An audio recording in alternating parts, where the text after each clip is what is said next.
Welcome back to the Sleepy Poker Masterclass Beginner to Master. In this 11th lesson, we'll explore the power of bet sizing in Texas Hold'em. You'll learn how to size your bets with purpose, how each chip you place in the pot communicates strength, balance, or intent. By the end of this lesson, you'll understand how professionals use sizing to guide decisions, disguise ranges, and control the rhythm of the game. Chapter 1. The purpose of bet sizing. Every chip placed into the pot carries a message. Bet sizing is how players communicate in poker. It defines intent, creates pressure, and controls the rhythm of a hand. Understanding why we size bets a certain way transforms every decision from guesswork into deliberate strategy. At its core, bet sizing serves three purposes: to extract value, to deny equity, and to bluff effectively. Every action, whether a small probe or a large overbet, fits somewhere on that spectrum. The amount you choose is never random. It shapes both the math of the hand and how your opponent perceives you. Bet sizing influences pot odds, determining what price you offer your opponent to continue. A smaller bet gives them favorable odds to call, keeping weaker hands in play. A larger bet demands more commitment, forcing folds from all but the strongest holdings. The balance between these outcomes defines your long-term profit. Sizing also dictates psychological control. Small bets invite conversation. They keep opponents curious, drawing them into the story of the hand. Large bets end the conversation, asserting dominance and forcing hard decisions. The best players switch between these tones deliberately, creating rhythm in their play that mirrors their understanding of both probability and emotion. Another purpose of sizing is information management. When you size consistently, opponents struggle to read your hand strength. When you vary sizes intentionally, you manipulate perception. Each sizing tells a version of your story, controlled, believable, and strategically aligned with your range. Bet sizing also affects future streets. A flop bet sets up the size of the turn pot, which determines how much remains for the river. Professionals plan these sequences like architects, ensuring that each bet builds toward the desired outcome. Poor sizing early often traps players later, either leaving too little to threaten effectively or too much to bluff credibly. Finally, sizing defines tempo.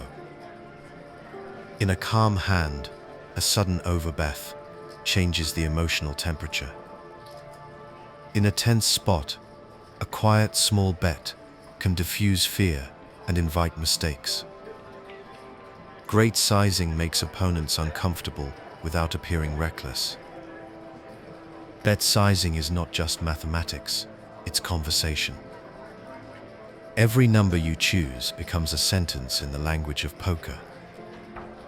The players who speak that language fluently can make weaker hands look strong, strong hands look balanced, and every decision feel inevitable. Chapter 2. Understanding pot geometry. Poker hands unfold like geometric structures.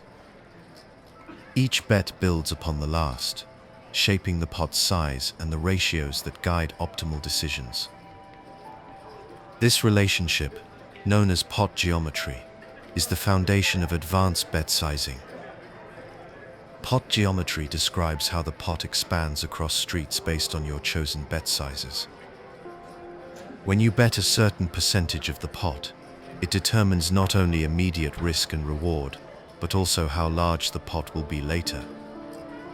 Understanding these ratios helps you plan your entire hand rather than reacting street by street. Let's begin with a simple example. Suppose the pot is 100 chips. You bet half the pot, your opponent calls, and now the pot becomes 200. If you bet half again on the turn and get another call, the river pot grows to 400. Each street doubles the total. This predictable growth allows you to calculate stack-to-pot ratio, or SPR, the amount remaining in stacks compared to the pot size. SPR tells you how much room you have to maneuver in later streets. Larger bets early create low SPR situations, where players are more committed. This is ideal when you hold strong hands and want the money in quickly. Smaller bets preserve high SPR, giving room for post-flop skill and bluffs. Skilled players adjust sizing based on both stack depth and hand strength, shaping the geometry that fits their plan. Pot geometry also clarifies betting sequences. For instance, if your goal is to move all in by the river, you can calculate the correct progression to achieve that outcome. A 75% flop bet, followed by a similar turn bet, usually leaves a pot-sized shove on the river. These planned sequences prevent awkward overbets or underbets later. Understanding pot growth also protects against imbalanced lines. Betting too small on early streets often forces massive bets later that scare opponents away. Overbetting early leaves no space for bluffing on future streets. Geometry keeps everything proportional, ensuring your narrative stays consistent and believable. Finally, pot geometry influences psychological pressure. When opponents realize how quickly the pot has grown, their emotional investment increases. They feel pot committed, and small mistakes become large ones. By mastering geometry, you're not just building pots, you're building tension. In poker, every bet is architecture. Pot geometry is the blueprint. Once you understand how structure shapes opportunity, you stop building hands by instinct and start building them by design. Chapter 3: Sizing for Value. The essence of poker is simple. You want worse hands to call and better hands to fold. Bet sizing for value achieves the first part of that equation. It's how you extract the maximum profit when you're ahead, without scaring opponents out of the pot. Value betting begins with range awareness. You're not betting because you have a good hand. You're betting because your hand is ahead of your opponent's calling range. That difference defines how much you can reasonably expect to win. The best players think not just about their own strength, but about what hands can realistically call a bet. Sizing for value requires balance between greed and invitation. If you bet too large, weaker hands retreat, and you win only the pot as it stands. If you bet too small, you invite calls but lose potential earnings. The perfect value bet sits at the psychological edge, large enough to build the pot, but small enough to keep curiosity alive. To find this balance, imagine your opponent's mindset. What would make them call with second pair? What size feels like a test rather than a threat? Successful value bets feel like opportunities to the other player, not warnings. Value sizing also changes with board texture. On coordinated boards, those with potential straights or flushes, you can size larger because opponents expect aggression. On dry, disconnected boards, smaller bets keep their weaker holdings interested. Position plays a role too. In position, you can afford smaller value bets because you control the action and gain extra streets of information. Out of position, larger bets prevent opponents from dictating tempo or taking free cards. Another concept is thin value, betting with hands that are only slightly ahead, like top pair with a weak kicker. Thin value relies on accurate sizing. Too large, and those worse hands fold. Too small, and you don't get compensated for risk. Thin value teaches discipline. It's how professionals squeeze profit from subtle edges. The key is consistency. Opponents recognize when your large bets always mean strength. Mix your value sizing with similar bluffs to avoid transparency. In the long run, consistent sizing keeps your range protected while still maximizing reward. Value betting is art built on logic. The math tells you what's profitable. The psychology tells you what's possible. Combining both lets every chip work a little harder for you. Chapter 4: Sizing for Protection. Not every bet aims to extract value. Some aim to protect it. Protection betting prevents opponents from realizing their equity by pricing them out of draws or uncertain spots. It's not about greed, it's about denying opportunity. Protection becomes important when your hand is currently ahead but vulnerable to future cards. For example, you hold top pair on a wet board with 2 hearts and a straight draw. Betting too small invites free chances for improvement. Betting too large risks losing value from weaker hands. The protection bet lives in between. It charges opponents fairly for the chance to chase. Think of it as insurance against probability. Every draw your opponent holds carries a cost, measured in equity. Your job is to make sure they pay more than that cost to continue. If they call incorrectly, you profit mathematically, even if the draw hits occasionally. Protection betting also serves a psychological role. It sends a message of control. It reminds opponents that chasing will come at a price. This discourages speculative calls and helps stabilize your session variance over time. The correct protection size depends on board texture and number of opponents. On heavily coordinated boards, size up. More possible draws mean higher equity against you. Against a single player on a dry board, smaller protection bets suffice. They're paying to chase a far weaker set of outs. Protection also blends with value. Many strong hands double as protection bets. A top pair on a draw-heavy board is often both extracting value from second-best hands and protecting against future danger. Avoid the instinct to bet to protect in every uncertain spot. If your opponent's range is already weak or unlikely to improve, smaller sizing, or even checking, can be more profitable. Protection is only necessary when there's something real to protect against. Finally, remember that protection should never become panic. Overbetting to end the hand often backfires, folding out hands that would have paid you. Calm, proportional bets achieve the same goal with less risk. Protection betting is about balance, charging fairly, discouraging luck, and defending your position without fear. It's quiet control over chaos. When used correctly, protection sizing keeps your edge intact through every unpredictable turn of the deck. Chapter 5: Bluff Sizing Logic.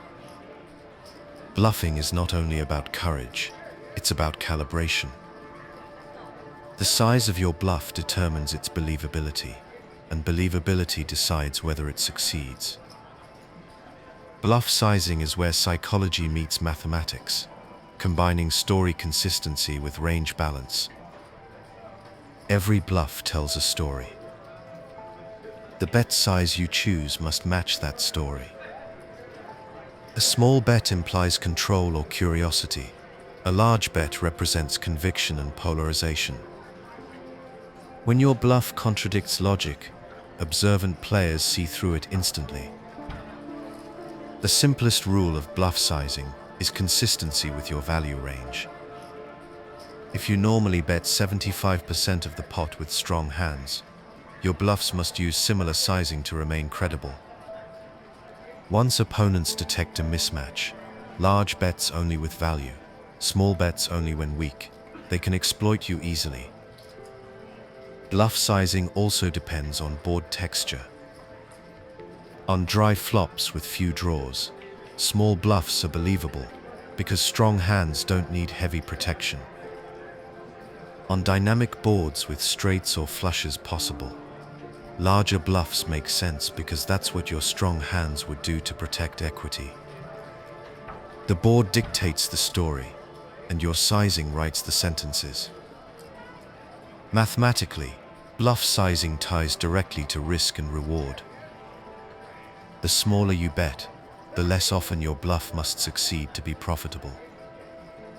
For example, bluffing half the pot only needs to work 1 in 3 times to break even. Bluffing the full pot must succeed half the time. Understanding these thresholds keeps bluffs disciplined instead of reckless. From a psychological standpoint, medium to large bluffs apply the most pressure because they force emotional decisions. Opponents dislike folding when curious, but they dislike losing big pots even more. A properly timed large bluff creates conflict between pride and fear, the exact tension where mistakes occur. Inversely, small bluffs can manipulate perception without major risk. They pick up uncontested pots, test reactions, and maintain aggression cheaply. Consistent small bluffs also build table image, setting up credibility for larger moves later. The true art of bluff sizing lies in balance. Too many small bluffs reveal timidity. Too many large bluffs reveal recklessness. Mixing sizes based on context makes your play unreadable and your story coherent. Bluff sizing is not about forcing folds. It's about giving opponents reasons to believe. When your numbers, timing, and tone align, the bluff becomes indistinguishable from truth. That's when it works. Chapter 6: Overbets and Polarization. An overbet, betting more than the pot, carries unique power in poker. It instantly shifts the emotional and mathematical balance of a hand. Used correctly, it polarizes your range, representing either very strong hands or complete bluffs. Mastering overbets adds a dangerous weapon to your arsenal, but it requires precise understanding. Overbets work because they distort pot odds. When you bet larger than the pot, you force opponents to risk more chips for the same potential reward. This magnifies pressure and creates difficult decisions. For example, a pot-sized bet offers your opponent 2-1 on a call. An overbet cuts that to roughly 1.5-1, demanding greater confidence to continue. The logic behind overbetting is polarization. You use this size only when your range consists of hands at opposite extremes, monsters and bluffs, with few medium-strength holdings. Betting big with middling hands exposes you to risk without purpose. Overbets also leverage fear. Large numbers trigger instinctive caution. Even experienced players hesitate when the pot grows beyond comfort. When your range advantage supports it, this fear becomes a profitable tool. For instance, after a dry turn that favors your pre-flop raising range, an overbet can force folds from second-best hands while setting up maximum value with your strongest holdings. However, The power of overbetting lies in credibility. You must represent a story that makes sense. Overbetting on boards that don't fit your supposed range destroys trust. For example, blasting the river on a board that heavily favors your opponent looks suspicious. But overbetting when you hold the nut advantage tells a coherent narrative. The risk of overbetting is overuse. Many players discover its success and begin firing too often, forgetting that the move's strength lies in rarity. When every large bet looks the same, opponents adapt and start calling lighter. From a mathematical view, overbets inflate future expected value when timed correctly. For your bluffs, they create fold equity. For your value hands, they maximize payout. But without range balance, they become transparent. Psychologically, overbets test emotional endurance. Watching large stacks slide across the felt unsettles even disciplined players. They begin questioning logic, second-guessing math, and often fold winning hands. Used sparingly, this discomfort becomes your edge. Overbetting is controlled aggression, raw power shaped by understanding. When you use it with balance and purpose, it doesn't just change the pot size. It changes the entire atmosphere of the table.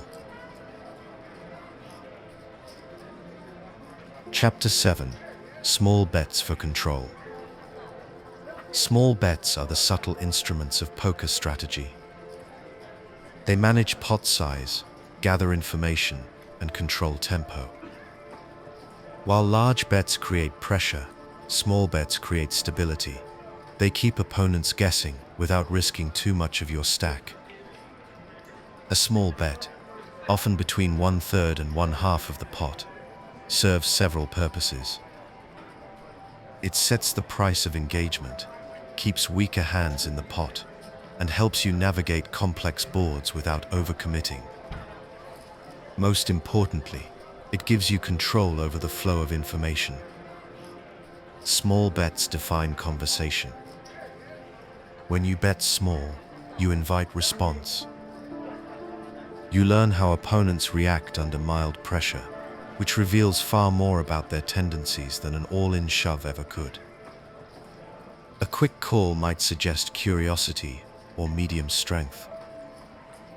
A hesitant fold might signal uncertainty. Each reaction gives you data. Mathematically, small bets protect your risk-to-reward ratio.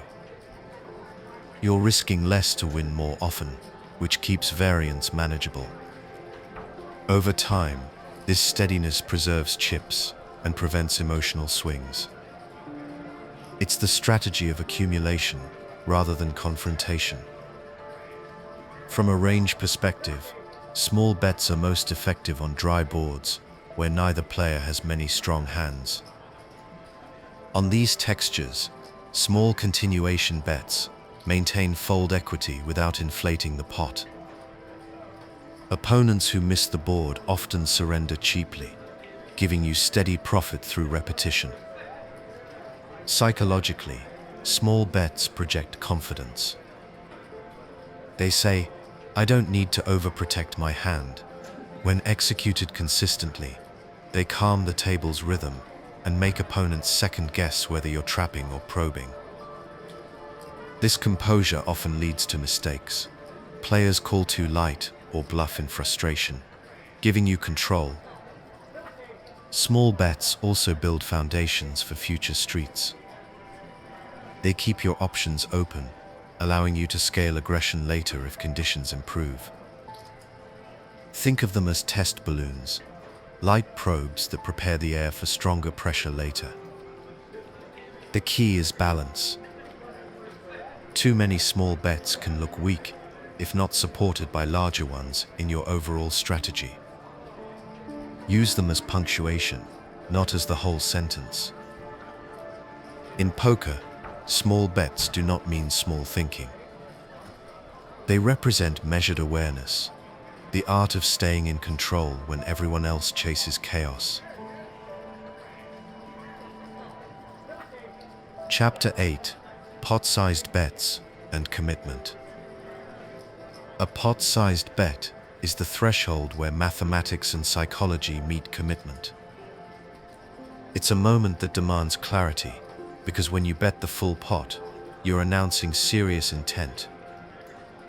You're saying, this hand matters. Pot-sized bets define inflection points in a hand. They signal strength, polarization, or decisive pressure. When you use them, you change the pot's geometry dramatically, shaping future decisions for both you and your opponent. Mathematically, a pot-sized bet offers your opponent 2-to-1 odds to call. This means they must win 1 out of every 3 times to break even. That ratio exerts pressure on their marginal holdings. Hands that might have called smaller bets now fold more often. Pot-sized betting also reduces post-flop flexibility.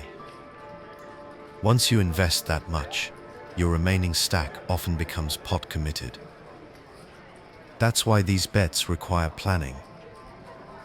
Professionals don't use them by instinct. They map them as part of a multi-street design. Pot-sized bets shine when you hold strong value hands and want to maximize returns before draws resolve. They also work as high-leverage bluffs, representing polarized ranges where your story fits the board perfectly. The larger the bet, the more believable the strength, if the narrative makes sense. Psychologically, pot-sized bets shift tension to the opponent. The visual weight of chips alone alters decision-making.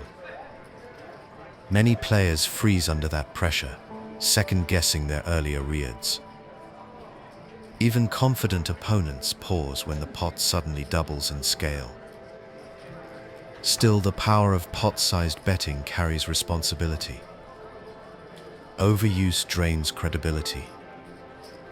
If every pot you play escalates to maximum size, your opponents adapt by calling more often or trapping with strong holdings. Pot-sized aggression works best when contrasted with smaller bets in other hands. It must feel significant, not routine. Another consideration is stack-to-pot ratio. When stacks are shallow, pot-sized bets effectively commit you. When stacks are deep, they become a controlled display of dominance. Know which environment you're in before you fire. Used correctly, pot-sized betting defines structure. It's not about raw aggression, it's about timing, intention, and emotional control. When you bet the pot, you're making a statement. You're telling your opponent that from this point forward, hesitation has a cost. Chapter 9: Sizing across streets. Each hand of poker is a story told in 3 acts: flop, turn, and river. Bet sizing across these streets determines not only how that story unfolds, but also how believable it feels. Proper sequencing allows you to build pots naturally, while keeping your range consistent and your strategy balanced. Think of your bet sizes as linked steps in a staircase. Each street's bet determines the geometry of the next. If you start too small, you may reach the river with a pot too small to apply meaningful pressure. If you start too large, you may find yourself pot committed too early, or forced into awkward overbets that strain credibility. The key is progression. A simple but powerful structure uses a percentage model. For example, betting 75% of the pot on the flop, then the same again on the turn. This consistent pattern ensures that by the river, the pot is large enough to support a decisive move. Professionals rely on these geometric progressions to manage stack-to-pot ratio. while maintaining flexibility. Sizing across streets also shapes your range narrative. Small bets early, followed by large ones later, often tell a story of building confidence, a believable pattern for strong hands or well-timed bluffs. Conversely, large early bets followed by smaller ones suggest fading confidence, which may induce opponents to test your resolve. Adapting your sizing rhythm to board texture sharpens control. On dry flops, start small to preserve elasticity. On wet flops, begin larger to deny equity. By the turn and river, your previous bets give context. Every size you choose adds a new chapter to your hand's story. Psychologically, consistent sizing reassures observant opponents that your actions make sense. That perceived coherence makes your bluffs more credible and your value bets more profitable. Disjointed sizing, however, confuses your story, something sharp opponents will exploit. Finally, remember that sizing across streets is not rigid mathematics, it's flexible architecture. You adjust based on how opponents react, stack depth, and changing board dynamics. The structure gives you balance, observation gives you adaptability. When you control the size of the pot across streets, you control the flow of the game. Every chip you invest becomes part of a rhythm that others unconsciously follow. Chapter 10: Stack Depth Adjustments. Stack depth transforms the meaning of every bet size. What feels standard at one depth becomes reckless or timid at another. Advanced players understand that bet sizing is always relative to chip stacks, pot size, and psychological context. When stacks are deep, you have more room for maneuvering. Larger effective stacks encourage post-flop creativity because there's more value to extract and more space for mistakes. Deep stacks make smaller bets attractive early, allowing you to build pots gradually and maintain flexibility for future bluffs or thin value bets. The goal is to control volatility while preserving the ability to apply pressure later. Deep play also rewards polarized sizing.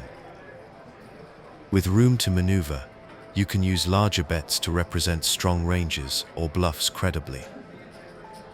The extra depth protects your risk because you're not committing your stack in a single move. Conversely, short stacks demand precision.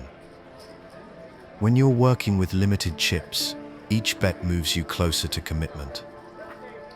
Small miscalculations compound quickly.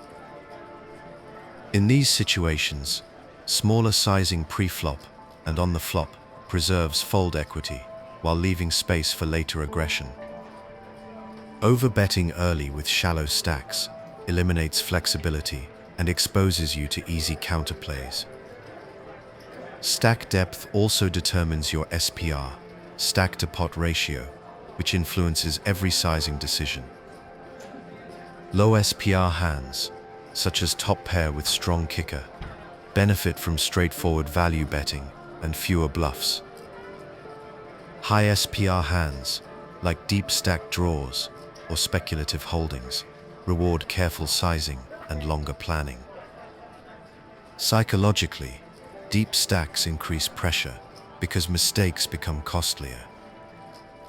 Players tighten subconsciously, valuing control over confrontation. Shallow stacks create urgency, often pushing players toward all-in decisions that simplify analysis. Recognizing this emotional shift helps you tailor your own bet sizing to exploit their discomfort. In tournaments, stack depth constantly changes with blinds. Adjusting on the fly separates skilled players from mechanical ones.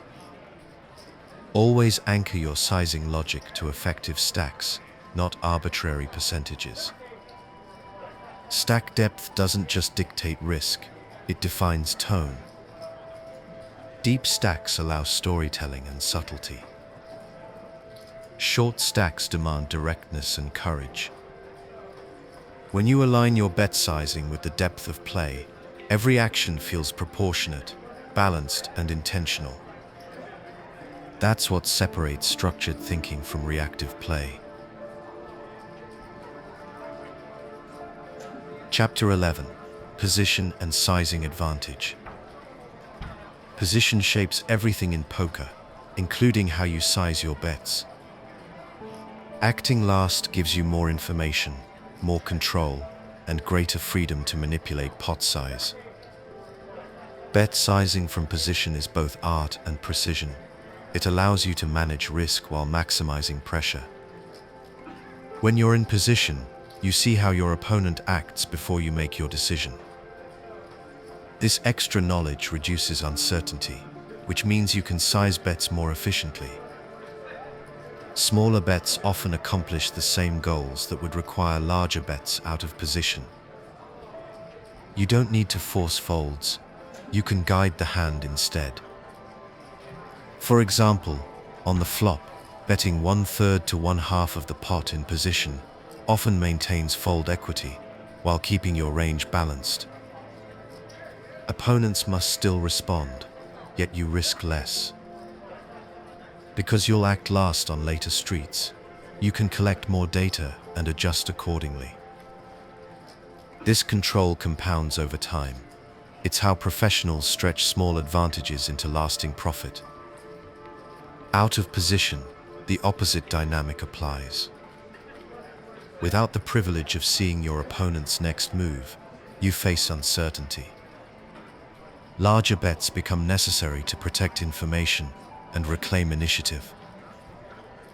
Betting 3/4 of the pot, or more often, discourages floating or delayed aggression. You're paying for control through sizing. Position also affects perceived credibility. Bets made in position carry more weight because they appear thoughtful, based on extra data. Bets out of position often appear defensive or forced, even when they're not. Skilled players use this bias to their advantage, representing confidence through well-timed in-position bets that fit the board texture and stack geometry. Psychologically, opponents hate being out of position. They feel chased, reactive, and pressured. Using smaller, well-placed bets from position amplifies that discomfort while minimizing your own exposure. The more often they defend against controlled aggression, the more mistakes they make. From a strategic standpoint, your overall range structure changes with position. In position, your bluffs increase because your control compensates for risk. Out of position, you focus more on value, using larger sizes to simplify play. This difference defines advanced bet sizing. It's not just numbers, it's narrative control. Position is the foundation of advantage. When you size correctly based on who acts last, you turn information into equity. You're no longer playing your cards, you're playing the rhythm of time itself. Chapter 12. Range-based sizing theory. Bet sizing becomes truly advanced when you stop thinking in terms of single hands and start thinking in ranges. Range-based sizing theory aligns your bet sizes with the distribution of all possible hands you could hold. This keeps your strategy balanced, your bluffs believable, and your opponents guessing. In range theory, every action you take must make sense for your entire range, not just the exact hand you're holding. If your bet size matches only your strong hands, opponents will notice and adjust. But when your size fits both your value and your bluffs proportionally, they can't exploit you. Imagine a scenario where you bet 75% of the pot with your strongest hands and half pot with bluffs. Over time, observant players learn that larger bets mean danger and smaller bets mean weakness. Range-based sizing prevents this. You use the same size for both categories, creating indifference in your opponent's decision-making. The concept ties closely to equity distribution. When your range has more high-equity hands than your opponent's, meaning more strong combinations on that board, you can size up confidently. When your range has fewer, you size smaller to reduce exposure. It's a direct reflection of mathematical advantage. Range-based thinking also brings structure to multi-street planning. You design your betting tree ahead of time, choosing how often and how large to bet with each segment of your range. This keeps your actions consistent across the flop, turn, and river. A balanced sizing tree prevents emotional decision-making mid-hand. Mathematically, range-based sizing aligns with expected value and minimum defense frequency principles. When your sizes stay consistent, your bluff-to-value ratio naturally aligns with optimal play. You force opponents to defend just enough to remain indifferent, making your strategy mathematically sound. From a psychological perspective, range-based sizing protects your story. It ensures every hand, weak or strong, fits the same narrative framework. Opponents looking for patterns find none, because every move fits within balanced logic. The challenge of range-based sizing lies in discipline. Emotional players adjust sizes impulsively. Professionals stick to structure, using logic to build consistency over time. This discipline turns randomness into rhythm. Range-based sizing transforms chaos into clarity. It's the bridge between mathematics and psychology, between control and deception. Once mastered, it gives you the ultimate advantage: predictability in your process and unpredictability in your play. Chapter 13: Exploitative Sizing Adjustments. Balance is powerful, but poker is not played in a vacuum. Once you understand theoretically sound sizing, the next step is learning when and how to break those rules. Exploitative sizing adjustments let you capitalize on your opponent's weaknesses instead of adhering strictly to equilibrium play. The foundation of exploitation is observation. You can only adjust when you know what your opponent consistently does wrong. Some players fold too much. Others call too often. Some react emotionally to big bets, while others overdefend small ones. Your goal is to identify these tendencies and bend your sizing to exploit them. When opponents overfold, increase your bluff sizing. Large bets apply pressure they cannot handle. They'll fold hands they should call, handing you extra profit. Conversely, when players underfold, calling far too often, reduce bluff sizes or eliminate bluffs entirely. Instead, size up for value. Make them pay dearly for their curiosity. Calling stations, who chase any draw or pair, are best attacked with large value bets and minimal bluffing. Tight passive players who fold at the first sign of aggression can be crushed with frequent medium-sized bluffs. Aggressive regulars who analyze sizing closely can be tricked with asymmetrical adjustments, using smaller bets for strong hands and larger ones for marginal holdings to reverse expectations. Exploitative sizing also adjusts by situation. Against emotional opponents on tilt, larger bets feed on frustration. Against nervous players protecting short stacks, small bets create comfort that leads to predictable mistakes. Mathematically, Exploitation deviates from balanced ratios, but the gain in expected value offsets the imbalance, if used selectively. The danger is becoming predictable again.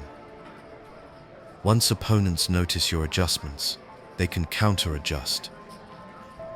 That's why exploitation must remain fluid and subtle. Psychologically, exploitative sizing tests emotional stability. When used too aggressively, it breeds arrogance or carelessness. When used thoughtfully, it feels invisible, just natural adaptation. The best players adjust without appearing to change anything at all. Exploitative play is poker's living art. You start with theory, then adapt to people. The numbers give you structure. The human element gives you profit. Balance keeps you safe. Exploitation makes you rich. Chapter 14: Sizing Errors and Common Leaks. Even skilled players lose chips through poor sizing. Bet sizing errors often go unnoticed because they don't look like mistakes in the moment. They look like habits. Understanding and correcting these leaks saves more money than any advanced concept ever will. The first major leak is betting too large, too often. Many players equate aggression with dominance. They overbet flops, turns, or rivers without purpose, inflating pots when smaller bets would achieve the same goal. This habit makes their bluffs expensive and their value hands transparent. The second leak is the opposite, betting too small for value. Fear of losing customers leads players to underprice strong hands. They invite calls, but leave profit on the table. Value betting should stretch the comfort zone of your opponents, not coddle it. A third common leak is unbalanced sizing between value and bluff ranges. When your large bets always mean strength and your small bets always mean weakness, you become easy to read. Even less experienced opponents eventually catch on. Consistency keeps your story believable. Another subtle mistake is ignoring stack depth. Players use the same sizes regardless of chip count, failing to adjust for geometry. This oversight leads to awkward commitments or missed value opportunities later. Bet sizing is relative, never absolute. Psychological leaks matter too. Some players downsize after losing a pot, afraid to risk chips again. Others upsize in anger, trying to regain control through force. Emotional sizing gives away your mindset more than any tell. Calm consistency conceals information and projects strength. Avoid the urge to end hands early through large protection bets. This instinct stems from discomfort, not logic. Protection is about balance, not elimination. Overprotecting drives away value, hands, and distorts your range. The best way to fix sizing leaks is through hand review. After each session, revisit big pots and ask, was that size aligned with my goal? Over time, you'll notice recurring patterns, bets made out of fear, impatience, or habit. Awareness turns unconscious, leaks into conscious choices. Correct sizing does not always mean bigger or smaller. It means correct for the situation, stack, and opponent. Poker rewards precision. Every chip you save through discipline adds up quietly over time. The difference between a good player and a great one is rarely a single massive pot. It's a lifetime of avoided leaks. Chapter 15: Using Sizing to Tell a Story. Every poker hand is a narrative. The cards are the characters, The board is the setting, and your bet sizing is the tone that makes the story believable. The best players use size not only to express strength or weakness, but to tell a coherent story that aligns with logic and emotion alike. A believable story follows continuity. The same way a movie builds tension through pacing, poker tells its story through sizing across streets. Small bets early suggest cautious exploration. Larger bets later suggest conviction. When your sizing progression mirrors a logical hand narrative, opponents instinctively trust it. The first rule of storytelling through sizing is consistency of intent. If you bet small on the flop and large on the turn, your story says, "I improved." If you bet large early and slow down later, your story says, "I lost confidence." Both patterns can be true or false, but they must make sense within the context of the board and your perceived range. Random sizing confuses the story, and confused stories don't get believed. Bet sizing also reflects character development. Each street deepens your representation of the hand you claim to hold. Bluffing as though you're strong means staying consistent in size and rhythm. Value betting requires the same discipline. The difference is emotional. It's about how convincing you sound through numbers. The most powerful stories use subtle misdirection. You tell a believable tale, but with a hidden twist. For instance, on a dry board where small bets are normal, a slightly larger bet can suggest strength while actually being a bluff. Because it fits within the established tone, it feels natural to your audience. Your story must also match board texture. A sudden overbet on a safe board feels false unless it connects with prior aggression. But on a dangerous turn card that shifts the range advantage, an overbet feels authentic. Context creates credibility. From a psychological view, storytelling through sizing engages emotion. Players don't make decisions solely through math. They react to rhythm, flow, and comfort. When your betting rhythm feels consistent, they follow your lead. When it feels off, they resist. The goal is not deception, it's believability. The best stories don't feel forced. They feel inevitable. Poker rewards those who tell stories that make sense. When your bet sizes match your narrative, you control not only the pot, but the perception of truth itself. Chapter 16. Reverse engineering opponents' sizing. While you build your own stories, others are building theirs. The ability to reverse engineer bet sizing, to decode the logic behind an opponent's choices, is one of the most valuable reading skills in advanced poker. Every player has habits. Some use consistent percentages, others size emotionally. By studying their patterns, you can reconstruct their thinking and predict future behavior. The key is paying attention not to single actions, but to relationships between actions. Start with flop sizing. A player who always continuation bets 1/3 of the pot is likely following a structured range-based approach. They're thinking logically. In contrast, a player who fluctuates between small and large bets on similar boards is making decisions emotionally, reacting to texture or fear. Recognizing this tells you whether their strategy is grounded or reactive. Next, observe turn and river sizing patterns. Does your opponent increase sizing dramatically on scare cards? That might indicate they're bluffing, leveraging fear rather than value. Do they reduce sizing on safe cards? That often means they're betting for thin value and don't want to lose customers. The secret to decoding opponents is context.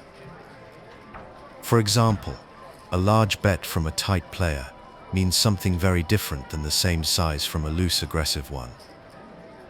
The numbers are identical, but the personalities behind them are not. Pay attention to timing as well. Quick, automatic small bets usually signal habit. Long pauses before large bets suggest deliberation, often value. The combination of size, timing, and posture tells a consistent story about mindset. Reverse engineering also applies to online play. If you track hand histories, look for recurring size ratios.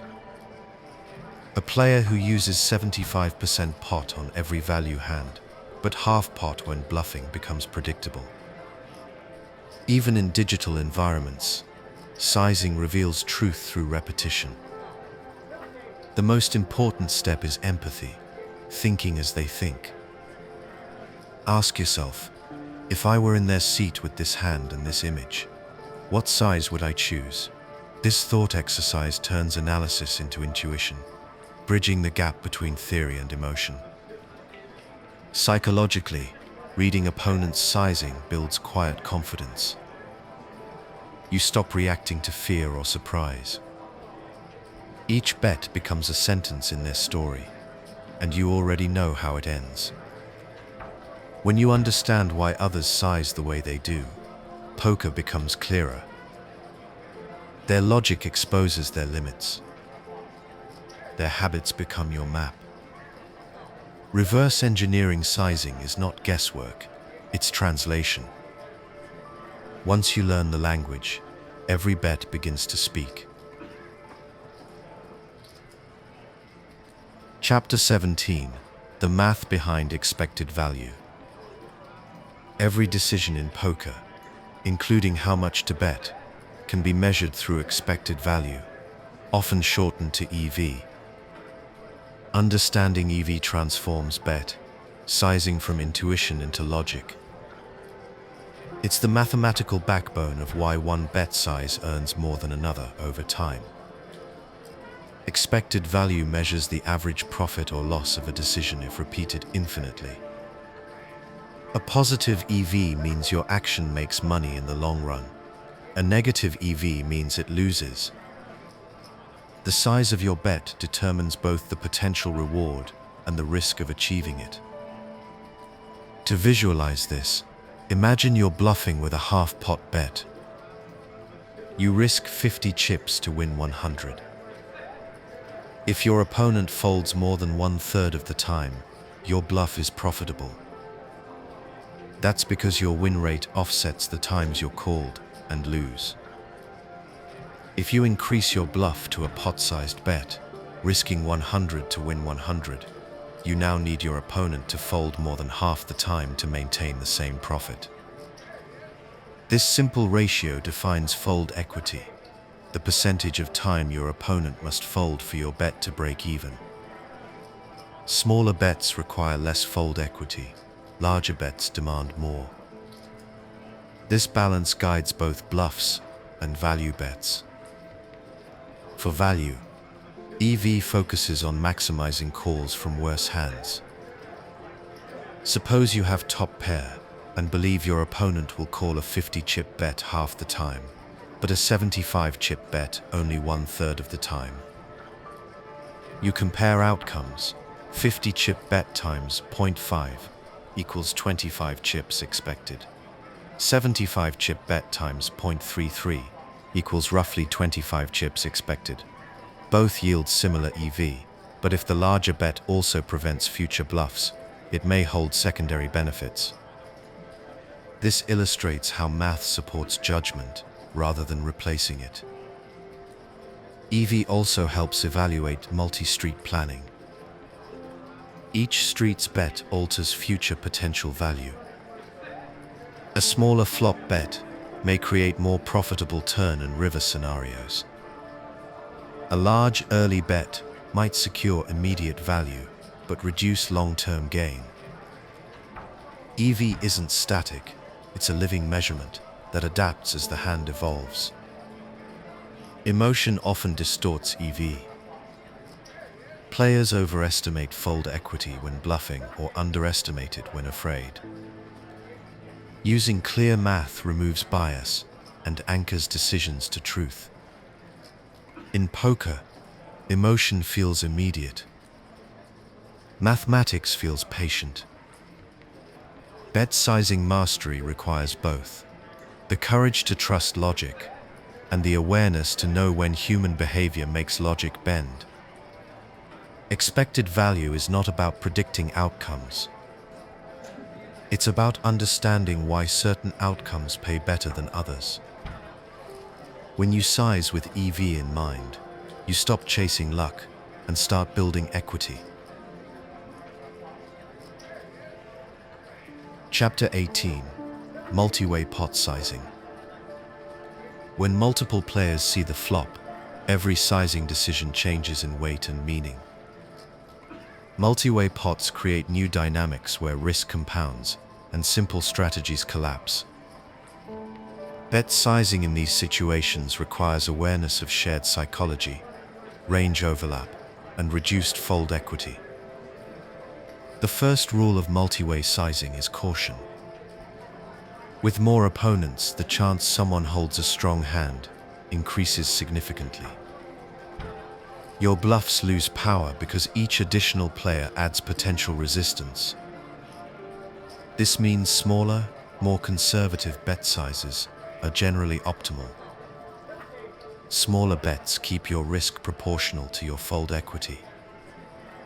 You're unlikely to push out 3 or 4 players with a single large bet, so risking heavily without strong equity is inefficient. Instead, focus on value extraction and protection, not pressure. When betting for value, you must also consider targeting. Ask, who am I betting against? In multi-way pots, you're rarely betting against the entire field. You're betting against the range of 1 or 2 specific opponents who are most likely to continue. Your sizing should reflect that focus. Mathematically, the correct size shrinks as the number of opponents grows. On a 3-way flop, 1/3 pot bets keep ranges wide without overcommitting. On a 4-way board, even smaller bets, around 1/4, maintain balance. This scaling ensures you retain flexibility across future streets. Psychologically, multi-way pots tighten emotion. Players fear elimination and often fold marginal holdings sooner. You can use small, confident bets to collect dead money without escalating variance. However, once someone calls, respect the signal. Continuing aggression without real strength becomes expensive quickly. Position remains critical. In position, small bets control tempo and let you watch how others react. Out of position, consider checking more often. Large bets without visibility invite danger. Avoid polarization in multi-way pots. Extreme sizing makes less sense because value and bluff frequencies narrow. Instead, prioritize thin value and protection, bets that advance the hand's logic without overexposing yourself. Multi-way bet sizing is like navigating a crowded street. Speed and aggression give way to spacing and awareness. You act deliberately, not impulsively. By staying proportionate and patient, you survive volatility while capitalizing on others' missteps. In multi-way play, discipline beats daring. Chapter 19: Tournament versus cash game sizing. Bet sizing changes drastically between tournaments and cash games. The math may be the same, but the goals are not. Cash games reward consistent expected value. tournaments reward survival and adaptation. Understanding these differences ensures your sizing choices fit the environment you're playing in. In cash games, stacks are deep and replenishable. Players rebuy, blinds stay constant, and every chip equals direct value. This stability allows for flexible sizing. You can vary bet sizes across streets to maximize long-term profit, without fear of elimination. Bluffing is frequent, thin value bets are common, and pot geometry matters more than preservation. Since the goal is maximizing profit, larger bet sizes often dominate cash strategy. You can apply heavy pressure with deep stacks, build pots with strong hands, and still recover from losses. Players adjust to math, not emotion. A balanced range of bet sizes, half pot, three-quarter pot, or pot-sized bets, keeps your play consistent and mathematically sound. In tournaments, everything changes. Chips have unequal value because of the potential to bust. One lost pot can mean elimination, so risk carries more emotional and strategic weight. Bet sizing shrinks as a result. Small bets control variance, protect stack depth, and preserve fold equity. Early in a tournament, with deep stacks, sizing resembles cash play. But as blinds rise, stacks shorten, and ICM pressure, the value of survival near pay jumps, forces smaller, more calculated bets. A one-third pot continuation bet that might seem timid in cash becomes standard in tournament play, keeping options open for future streets. In late stages, aggression returns, but with purpose. Short stacks commit easily, and large bets regain power. However, tournament players balance this aggression with stack preservation, knowing every decision affects longevity. Psychologically, tournament sizing also manipulates perception. Small bets look defensive, inviting light calls. Large bets project dominance, scaring opponents conscious of elimination. Understanding these emotional shifts is as vital as mastering the numbers. When transitioning between formats, remember, cash rewards exploitation, tournaments reward endurance. In cash, aim to extract. In tournaments, aim to survive and capitalize. Sizing isn't just mathematical, it's situational. The environment changes the meaning of every number you choose. Chapter 20. Sizing and Table Image. Bet sizing doesn't exist in isolation. It interacts with your table image, the perception other players form about your style, confidence, and risk tolerance. Your image is the lens through which every bet is interpreted. Mastering this relationship allows you to control how others respond before you even act. A tight image makes your bets believable. When opponents see you as disciplined, they assume large bets represent strength and small bets represent curiosity. You can use this credibility to steal pots with minimal resistance. However, the same reputation reduces the payout from strong hands. No one wants to call the player who always has it. A loose image flips that dynamic. When opponents think you're wild, they pay off your big hands and test your bluffs. Bet sizing in this context becomes psychological misdirection. Smaller bets under this image seem weak but may hide strength. Large bets seem reckless, but may actually demand respect. Managing image means shaping your sizing patterns to fit your reputation or to contradict it deliberately. Early in a session, build an identity. Play solid and consistent. Once others believe in your style, use that belief against them. A single unexpected sizing, too large or too small, creates confusion, forcing them to question everything they thought they knew. Table image also guides exploitative adjustments. Against players who overreact to aggression, downsize your bluffs. Against those who assume weakness from small bets, use those spots to extract thin value. Your reputation turns into leverage, making each bet more effective. Psychologically, consistent sizing builds trust. Inconsistent sizing builds fear. Both have uses depending on the situation.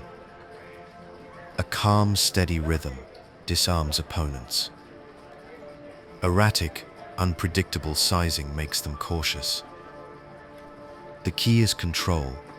You choose which emotion you evoke.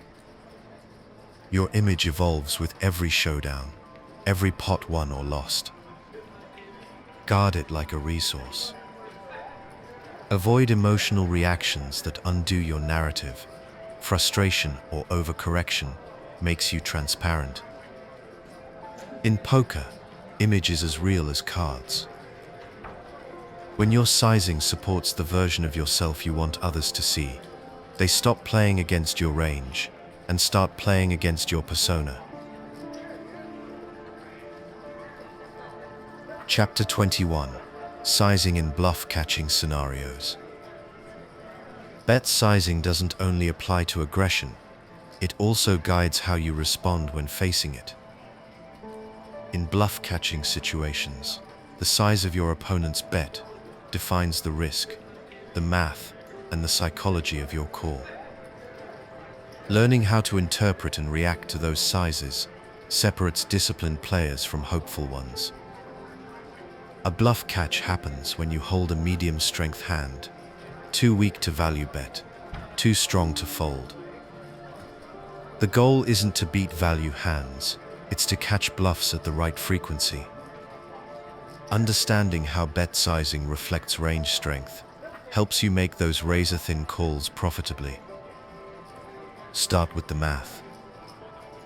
Every call you make must meet a minimum success rate to break even. For example, if your opponent bets half the pot, you're getting 3-1 on a call.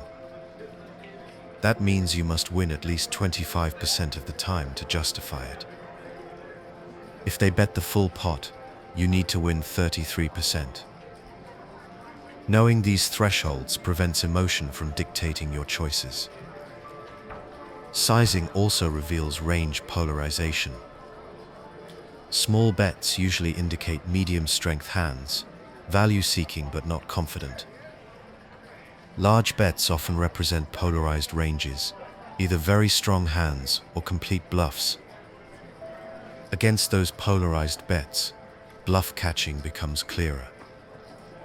If you suspect your opponent bluffs too often with large sizes, calling becomes profitable.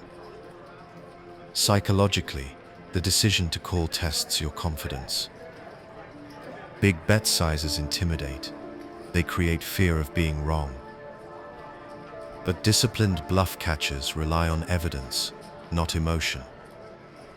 They remember previous showdowns, frequencies, and table image. The calm player who trusts data rather than instinct consistently saves or earns chips through these calls. Your own table image affects bluff catching too. Aggressive opponents will bluff you more often if they believe you fold easily. Tight players receive fewer bluffs because their calls carry credibility. Adjust your calling frequency based on how opponents perceive you, not just on cards. Finally, understand that bluff catching is not about ego. The best players fold often, and they do so proudly when math dictates it. But when logic and range analysis confirm that your hand sits near the top of your defensive range, calling becomes not a guess, but a necessity. Bluff catching is courage, refined by math. When bet sizing tells you the story, and logic confirms it, Trust the numbers. The truth often hides in the size of the bet itself. Chapter 22. Minimum defense frequency and sizing balance. Every bet you face puts your range to the test.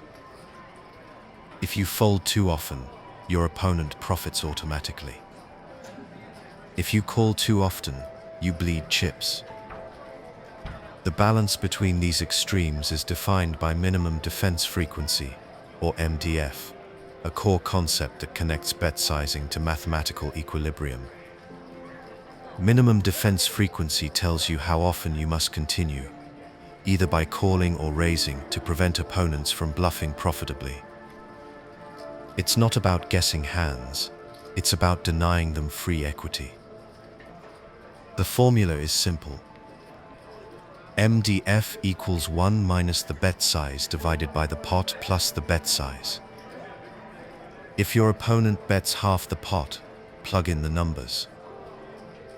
1 minus 0.5 divided by 1.5 equals 0.67, or about 67%. That means you should defend roughly 2/3 of your range to keep them indifferent to bluffing. If they bet the full pot, the math changes. 1 minus 1 divided by 2 equals 0.5, or 50%. In that case, you only need to defend half the time because their risk is higher. These ratios explain why larger bets generate fold equity. Your required defense shrinks as their risk grows. Understanding this relationship helps you calibrate bet sizing for both value and bluffing. In practice, MDF isn't a rigid rule, it's a framework. Against opponents who underbluff, you can fold more often. Against those who overbluff, you defend beyond equilibrium. But knowing the baseline allows you to deviate intelligently instead of guessing. From a psychological standpoint, MDF offers emotional balance.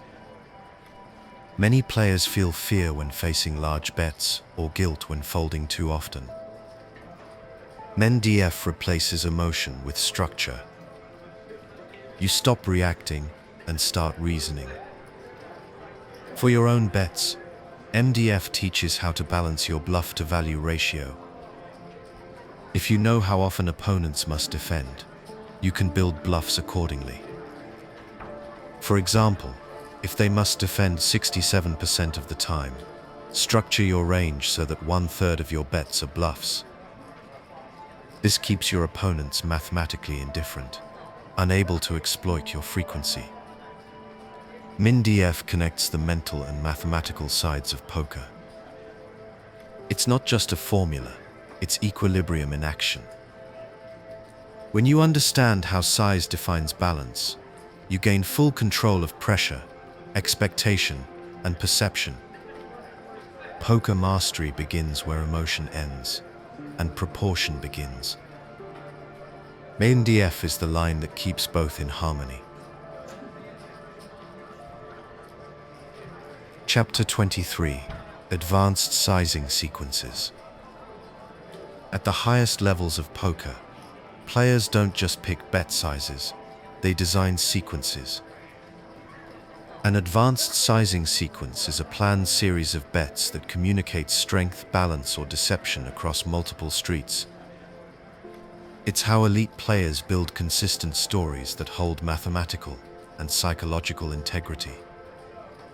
Every sizing sequence begins with a goal. Are you trying to build a pot for value, apply progressive pressure, or represent a specific range narrative? Once that goal is clear, the rest of the hand becomes architecture. Each bet size supports the next. A common example of a deliberate sequence is escalation sizing, starting with smaller bets and increasing on later streets. This structure feels natural to opponents because it mirrors logical progression. When you bet small on the flop, larger on the turn, and big on the river, the story says, I started cautiously, and gained confidence. That rhythm is believable for both value hands and bluffs. The opposite, front-loaded sizing, begins with large bets early and smaller ones later. This approach builds tension quickly and can disguise weakness. By committing chips up front, you discourage light calls early while saving flexibility for future streets. It's risky, but when balanced correctly, it creates discomfort in opponents who expect the standard progression. Some professionals use alternating sequences, mixing large and small bets across similar board types to stay unreadable. This breaks pattern recognition and prevents opponents from associating size with hand strength. However, it requires deep discipline. Inconsistency without purpose is chaos, not strategy. From a mathematical standpoint, advanced sequences preserve pot geometry while adapting to board texture. For instance, when a flop bet sets up a perfect pot-sized shove on the river, you've maintained logical geometry while telling a coherent story. Every number supports both narrative and range. Psychologically, sizing sequences affect emotional pacing. Small bets invite comfort, large bets create stress. A well-timed sequence alternates those sensations to control momentum. You dictate the hand's rhythm, guiding opponents between calm and pressure without them realizing it. In advanced play, size becomes language. The sequence of your bets writes paragraphs of meaning. When structure and story align, your opponents don't just read your line, they believe it. Chapter 24: Combining Math and Psychology. Bet sizing sits at the intersection of two worlds, mathematics and psychology. One governs structure, the other governs emotion. When you combine both, you create decisions that are not only profitable, but persuasive. Mathematics defines the framework. It tells you what sizes make sense, what ratios protect your range, and how to maximize expected value. Psychology defines the application, how those same sizes influence the thoughts and feelings of others. A perfect bet is one that satisfies both. For example, a half-pot bluff works mathematically because it needs to succeed 1 in 3 times. Psychologically, it works because it feels small enough to be called, creating false comfort. A pot-sized value bet works mathematically because it extracts maximum return from strong hands. Psychologically, it works because it projects power and demands respect. The best players adjust their sizing not only to equations but to personalities. Against a logical opponent, they lean on math. Against an emotional opponent, they lean on pressure and perception. Both approaches exist within the same structure, only the emphasis shifts. Combining math and psychology also means understanding how people misinterpret numbers. A bet of 100 chips in a 100-chip pot feels different than a bet of 400 in a 600-chip pot, even if the ratios are similar. Emotion magnifies numbers, and skilled players use this distortion to shape reactions. When logic and emotion align, every bet carries credibility. The numbers make sense, the story feels real. When they clash, your strategy breaks down. An overbet that fits the math but contradicts the narrative confuses your opponent and often yourself. Practically, this combination comes down to awareness. You calculate first, then empathize. You choose the size that fits the math, then refine it based on how it will be perceived. This dual process keeps you grounded while remaining adaptable. Poker is not won by logic alone or by instinct alone. It's won by those who understand both. Mathematics gives clarity. Psychology gives persuasion. When these two forces move together, your bet sizing becomes complete, logical enough to be correct, human enough to be believed. Chapter 25. Lesson Recap. Bet sizing is the heartbeat of poker strategy. Every decision, from a small continuation bet to an all-in shove, tells a story about intention, balance, and control. Over the past lessons, you've learned that the amount you wager carries more meaning than the cards themselves. It shapes perception, emotion, and mathematical outcome all at once. We began by exploring the purpose of bet sizing, how it influences pot odds, psychology, and storytelling. You learned that sizing is language. Small bets invite conversation, while large bets command attention. Every chip you place in the pot becomes part of your strategic dialogue. We discussed pot geometry, the structure that connects one street to the next. Proper planning ensures smooth transitions between flop, turn, and river, maintaining balance between value and risk. You saw how strong players build pots with intent, never improvisation. You learned to size for value, finding the delicate balance that maximizes profit without driving opponents away.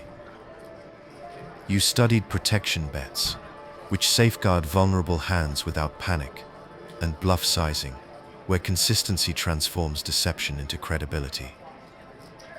We explored the emotional extremes of poker, overbets, small control bets, and pot-sized commitments, and how each affects the rhythm of a hand. You discovered that structure and emotion coexist in every action. You also examined position, stack depth, and range-based theory, seeing how each variable changes the meaning of your numbers. The math behind expected value and minimum defense frequency showed that sizing is not guesswork, it's measured equilibrium. Finally, you bridged the human side of poker with logic, learning how to exploit opponents, read their sizing patterns, and combine math with psychology.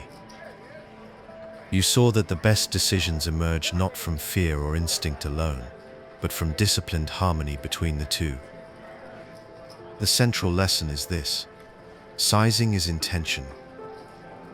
Every bet must have a reason to extract value, apply pressure, or balance your range. When your sizes match your goals, your play becomes seamless. Mastering bet sizing doesn't mean memorizing numbers. It means understanding proportion, perception, and flow. When you achieve that, every hand you play becomes an act of precision. Chapter 26. Looking ahead to tournament strategy. In the next lesson, we'll move from bet sizing into tournament strategy, where structure, pressure, and survival redefine every decision you've learned so far. Tournaments transform poker into a living ecosystem. Blinds rise, stacks shrink, and each chip gains emotional and mathematical value. Concepts like pot control, aggression, and risk tolerance take on new meaning when one mistake can end your run. Where cash games reward steady optimization, tournaments reward adaptation. You'll learn how to adjust your bet sizing and range construction under different stack depths and ICM pressure. You'll see how early stage freedom gives way to short stack discipline, and how aggression near the bubble can turn fear into opportunity. We'll study blind dynamics, push-fold logic, and pressure application in high-leverage spots. You'll understand how to adjust your bet sizing, not just for math, but for survival and advancement. Most importantly, You'll learn how tournament strategy integrates everything you've built so far: emotional control, sizing balance, and logical discipline under real pressure. If bet sizing taught you precision, tournament play will teach you timing. One builds skill, the other tests it. Welcome back to the Sleepy Poker Masterclass, Beginner to Master. In this 12th lesson, we explore the differences between tournament and cash game play. Each format demands a unique mindset and mathematical framework. You'll learn how chip value, blinds, and structure redefine the meaning of risk. Understanding these contrasts builds adaptability, allowing you to perform confidently in any poker environment. Chapter 1: Structural Differences. Every poker format begins with a table, chips, and cards, but the structure behind those elements changes everything about how the game is played. Understanding those differences is the foundation of successful adaptation between cash games and tournaments. In a cash game, every chip has a fixed and real monetary value. You can buy in, reload, and leave the table at any time. The blinds stay constant, and the primary objective is profit maximization. A single decision can be evaluated purely by its expected value over infinite repetitions. There are no payout ladders or survival considerations. Each hand is a self-contained investment. A tournament reverses much of this logic. Once you enter, your chips have no direct cash value. You cannot rebuy indefinitely, and your stack represents your life in the event. Blinds and antes increase on a schedule, forcing continuous adaptation. A hand that would be profitable in a cash setting may become reckless in a tournament, because elimination carries a unique cost. Payouts in tournaments are distributed unevenly. Only a percentage of players receive money, and those who survive longer receive exponentially higher rewards. This creates pressure that shapes both strategy and psychology. Survival becomes as important as accumulation. Structure also affects variance. In cash games, long-term results converge more quickly because decisions are repeated under consistent conditions. In tournaments, even the best players face long stretches of variance due to limited hands, rising blinds, and external pressure. Success requires both patience and emotional resilience. Another defining difference is flexibility. Cash games allow complete control over when to play. Tournaments are linear stories that must be completed in one continuous session. Fatigue, attention, and timing all influence performance. Because of these contrasting structures, optimal strategies must diverge. Cash players focus on exploiting consistent patterns over many hours. Tournament players balance calculated risk with survival instinct, aware that stack preservation is sometimes more valuable than marginal equity gain. Understanding these structural differences is the first step in recognizing why the same hand, in the same position, may demand entirely different actions depending on format. Each environment rewards a distinct blend of mathematics, patience, and psychological control. Chapter 2: Chip Value and Risk. In cash games, chips are currency. Each chip directly represents real money, and every decision has immediate financial meaning. A chip won or lost carries equal value in both directions. This symmetry allows for straightforward expected value calculation. If a play earns money over time, it is correct, regardless of emotional context or table position. Tournament chips do not follow that rule. Once the event begins, your stack becomes a finite resource with no exchangeable value until you reach a payout position. Losing your last chip means elimination, which carries an additional cost beyond lost equity. This asymmetry changes how players perceive and manage risk. A one-chip gain in a tournament does not equal a one-chip loss in value. Because of elimination risk, chips near zero are worth more than chips near the top of your stack. This non-linear relationship is the basis of ICM, the independent chip model, which assigns value to stacks based on survival probability and payout structure. In cash play, players can take thin edges whenever the math supports them. A small positive expected value decision can be repeated infinitely, compounding profit. In tournaments, those same thin edges may be wrong when adjusted for risk of elimination. Players must evaluate not only equity, but tournament life expectancy. For example, calling an all-in with a slight equity advantage may be correct in a cash game, but disastrous near the bubble of a tournament. The potential reward does not justify the loss of tournament life. In that context, folding preserves future opportunities where others may make fatal mistakes under pressure. Stack size amplifies this difference. Deep cash stacks allow for creative multi-street planning and bluffing, while shallow tournament stacks often limit play to pre-flop or single-street decisions.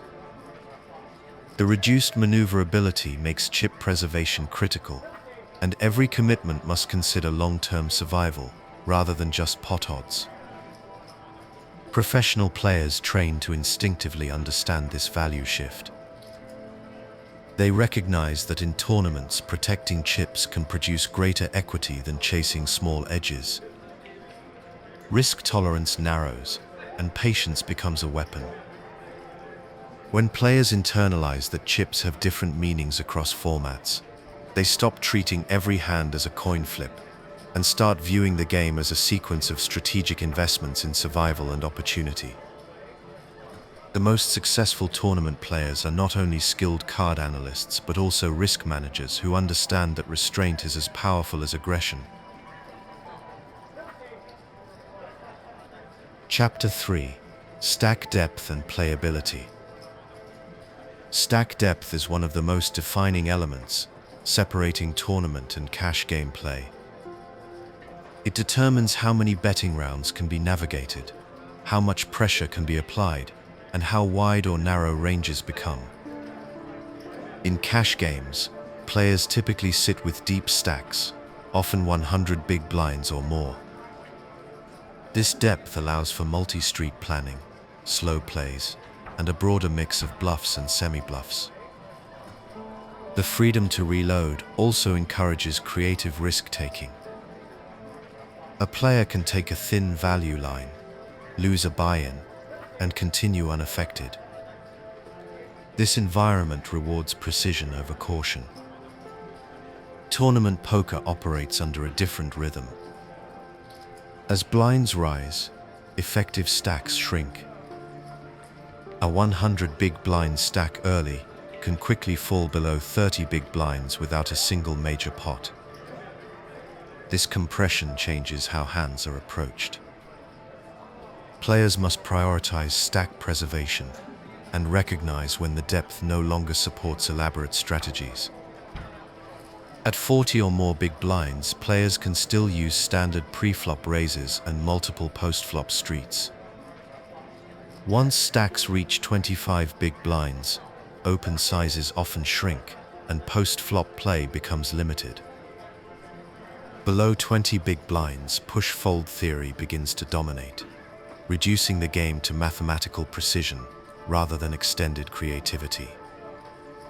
Deep cash play emphasizes implied odds, the potential future value of a hand if it connects strongly. In tournaments, implied odds are lower because stacks rarely remain deep enough to justify speculative calls. Hands like small pairs or suited connectors lose much of their value. while high card strength and positional awareness gain importance. Stack depth also affects leverage. In cash games, large stacks can use overbets to pressure weaker ranges, knowing opponents can reload if they guess wrong. In tournaments, deep stacks can still pressure shorter ones, but the consequences are greater. One misstep can destroy hours of progress. A strong tournament player always knows their effective stack in big blinds. Every decision, whether to open, call, or shove, is filtered through that lens. They plan their tournament not just by table dynamics, but by stack thresholds, knowing how to shift gears as their depth changes. Cash players who ignore this distinction often overextend in tournaments, while tournament specialists who enter deep cash games sometimes fail to extract full value. Recognizing the influence of stack depth builds adaptability and precision across both forms of play. Chapter 4: Blind Pressure and Time. Blind structure is the heartbeat of every poker format. In cash games, blinds are constant. The same small and big blind amounts repeat hand after hand, allowing strategy to remain stable over time. In tournaments, blinds rise on a schedule, changing the meaning of every decision. This rising structure creates a built-in clock.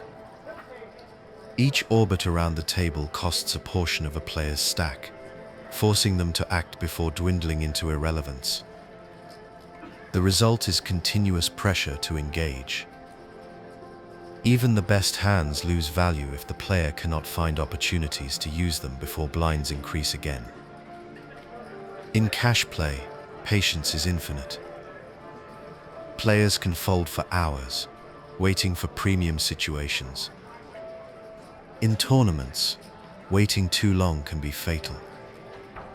As blinds and antes rise, players who fail to accumulate chips will eventually face short-stack decisions, regardless of skill. The structure rewards timely aggression over pure selectivity. Blind pressure also compresses ranges. Hands that would be easy folds in deep cash games often become mandatory shoves in tournaments. The cost of waiting becomes greater than the risk of playing. For this reason, successful tournament players learn to identify when hesitation becomes mathematically incorrect. Time plays a psychological role as well. As levels progress, tension builds. Players near the end of a blind level may feel rushed, while others exploit that impatience by increasing aggression.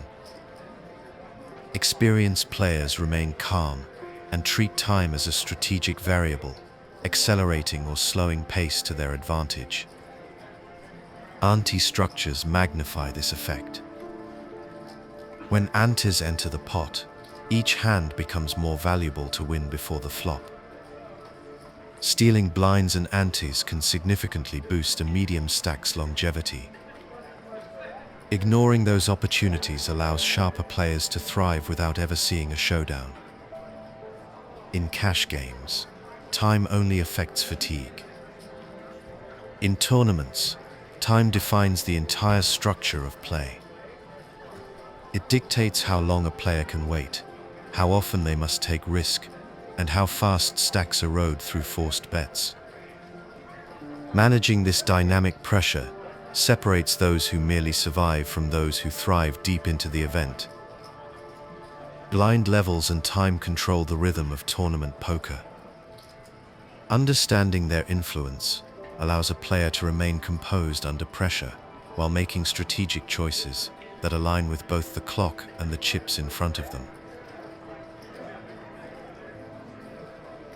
Chapter 5: Goal Orientation. Every poker format defines its own purpose. In cash games, the goal is clear and constant: maximize profit. Every chip represents real currency, and every decision can be analyzed through expected value. Over time, correct choices compound into consistent earnings. There is no finish line, no ranking, and no ladder to climb. Tournament poker introduces a layered objective. The ultimate goal remains profit, but it is achieved through placement rather than individual hands. The payout structure forces players to survive longer than others, and each decision must balance chip gain with elimination risk. A single mistake can erase hours of work, regardless of previous success. In cash play, maximizing equity in each hand is always correct. In tournaments, maximizing survival often takes priority. Folding a small edge may be strategically right if the potential loss outweighs the long-term reward. This inversion of priorities defines how experienced players approach different formats. Cash players can use aggression freely because they can always reload. Tournament players must measure that same aggression carefully, reserving bold moves for spots with clear advantage. Risk management becomes an essential skill, and patience carries tangible value. Because tournament rewards are top-heavy, climbing the payout ladder requires selective risk-taking. Finishing in the middle often yields little difference in prize compared to early elimination. This structure encourages players to change gears as the field thins. Early play is often cautious, middle stages require controlled expansion, and late stages demand fearless execution when equity is highest. Another key difference lies in feedback.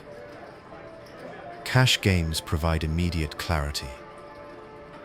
A hand's outcome is final, and players can track results daily. Tournament poker rewards discipline over long intervals. Success may come after dozens of entries. This slower reinforcement cycle tests both confidence and emotional balance. Professionals treat their goals accordingly. Cash players measure progress in win rate per hour. Tournament players measure progress in deep runs and average return on investment. Both metrics reflect skill, but each rewards a different mindset. Understanding your goal defines your decision framework. In cash games, take every profitable edge. In tournaments, preserve life until opportunity multiplies your reward. The distinction is simple in theory, but profound in execution, separating the aggressive grinder from the strategic survivor. Chapter 6: Early Stage Tournaments. The early levels of a tournament play more like a deep cash game than any other stage. Stacks are large, blinds are small, and the cost of mistakes is relatively low compared to later levels. Yet even in these conditions, a fundamental difference remains. Chips lost cannot be reloaded. In early play, the correct strategy is conservative and patient. Deep stacks allow full-range exploration, but most players overvalue aggression when the reward is minimal. The blinds contribute little to the pot, so chasing small edges exposes unnecessary risk. Strong players focus instead on observation, table mapping, and disciplined value extraction. Hand selection is key. High implied odds hands, such as suited connectors or small pairs, have merit early because the deep stacks provide room for post-flop maneuvering. However, it is still important to avoid marginal spots against unpredictable opponents. Building a solid foundation requires protecting your stack rather than expanding it recklessly. Positional awareness remains essential.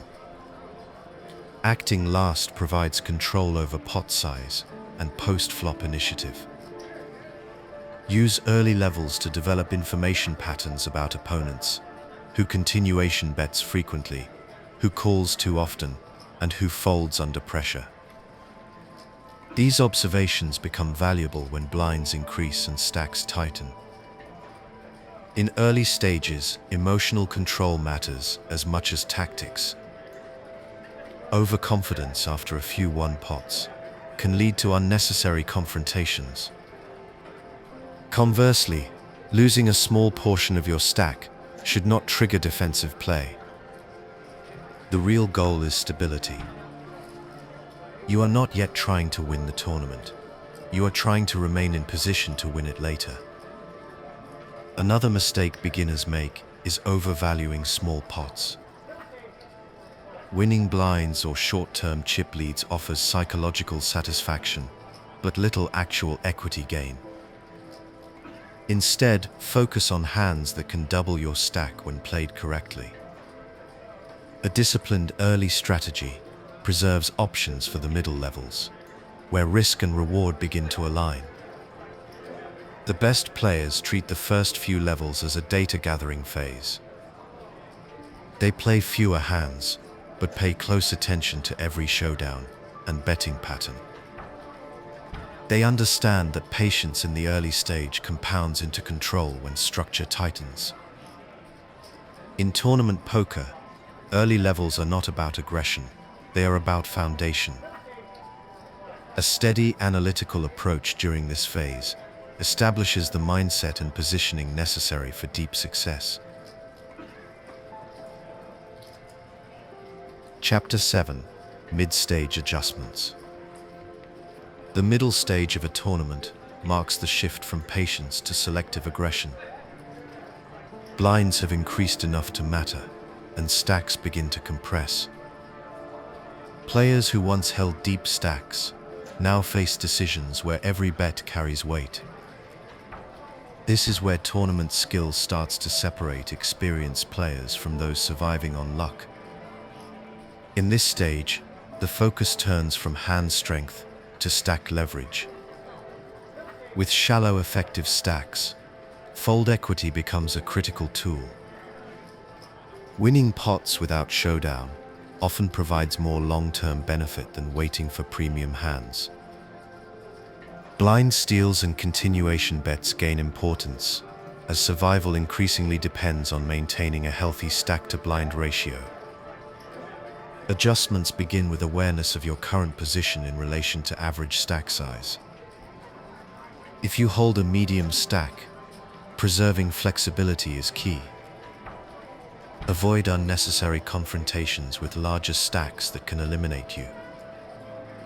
Instead, apply pressure to shorter stacks who are forced to protect their tournament lives. When facing deep stacks, play controlled pots and avoid marginal risks. Your raise sizes should now shrink. Opening smaller preserves chips while achieving the same fold equity. 3-bets are more situational, often reserved for hands with strong equity or clear blockers. Limping and min-raising become tools of efficiency rather than weakness. Reading table flow becomes more important than raw hand charts. In the middle levels, every table develops its own rhythm. Some may tighten collectively as the bubble approaches, while others loosen due to fatigue or confidence. Adapting to that rhythm often produces more profit than memorizing ideal ranges. This stage also demands emotional balance.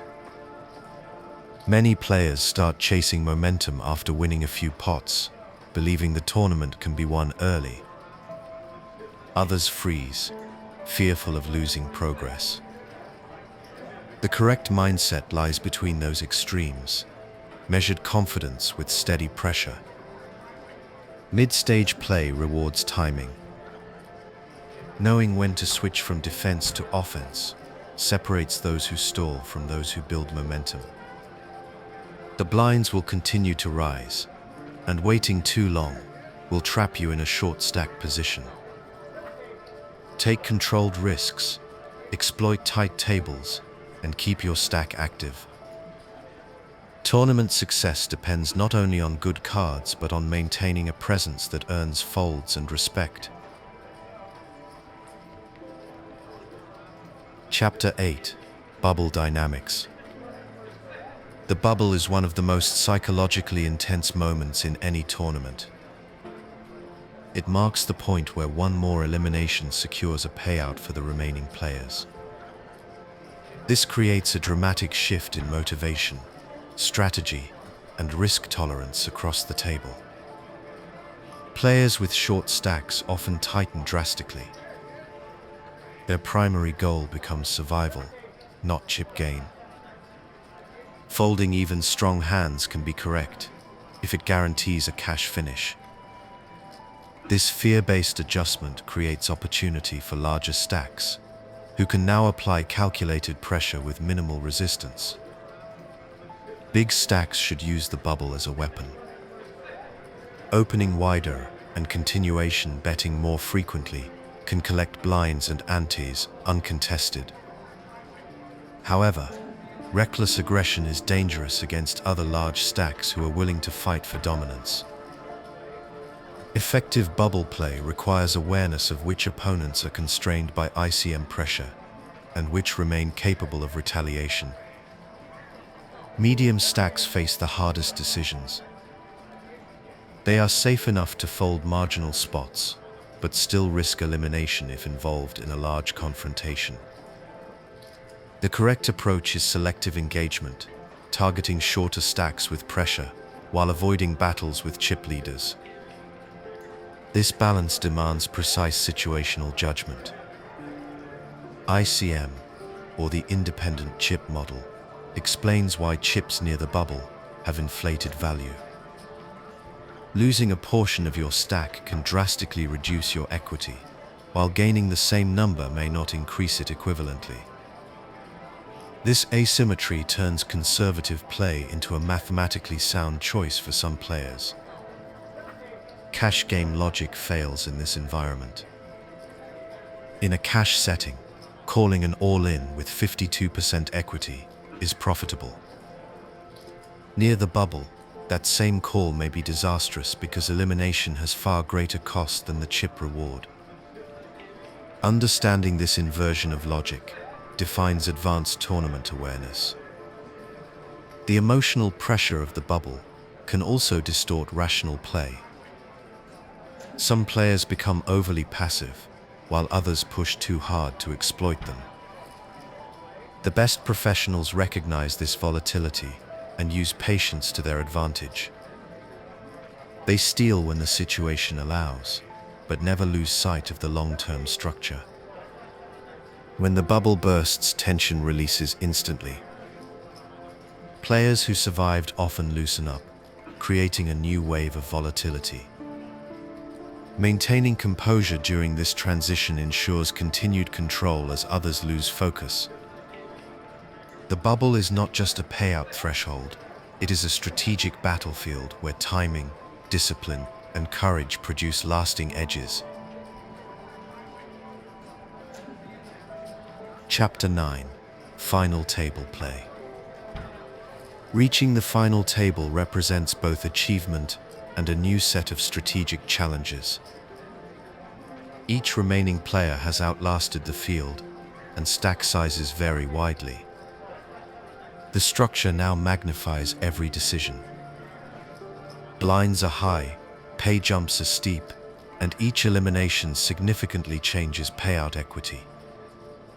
Final table strategy begins with understanding relative stack positions. Chip leaders can pressure shorter stacks relentlessly, while medium stacks must navigate cautiously.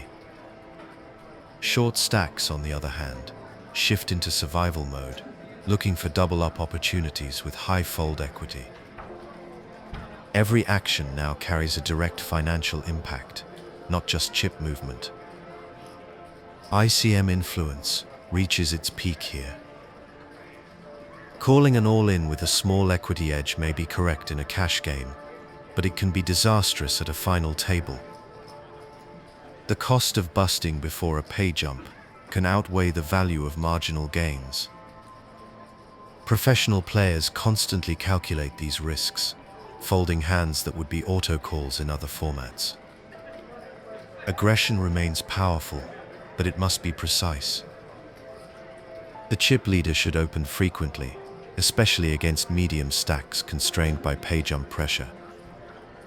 Yet over-aggression can backfire if those players choose to fight back with premium holdings. Maintaining composure and balance is critical. Apply pressure, but never lose discipline. Position carries even greater importance.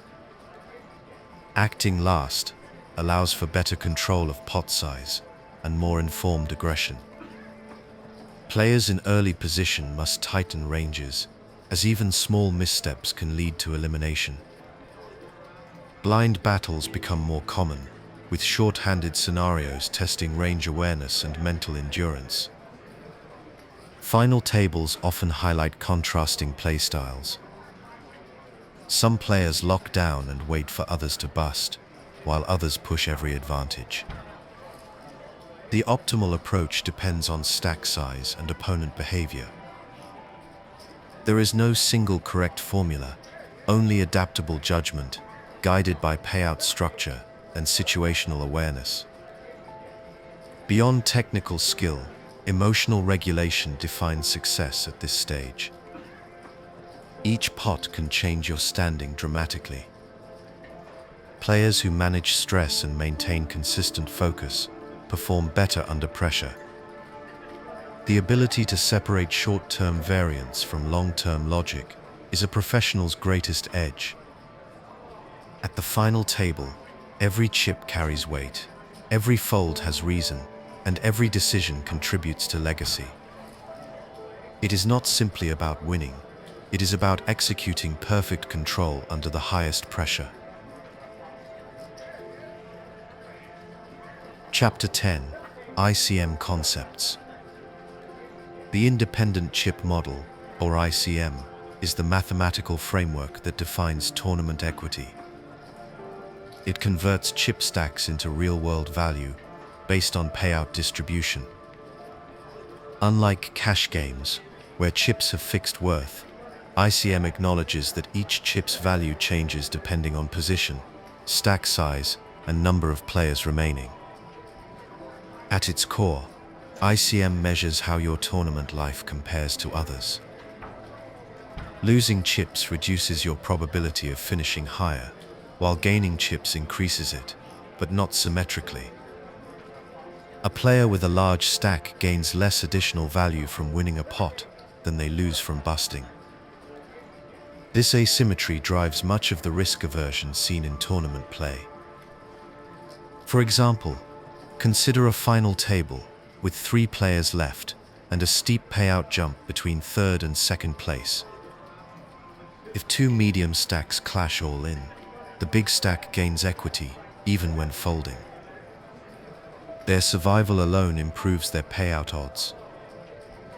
Understanding this passive equity growth helps big stacks apply pressure safely, knowing others carry greater elimination risk. ICM influences both calling and shoving decisions. When facing an all-in, a player must evaluate not only pot odds, but the cost of busting. Even a mathematically correct call in chip terms may be incorrect in real value. Folding can preserve higher long-term equity by maintaining survival probability. Short stacks experience the opposite. When their tournament life is already near zero, taking small positive equity spots becomes correct. The risk of busting is outweighed by the necessity to rebuild. This dynamic explains why the shortest stacks often play with greater freedom near bubbles or final tables. ICM also affects multi-way interactions. When multiple players can be eliminated in the same hand, the value of survival skyrockets. Skilled players exploit this by avoiding risky confrontations when another opponent is in danger. These subtleties define modern tournament play. In practice, ICM is not computed manually at the table. Professionals internalize its principles through experience. They instinctively know when survival is more valuable than marginal chip gain. The discipline to fold winning hands in exchange for higher placement equity reflects advanced tournament maturity. Mastering ICM transforms understanding of tournament poker. It teaches that success is not measured by pots won, but by decisions that maximize long-term payout potential. The model turns chaos into structure and separates emotional impulse from rational execution. Chapter 11. Cash Game Freedom. Cash games provide a level of freedom that tournaments cannot match. Players control their session length, buy-ins, and risk exposure. This flexibility shapes both strategy and psychology, making cash play more stable and less pressured than tournament environments. In a cash game, chips equal money. You can add more whenever you lose and leave the table whenever you wish.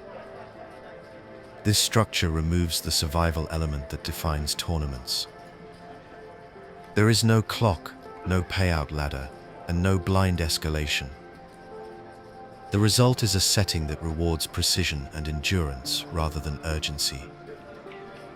The absence of blind pressure allows players to wait indefinitely for favorable conditions. Fold equity is replaced by value focus. Each decision can be made with long-term profit in mind, independent of time or stage. The most successful cash players maintain consistent discipline, exploiting small edges repeatedly until results converge over thousands of hands. Deep stacks encourage creativity. With 100 or more big blinds, players can plan multi-street bluffs, thin value bets, and complex trapping lines. Mistakes can be absorbed because every hand begins with fresh opportunity. The game becomes an open system, driven by skill, information, and stamina. Variance also behaves differently. In tournaments, elimination risk amplifies variance through limited sample size. In cash games, results stabilize over time. Even if a player suffers short-term loss, continued play allows recovery through consistent expected value. This makes cash games ideal for developing mechanical skill and emotional control. Another difference lies in table selection and pacing. Cash players can choose their opponents, adjusting table composition to their advantage. They can also manage fatigue by ending sessions early or taking breaks. Tournament players have no such choice. The event continues until conclusion. Bankroll management reflects this freedom. Cash players often maintain smaller multiples of buy-ins because volatility is lower. Tournament players must plan for extended downswings and greater variance. This difference influences both playstyle and mindset. Cash games reward technical accuracy and patient observation. Tournament players must constantly adapt to changing conditions, but cash professionals thrive through repetition and steady execution.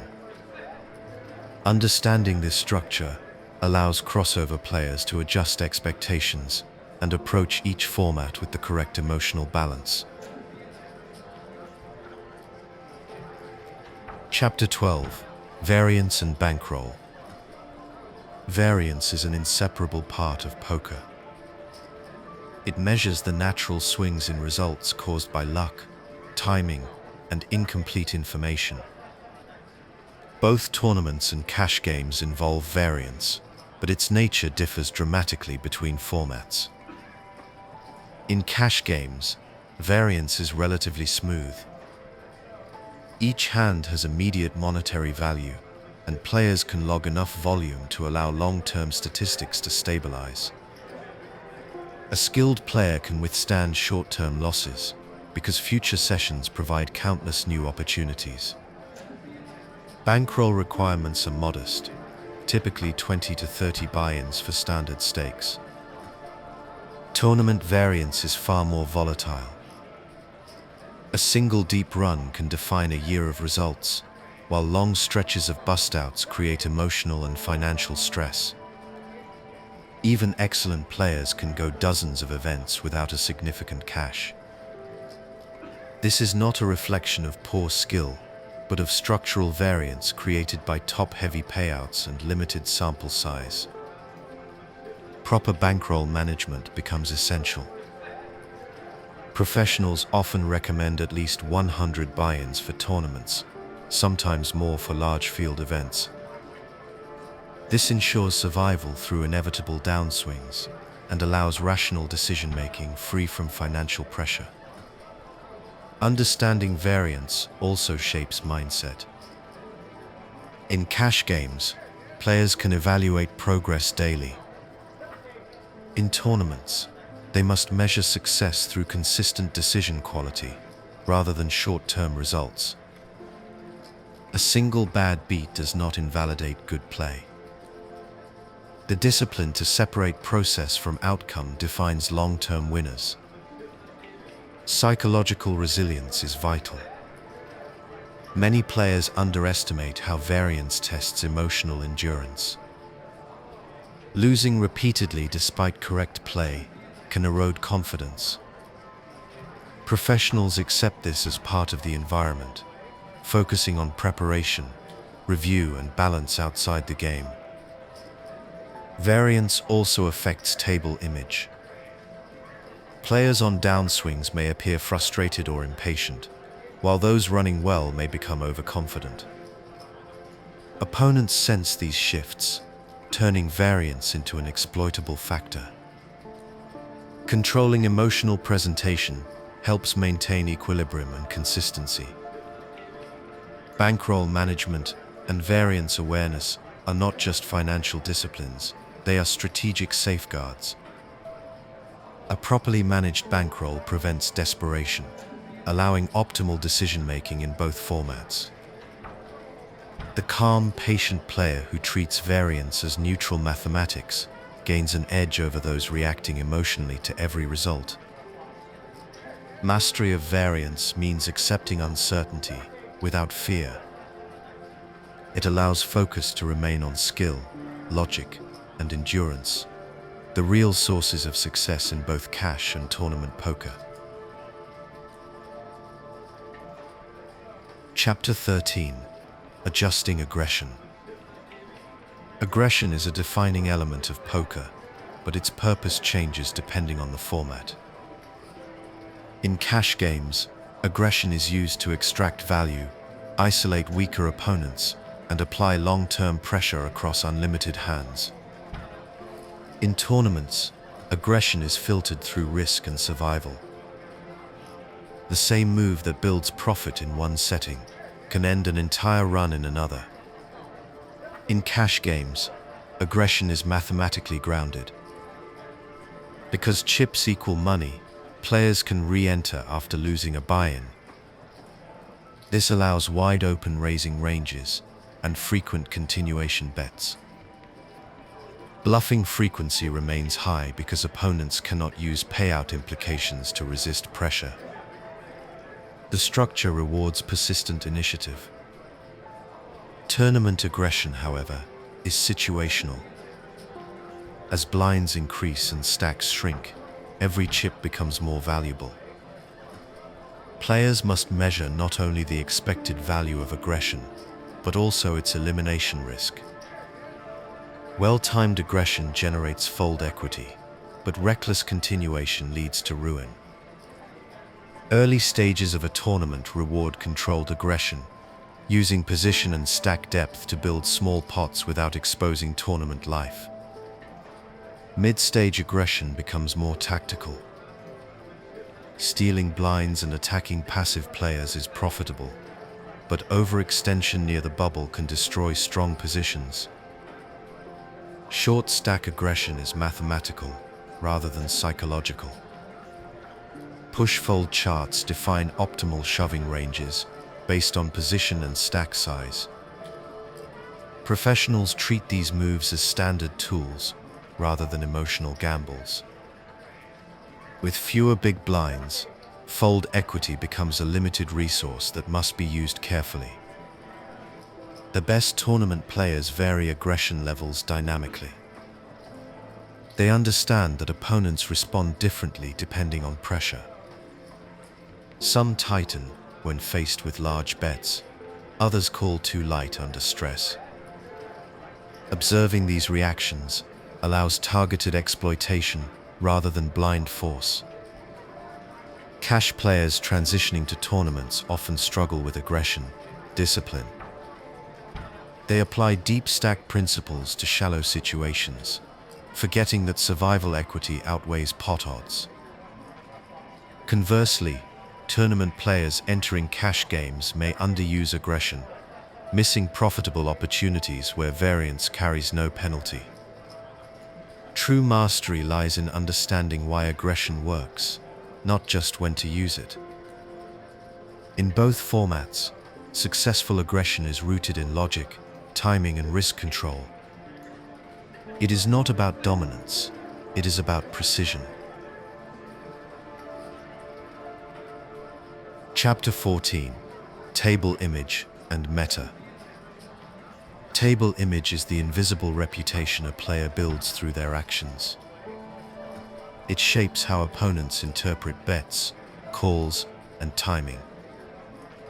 In both cash games and tournaments, table image guides opponent behavior, but its longevity and influence differ between formats.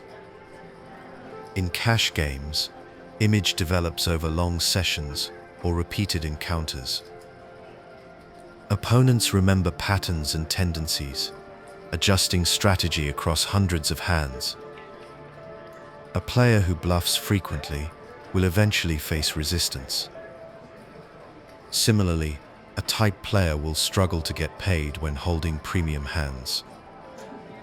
Managing image in cash play requires sustained balance, enough unpredictability to stay unreadable without losing discipline. Tournaments compress that timeline. Opponents may only share a table for a few levels before balancing or elimination changes lineups. Image must therefore be built quickly and leveraged efficiently. Early tightness can establish credibility for future bluffs, while controlled aggression can create fear that lasts the entire session. Every visible hand contributes to your reputation. Stack size interacts with image. A large stack exudes confidence and authority, often forcing weaker opponents to avoid confrontation. A short stack may invite calls from players eager to eliminate competition. Understanding how others perceive your stack and demeanor allows for strategic manipulation. Metagame awareness extends beyond the table. In tournament series or recurring games, players recognize familiar faces. Adjusting strategy based on past sessions adds another layer of sophistication. Professionals study not only hands but histories, predicting how specific players will react to pressure. Image also ties to emotional presentation. Body language, betting rhythm, and conversation all transmit information. Calm, consistent demeanor discourages exploitation. Visible frustration or excitement invites it. Maintaining steady presence protects your range and prevents opponents from finding reliable reads. Cash players often develop deliberate long-term images designed to maximize value over time. Tournament players use short-term perception to control immediate dynamics. Both approaches serve the same goal, influencing others to make predictable mistakes. Advanced players treat table image as a currency. Every fold and showdown contributes to its balance. They spend that image strategically, bluffing only when credibility is high, and tightening up once deception is exposed. Understanding table image and meta dynamics transforms poker from mechanical play into psychological art. The cards matter less than the perception they create. Control that perception, and you control the flow of the game. Chapter 15. Reading Opponents. Reading opponents is the skill that transforms knowledge into advantage.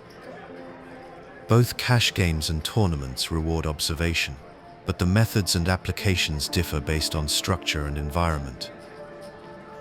In cash games, players face consistent opponents for long sessions, giving time to establish patterns. In tournaments, lineups change frequently, forcing rapid assessment. Cash game reads develop through repetition. Watching hundreds of hands allows you to map tendencies with precision.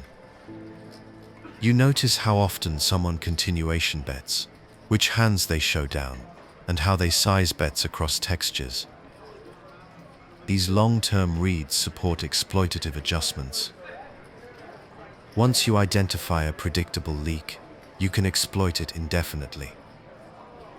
Tournament reads are built on fewer observations.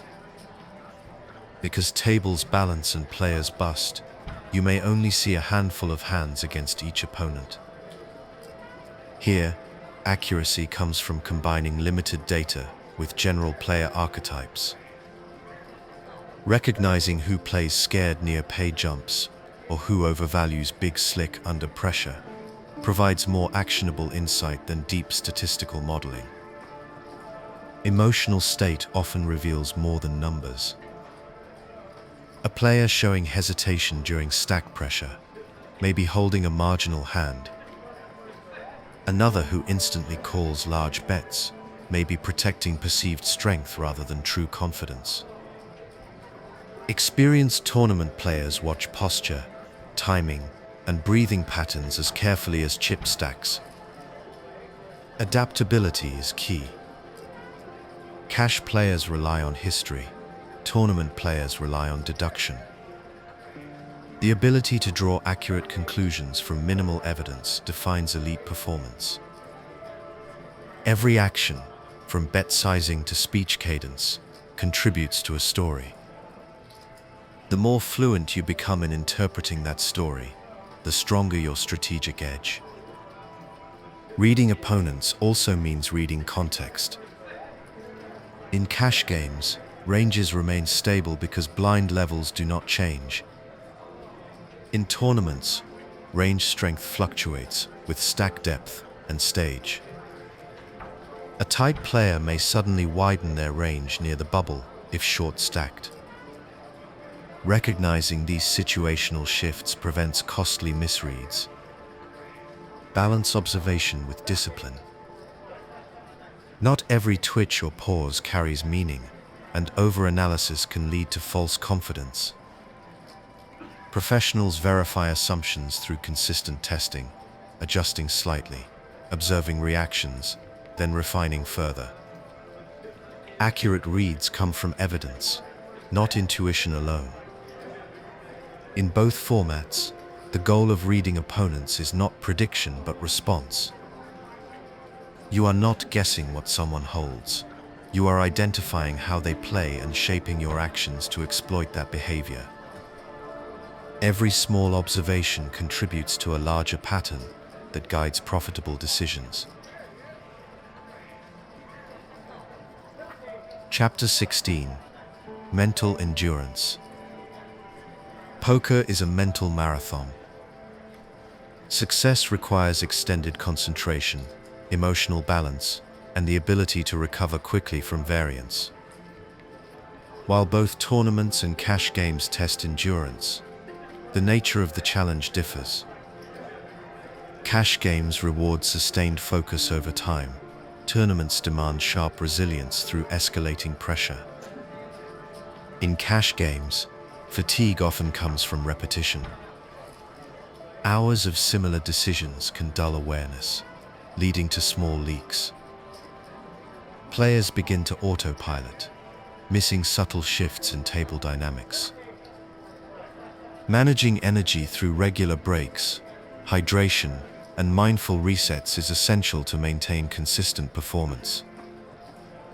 Because you can leave at any time, the discipline lies in recognizing when focus has faded and stepping away before mistakes occur. Tournament endurance is defined by intensity. Players must stay alert through changing conditions, rising blinds, table reassignments, and emotional swings. Deep runs often last 10 or more hours without meaningful pause. As mental energy depletes, decision quality declines. Professionals counter this through structured preparation, steady breathing, and nutritional balance. Tilt management becomes critical. Bad beats or missed opportunities can create emotional overreaction. In cash games, you can quit after a setback. In tournaments, you must continue immediately, carrying that frustration into future hands. The ability to compartmentalize and reset within moments separates strong players from impulsive ones. Concentration under fatigue also reveals discipline. Many late-stage tournament errors occur when players grow impatient. Loose calls, rushed bluffs, and mistimed aggression often trace back to mental exhaustion. Recognizing fatigue cues, racing thoughts, loss of patience, or emotional spikes allows you to recenter before costly mistakes. Routine supports endurance. Professionals maintain consistent habits before and during play: balanced meals, adequate rest, limited distractions, and steady breathing patterns. These rituals build mental resilience, keeping focus sharp when others deteriorate. In both formats, emotional neutrality is the ultimate goal. Whether up or down, chip leader or short stack, staying composed preserves clarity. Success is not measured by avoiding mistakes entirely, but by minimizing the impact of fatigue and emotion on decision-making. Poker rewards endurance as much as intelligence. The player who stays calm, alert, and methodical longest often outlasts those with equal technical skill but weaker discipline. True mastery begins not at the start of a session, but at the point where others begin to fade. Chapter 17: Adaptation and Transition. Adaptation is the bridge between formats. A player who can move seamlessly between tournaments and cash games understands that poker fundamentals remain constant, but their application must shift with structure. Recognizing when and how to adjust ensures long-term success across every setting. The first step in adaptation is understanding the goal of each format. Cash games reward maximizing expected value on every hand. Tournaments reward survival until payout equity compounds. A skilled player must adjust instinctively, shifting from short-term profit focus to long-term progression based on format. Stack depth drives many of these transitions. Cash players are comfortable operating with 100 big blinds or more, allowing for multi-street bluffs and deep value lines. Tournament players, often forced to work with 30 big blinds or fewer, emphasize pre-flop efficiency and short stack maneuvers. When moving between formats, recognizing these depth thresholds prevents costly overextensions or unnecessary tightness. Blind dynamics also require reprogramming. Cash players can remain patient indefinitely because blinds never rise. Tournament players must create momentum to avoid being blinded out. Adapting between these rhythms means recalibrating tempo, slowing down in cash sessions, and accelerating strategically in tournaments. Risk tolerance defines another key shift. In cash play, taking thin edges and high variance lines can be profitable because each chip has fixed value. In tournaments, the same decision may be disastrous when elimination risk outweighs potential gain. Understanding when variance is acceptable and when restraint is wiser reflects mature strategic thinking. Transitioning also tests emotional control. A player accustomed to the stability of cash games may struggle with tournament variance, while a tournament specialist may find the slower pace of cash sessions mentally draining. Awareness of these tendencies allows for smoother adjustment without frustration or impatience. Preparation supports adaptability.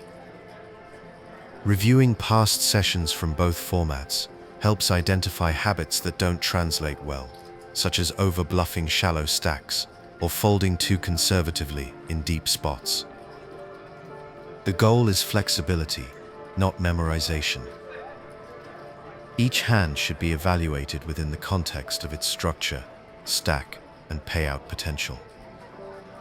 True mastery lies in becoming format agnostic. The adaptable player sees poker not as separate games, but as one system expressed through changing parameters. The cards remain the same. Only the meaning of each decision changes. Chapter 18: Tournament Bankroll Management. Bankroll management is the foundation of long-term stability in tournament poker. Variance in multi-table tournaments can be brutal, with even the best players enduring long stretches without a major cash. Proper financial planning ensures that variance never dictates emotional or strategic decisions. Tournament variance differs from cash play in both size and frequency. Cash players experience smaller, consistent swings because each hand has immediate monetary value. Tournament players face extended downswings due to top-heavy payouts and limited sample sizes. One deep run may account for months of results, while countless entries may end without profit. A responsible bankroll must absorb those fluctuations. The standard recommendation for professionals is at least 100 buy-ins for regular events, increasing to 200 or more for large field tournaments with high variance. Recreational players should adjust this figure upward if their income does not rely on poker, as emotional comfort is as important as mathematical safety. Downswings are inevitable. What matters is preparation. When players overextend, financial pressure leaks into gameplay, leading to forced aggression or excessive caution. Playing within your limits protects focus and allows you to make decisions based on logic, not desperation. Bankroll discipline also supports tournament selection. Choosing events with appropriate field sizes and structures can reduce variance. Smaller fields with flatter payouts offer steadier returns, while massive events provide greater upside at higher volatility. Balancing both keeps income streams diverse and consistent. Tracking performance over time provides insight into realistic expectations. Professionals measure success using return on investment, or ROI, the percentage profit earned across total buy-ins. A positive long-term ROI reflects sound strategy and consistent execution, even if individual sessions vary widely. Emotional resilience complements financial discipline. Accepting that even perfect play can lead to months of poor results helps maintain confidence. The most successful tournament players view each buy-in as one iteration in a long series, not a verdict on personal ability. Bankroll management is less about money and more about freedom. It allows players to think clearly, act strategically, and pursue opportunities without fear. A well-protected bankroll transforms poker from a gamble into a sustainable profession, ensuring that when variance strikes, skill remains the deciding factor, Chapter 19: Cash Game Bankroll Management. Cash game bankroll management follows the same principle as tournaments. Protect yourself from variance, but the scale and rhythm differ. Because cash games feature consistent blinds and lower variance, bankroll requirements are smaller and results stabilize more quickly. The goal is sustainability rather than endurance. In cash play, every chip represents real value, and each decision has immediate financial consequence. A proper bankroll ensures you can withstand short-term swings without emotional disruption. For most players, maintaining between 20 and 30 buy-ins for a chosen stake provides sufficient cushion. Professionals often increase this to 40 or 50 for added security, especially in volatile games with aggressive opponents. Discipline is the defining factor. Without structure, even strong players can ruin profitability through poor bankroll control. Moving up too quickly or chasing losses leads to instability. Smart bankroll management allows you to adjust limits based on results, stepping down temporarily after a downswing and climbing again once stability returns. Game selection influences bankroll needs. Loose, high-variance tables demand deeper reserves, while tighter environments allow smaller cushions. Online players often require more buy-ins than live players because of higher hand volume and increased variance per hour. Emotional control parallels financial control. Players who treat money as scorekeeping rather than survival maintain healthier mental balance. Viewing each hand as one of thousands prevents tilt-driven decisions. Consistency matters more than single-session outcomes. Cash game bankrolls are also affected by lifestyle and external expenses. Professionals treat bankrolls as separate business accounts, never mixing them with personal funds. This separation ensures clear financial boundaries and avoids the temptation to chase results to cover outside costs. Risk tolerance is personal. Conservative players may prefer 50 buy-ins for comfort. Aggressive players may function with 20. The correct number is the one that keeps decision-making calm.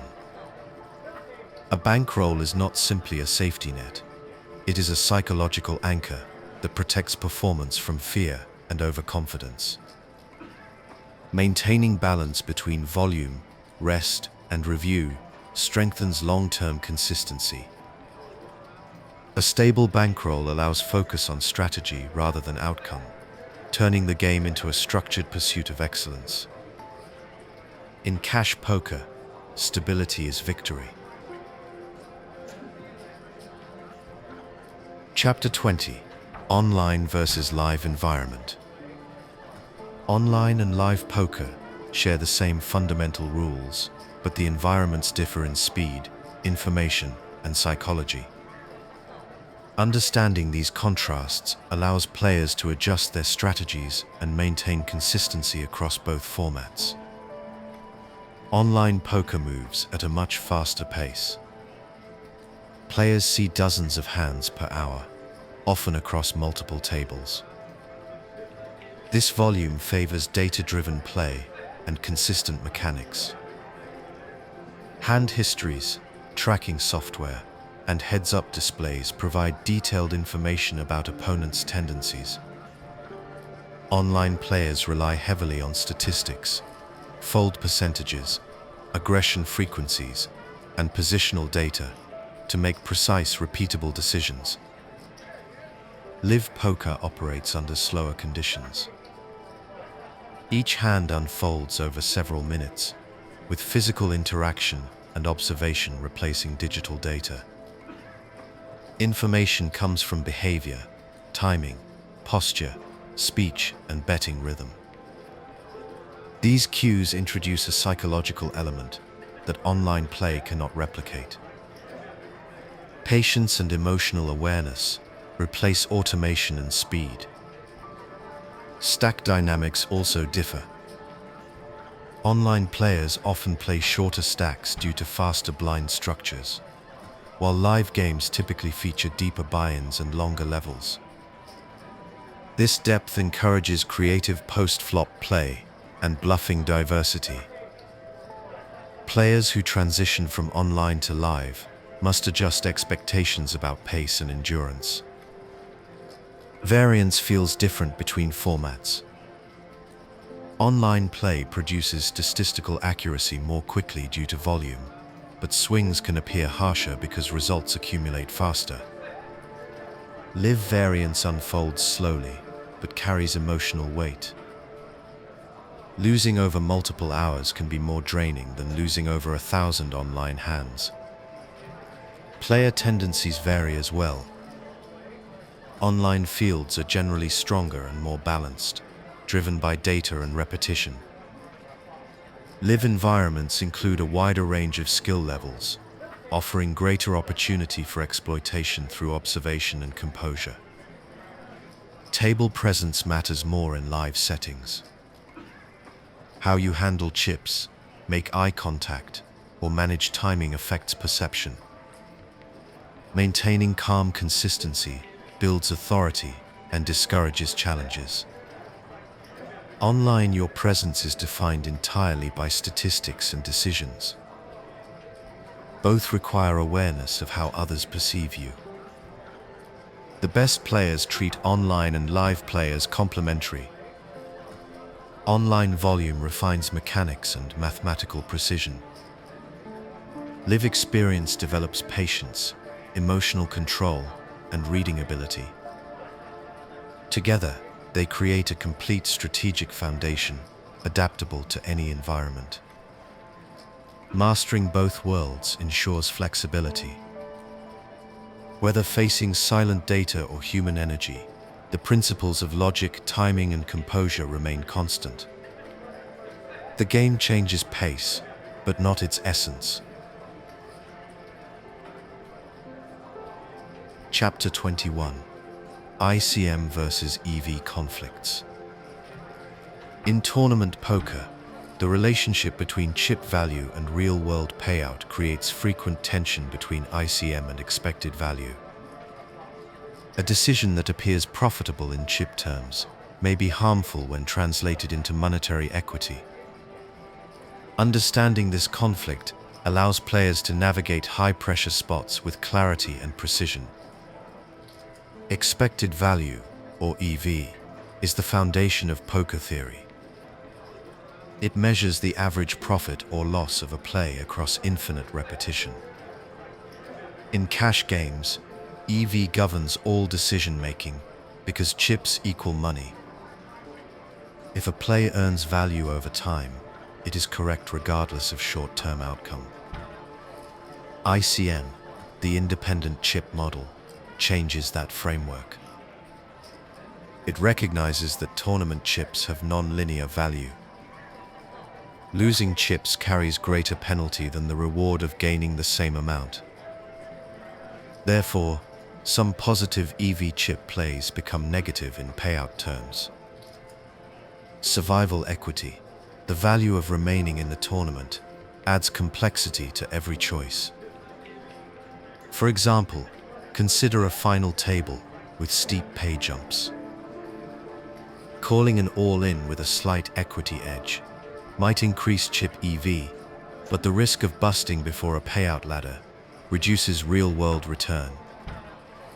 Folding preserves placement equity, which may be worth more than the chips potentially gained.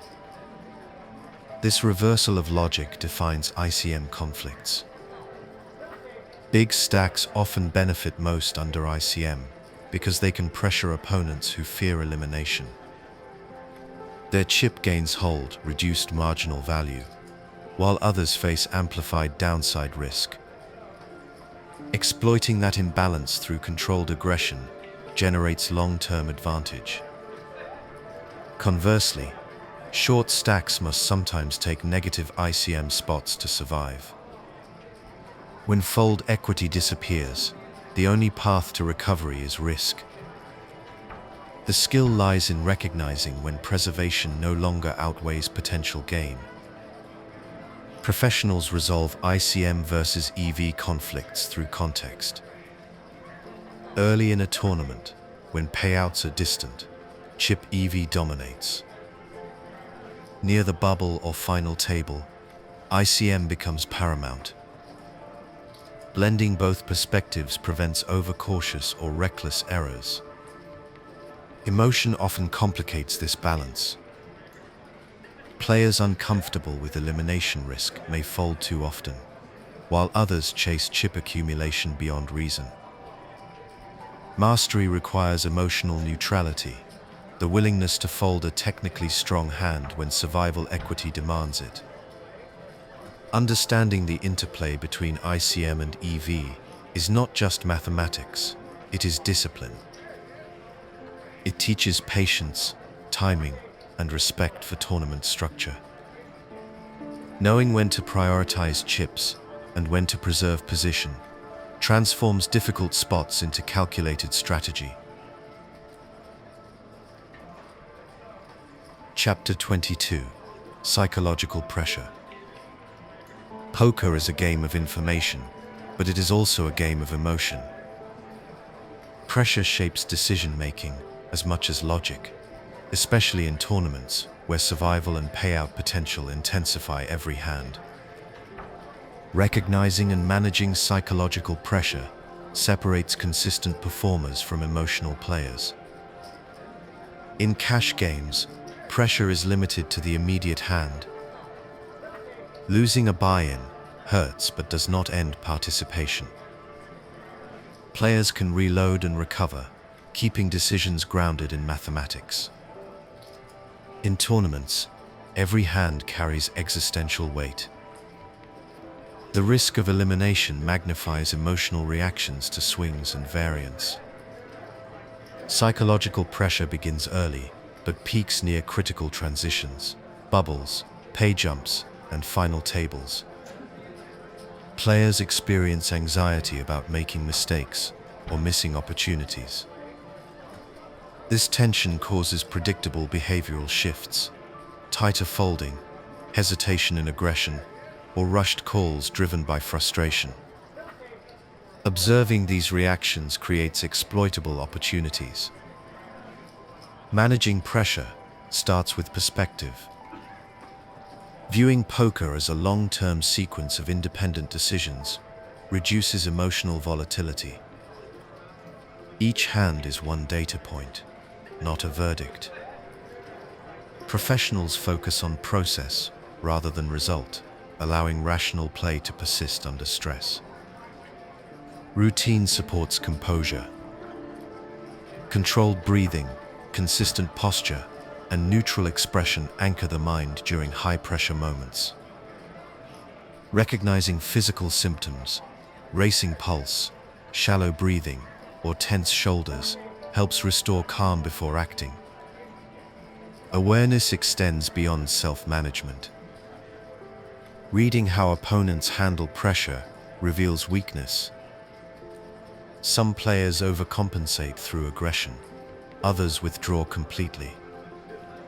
Adapting your approach to exploit their responses turns tension into tactical leverage.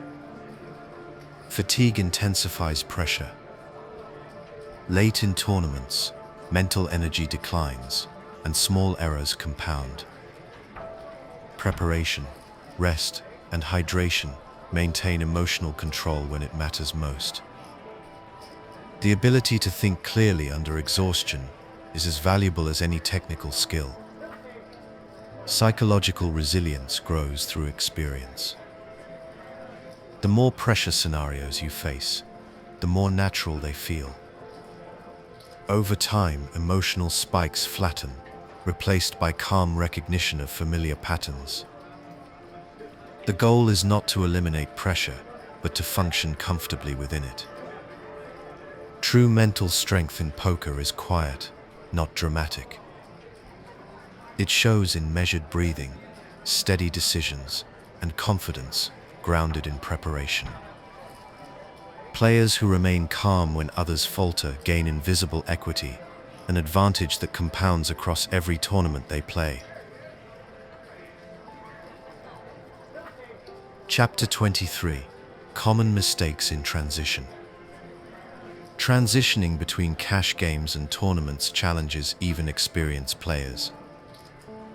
While the core mechanics remain identical, the underlying incentives, stack dynamics, and psychological pressures differ sharply. Understanding the most common errors prevents losses caused by habit rather than logic. One frequent mistake occurs when cash players enter tournaments without adjusting risk tolerance. They continue taking marginal edges suitable for deep stacks, but dangerous when elimination is possible. A small positive equity call may be correct in a cash setting, yet disastrous under ICM pressure. Recognizing that tournament chips carry non-linear value is essential. Another error happens in the opposite direction.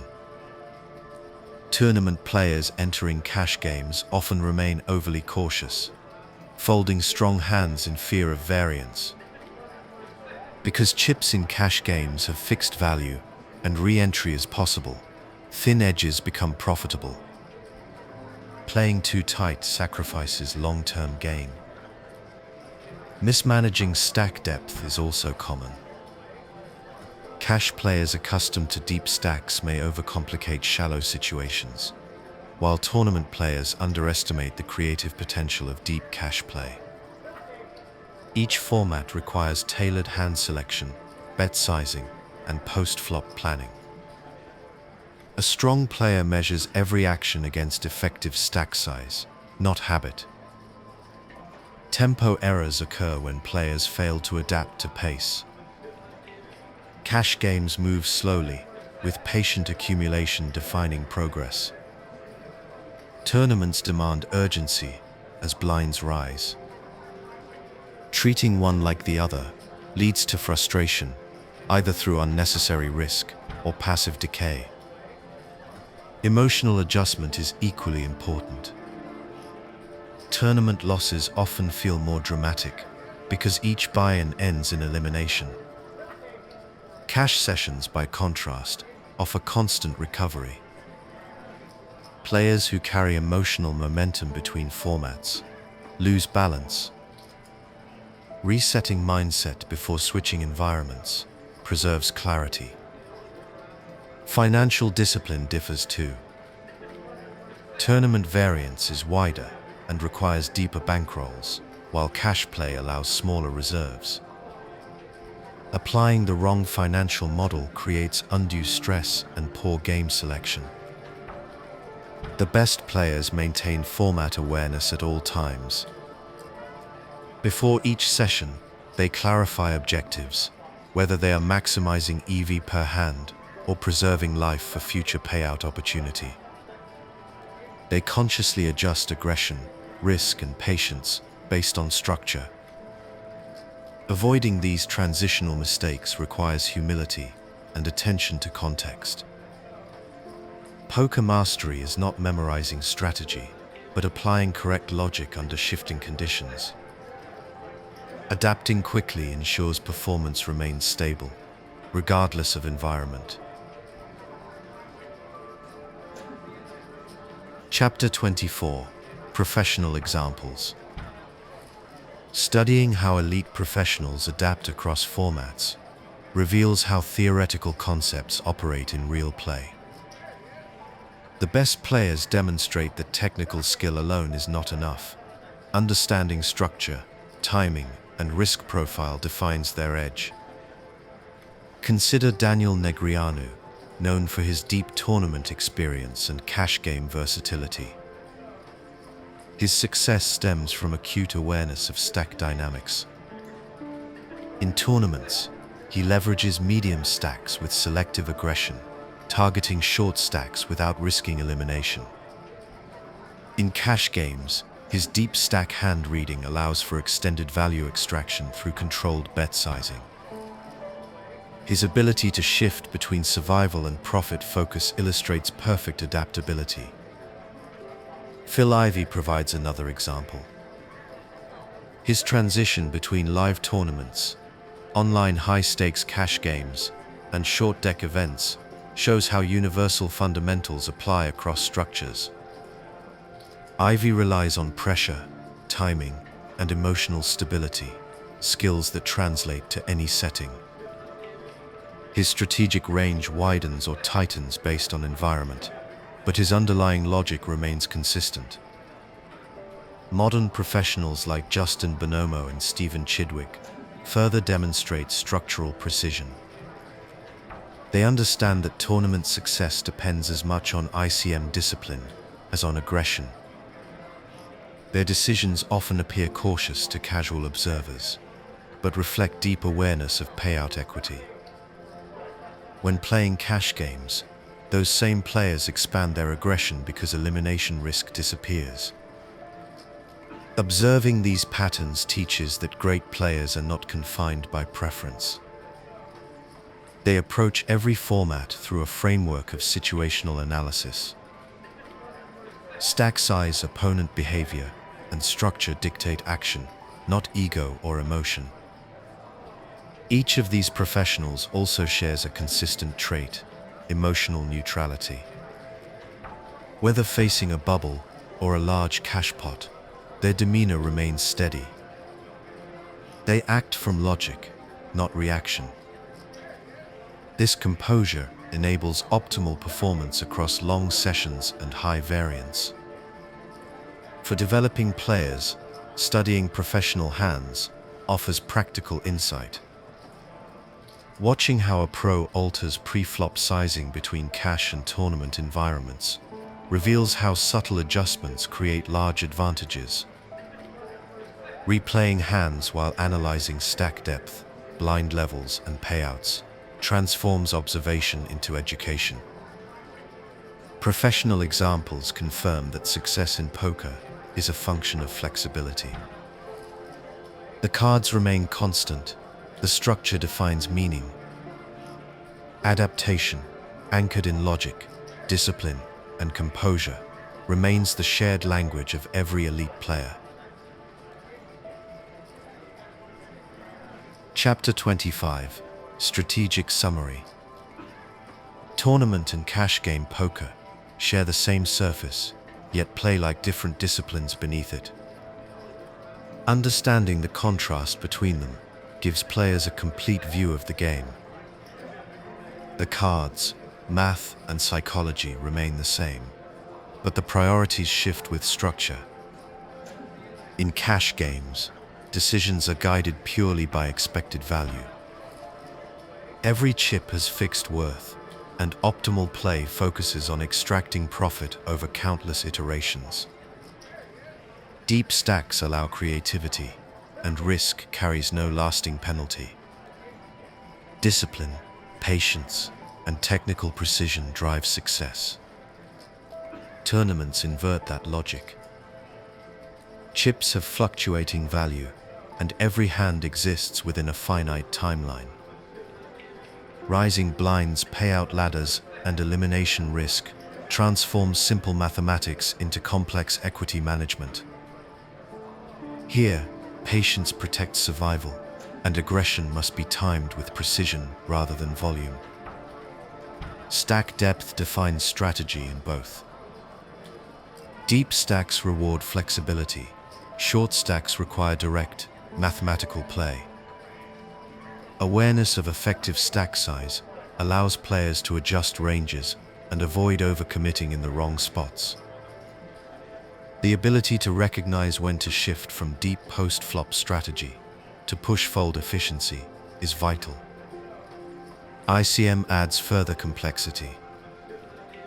It forces players to value survival as part of profit, blending logic with restraint. Folding a profitable hand in chip terms may still be correct when measured in payout equity. Understanding this difference separates tournament thinkers from purely mathematical players. Adaptation connects both formats. A complete player transitions seamlessly, recognizing when patience is a weapon and when aggression is opportunity. Whether playing a long cash session or a fast-paced tournament, decisions are shaped by awareness of structure, not emotion. In both formats, composure remains the anchor. Technical knowledge without control collapses under pressure. Emotional stability, steady breathing, and consistent thought processes transform strategy into reliable execution. The greatest players respect the balance between aggression and discipline, variance and logic, opportunity and restraint. They see poker not as two separate games, but as one universal system with changing parameters. Mastering that system requires study, patience, and calm confidence in the process. Chapter 26. Looking ahead to exploitative versus GTO play.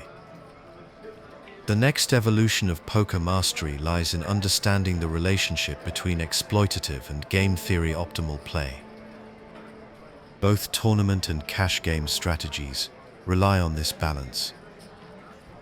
Exploitative play targets opponent weaknesses directly, while GTO seeks equilibrium where no one can be easily exploited. Cash games favor exploitative precision. The stable environment and repeated encounters allow players to map tendencies over time and deviate for profit. Small adjustments, such as bluffing a tight opponent or overbetting against one who calls too wide, generate consistent returns. The ability to identify and punish leaks drives long-term advantage. Tournaments reward selective exploitation but punish excess risk. Because lineups change and stack depths shift, maintaining balanced ranges prevents catastrophic mistakes. GTO foundations protect against variance and unknown opponents, providing structure when reads are limited. Elite players weave both approaches together, balancing safety and opportunity. The future of the masterclass explores this duality.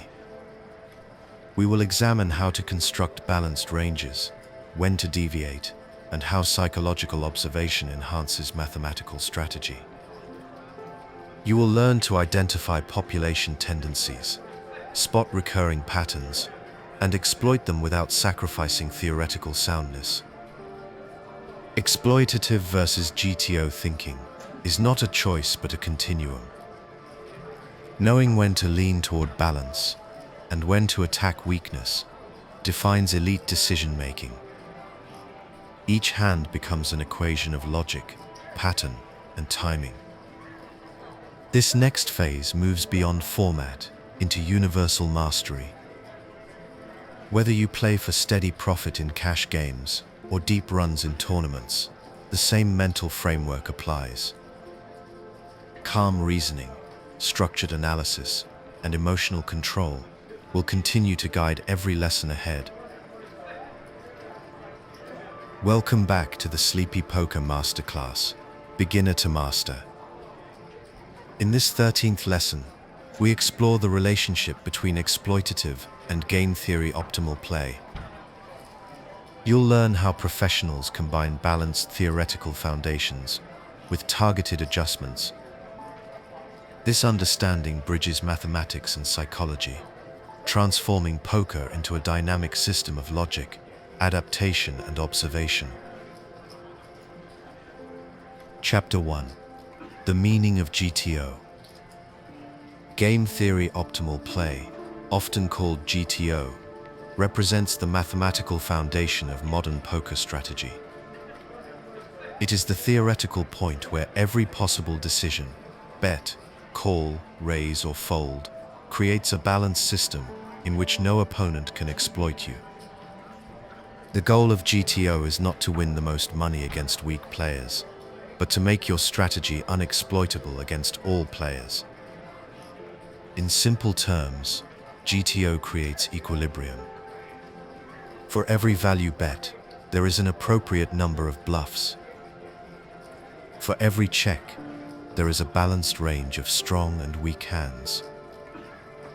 The idea is that if both players follow optimal strategy perfectly, neither can gain an edge in expectation. Every deviation from balance creates potential profit for the opponent. GTO is not a guessing system, but a framework. It defines what correct frequencies look like over the long run. When applied correctly, it prevents players from overfolding, overcalling, or bluffing too often. It builds protection into every part of your range, so that opponents cannot simply identify weakness and attack. This equilibrium approach is especially valuable in modern poker, because players study each other through data, tracking software, and solvers.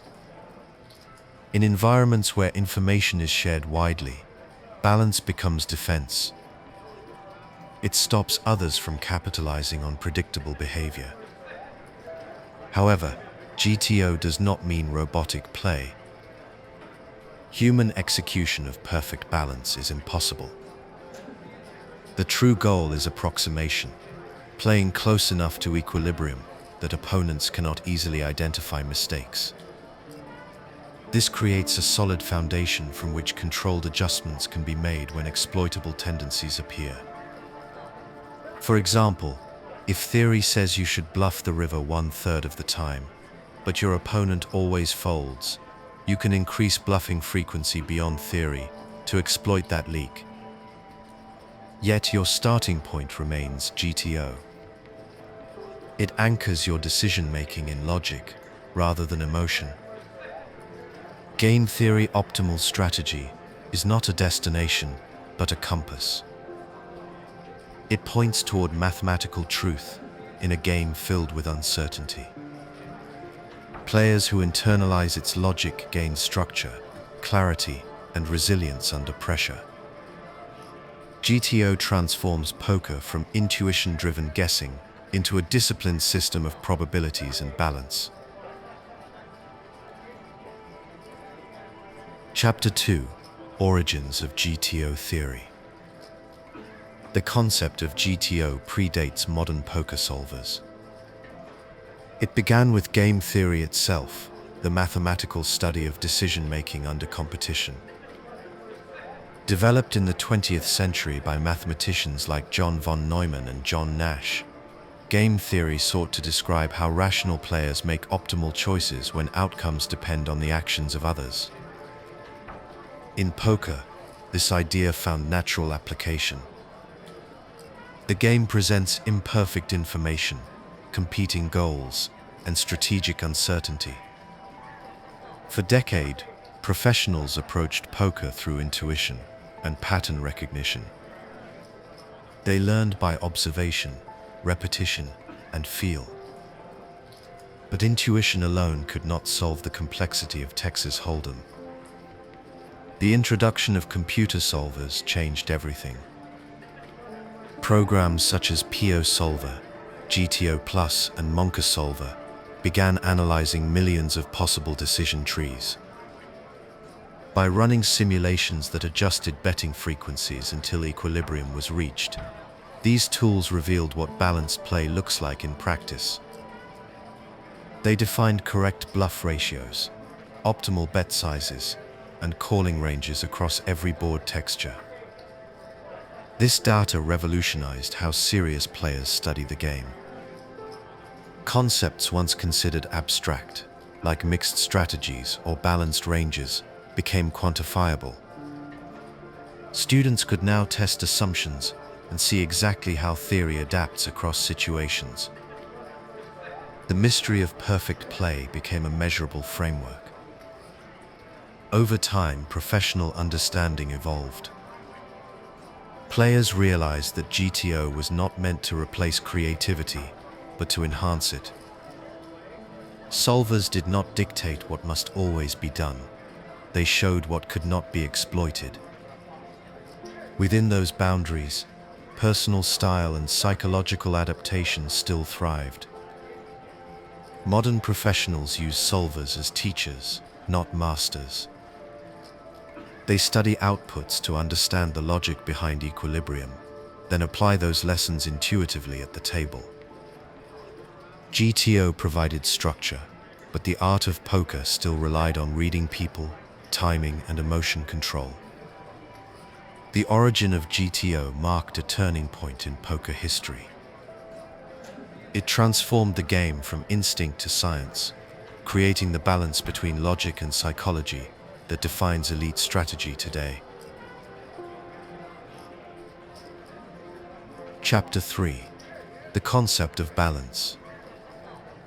Balance is the heart of game theory optimal strategy. In poker, balance means your actions contain the correct ratio of value bets, bluffs, and neutral hands, ensuring opponents cannot exploit your behavior.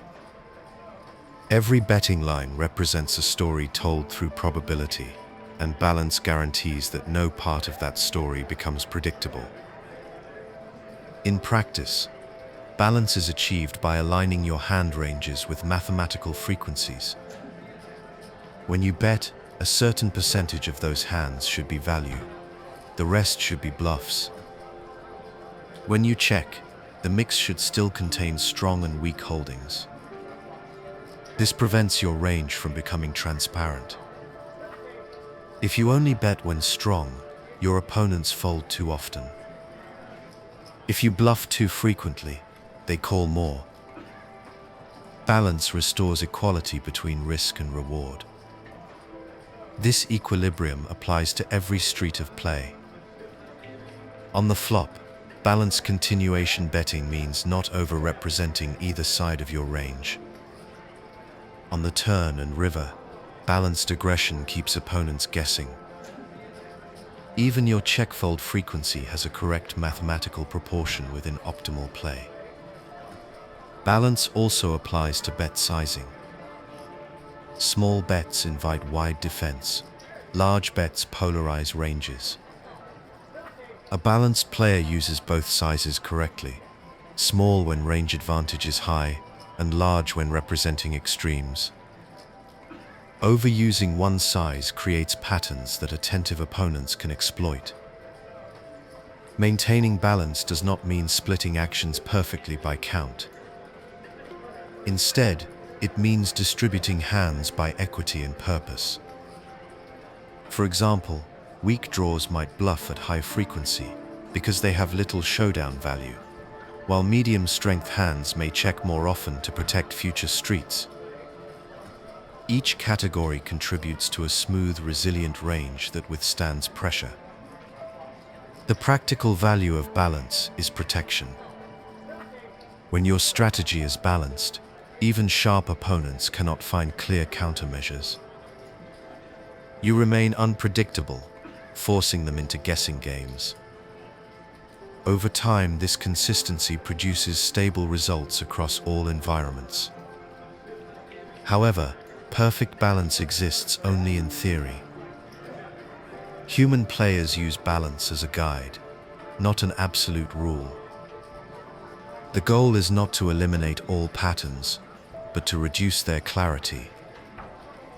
Small imbalances can be intentional when they target known tendencies. The strongest players maintain balanced foundations, but lean toward exploitation when opportunity appears. Balance transforms poker from chaos into structure. It allows aggression without fear and defense without weakness. It is the invisible armor that makes every strategic move durable under scrutiny. Chapter 4: The Limits of GTO. Game theory optimal play represents perfection on paper, but real poker never matches the conditions of theory. GTO assumes two flawless opponents playing infinite hands with no emotion, fatigue, or external variables. In practice, poker is played by humans, imperfect, emotional, and constantly adapting. Recognizing these limits turns GTO from a rigid system into a flexible tool. One limitation is incomplete information. Solvers calculate equilibrium using full-range visibility. At the table, players estimate those ranges from limited data. Without perfect input, exact GTO accuracy becomes impossible. The value lies in approximating balance, not reproducing it precisely. Another limitation is time. GTO solutions often involve mixed strategies that assign exact percentages to each action. A solver might recommend betting a particular hand 70% of the time and checking it 30%. No player can execute that with precision in real time. Human play relies on intuition and pattern memory, rather than strict randomization. Emotional variance further distorts theory. Fatigue, tilt, and stress influence judgment, leading players to deviate from intended frequencies. While solvers assume consistent logic, humans react to results. A few lost pots may cause subconscious tightening or over-aggression. Maintaining emotional balance is as important as mathematical balance. Environmental factors also alter GTO's value. In small-stakes games, where opponents make large errors, pure GTO play may be overly cautious. Maximizing profit often requires deviation to exploit mistakes. In elite fields, where balance is closer to perfection, GTO accuracy provides stability and protection. The optimal strategy changes with opponent quality. Finally, GTO does not account for long-term psychological influence. Reputation, image, and metagame awareness shape decisions in ways theory cannot measure. A player known for tight discipline can bluff more effectively than one with reckless history, regardless of solver outputs. These limitations do not weaken GTO, they clarify its purpose. It is not a script to follow, but a baseline for understanding. The art of poker lies in knowing when to follow theory and when to depart from it. Professionals who internalize both perspectives achieve mastery through flexible precision. Understanding GTO's limits turns perfection into practicality. The goal is not to play flawlessly, it is to play logically, consistently, and with purpose against the world's infinite imperfections. Chapter 5: Exploitative Fundamentals. Exploitative play is the deliberate act of deviating from game theory optimal strategy to take advantage of an opponent's mistakes. While GTO provides protection, exploitation provides profit. The strongest players understand both systems and move fluidly between them, depending on opponent tendencies and game conditions. At its core, exploitation relies on observation. When you detect that an opponent folds too often, you can increase bluff frequency. When you see someone call too frequently, you reduce bluffs and widen value betting. Each deviation earns profit by capitalizing on imbalance. Over time, these targeted adjustments yield greater return than pure theoretical play. The key is accuracy. Exploitative strategy only works when your reads are reliable. Acting on false assumptions can be more damaging than staying balanced. Skilled players test hypotheses through observation, tracking how opponents respond to bet sizes, timing, or pressure, and adjust gradually rather than suddenly. Exploitation also requires discipline.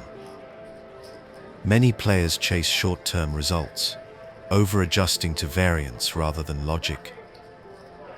A single mistaken read can lead to cascading losses if emotional bias drives reaction. Professionals maintain structure, even when deviating. They continue to analyze ranges, odds, and pot geometry, while adjusting frequencies around a stable framework. Exploitative play thrives in predictable environments. At low and mid stakes, where players exhibit consistent tendencies, deviations can be aggressive. In tougher fields, subtlety becomes essential. Overexploitation invites counterplay if opponents adapt. Balancing your adjustments keeps your strategy resilient. Exploitation is not recklessness, it is controlled deviation.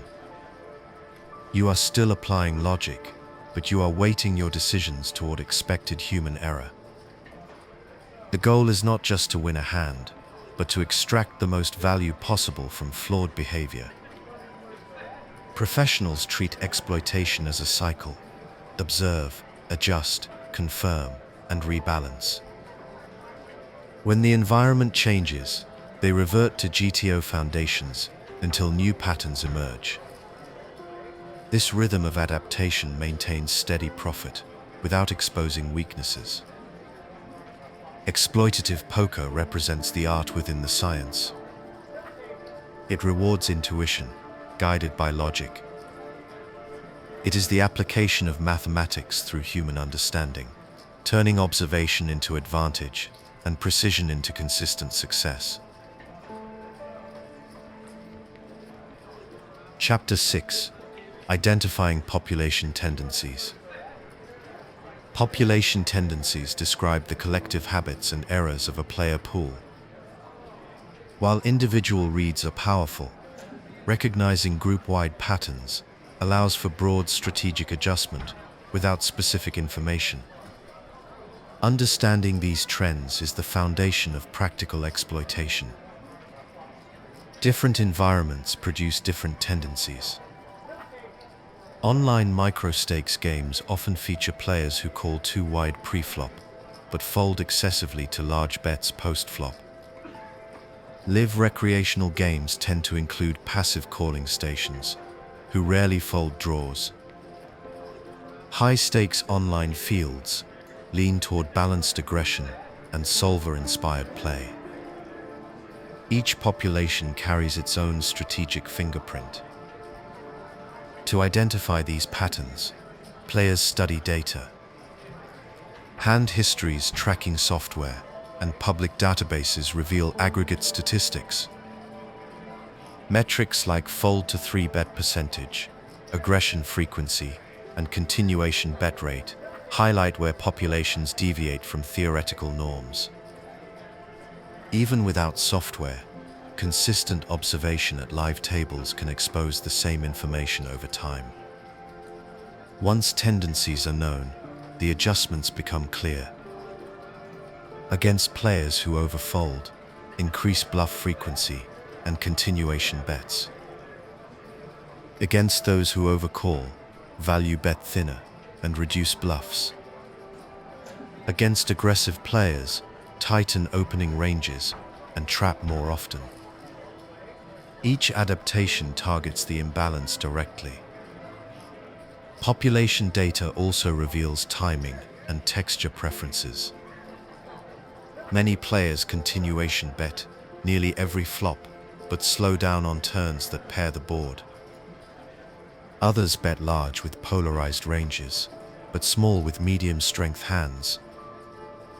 Recognizing these recurring choices simplifies decisions and exposes predictable errors.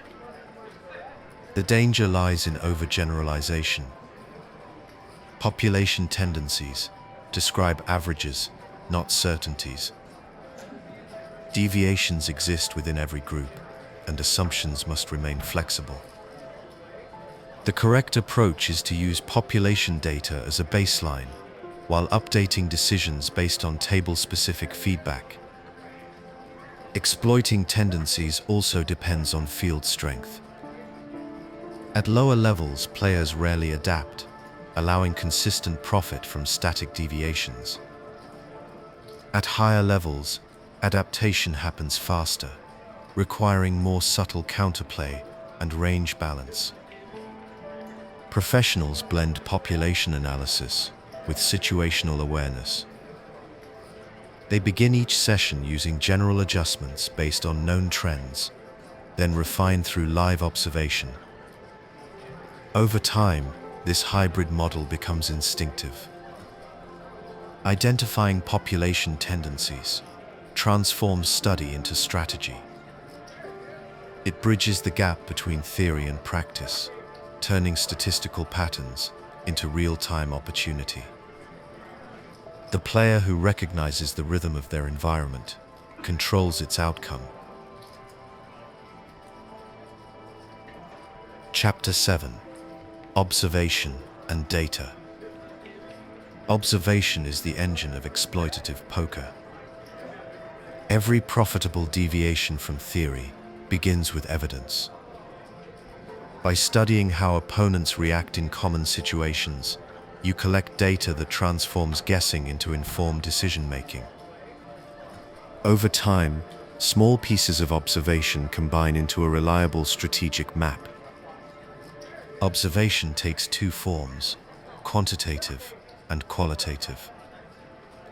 Quantitative observation involves measurable statistics. In online play, tracking software provides exact frequencies, how often opponents fold, raise, or continuation bet. These numbers reveal where someone departs from balanced theory. A player who folds 70% to 3 bets, for instance, invites frequent light aggression. Qualitative observation relies on human interpretation. In live play, where numbers are unavailable, you read behavior instead. Timing, posture, chip handling, and conversation all contribute clues. While these signals are less precise, they reveal emotion and confidence, information solvers cannot measure. Data alone does not create strategy. Interpretation gives it meaning. A player who folds to large bets but calls small ones consistently exposes a bet-sizing leak. Another who bluffs too often on scary turns can be trapped with medium-strength hands. The purpose of observation is not accumulation, but application. Pattern recognition refines this process. Repeated exposure to similar hands reveals frequency errors faster than any single note. You begin to see rhythm: who continuation bets, dry flops too frequently, who check raises only with strength, who never bluffs after missing draws. These rhythms guide your adjustments automatically. However, observation must remain structured. Confirmation bias, the tendency to see what you expect, distorts accuracy. Professionals counter this by verifying reads over multiple instances before acting. They treat every assumption as temporary until proven consistent. Technology enhances observation, but does not replace judgment. Solvers can show what optimal play looks like, but only live data shows how far your opponents deviate from it. The balance between theoretical knowledge and observed behavior defines modern poker skill. Observation is not a one-time task, but a continuous cycle. Each hand provides information for future use.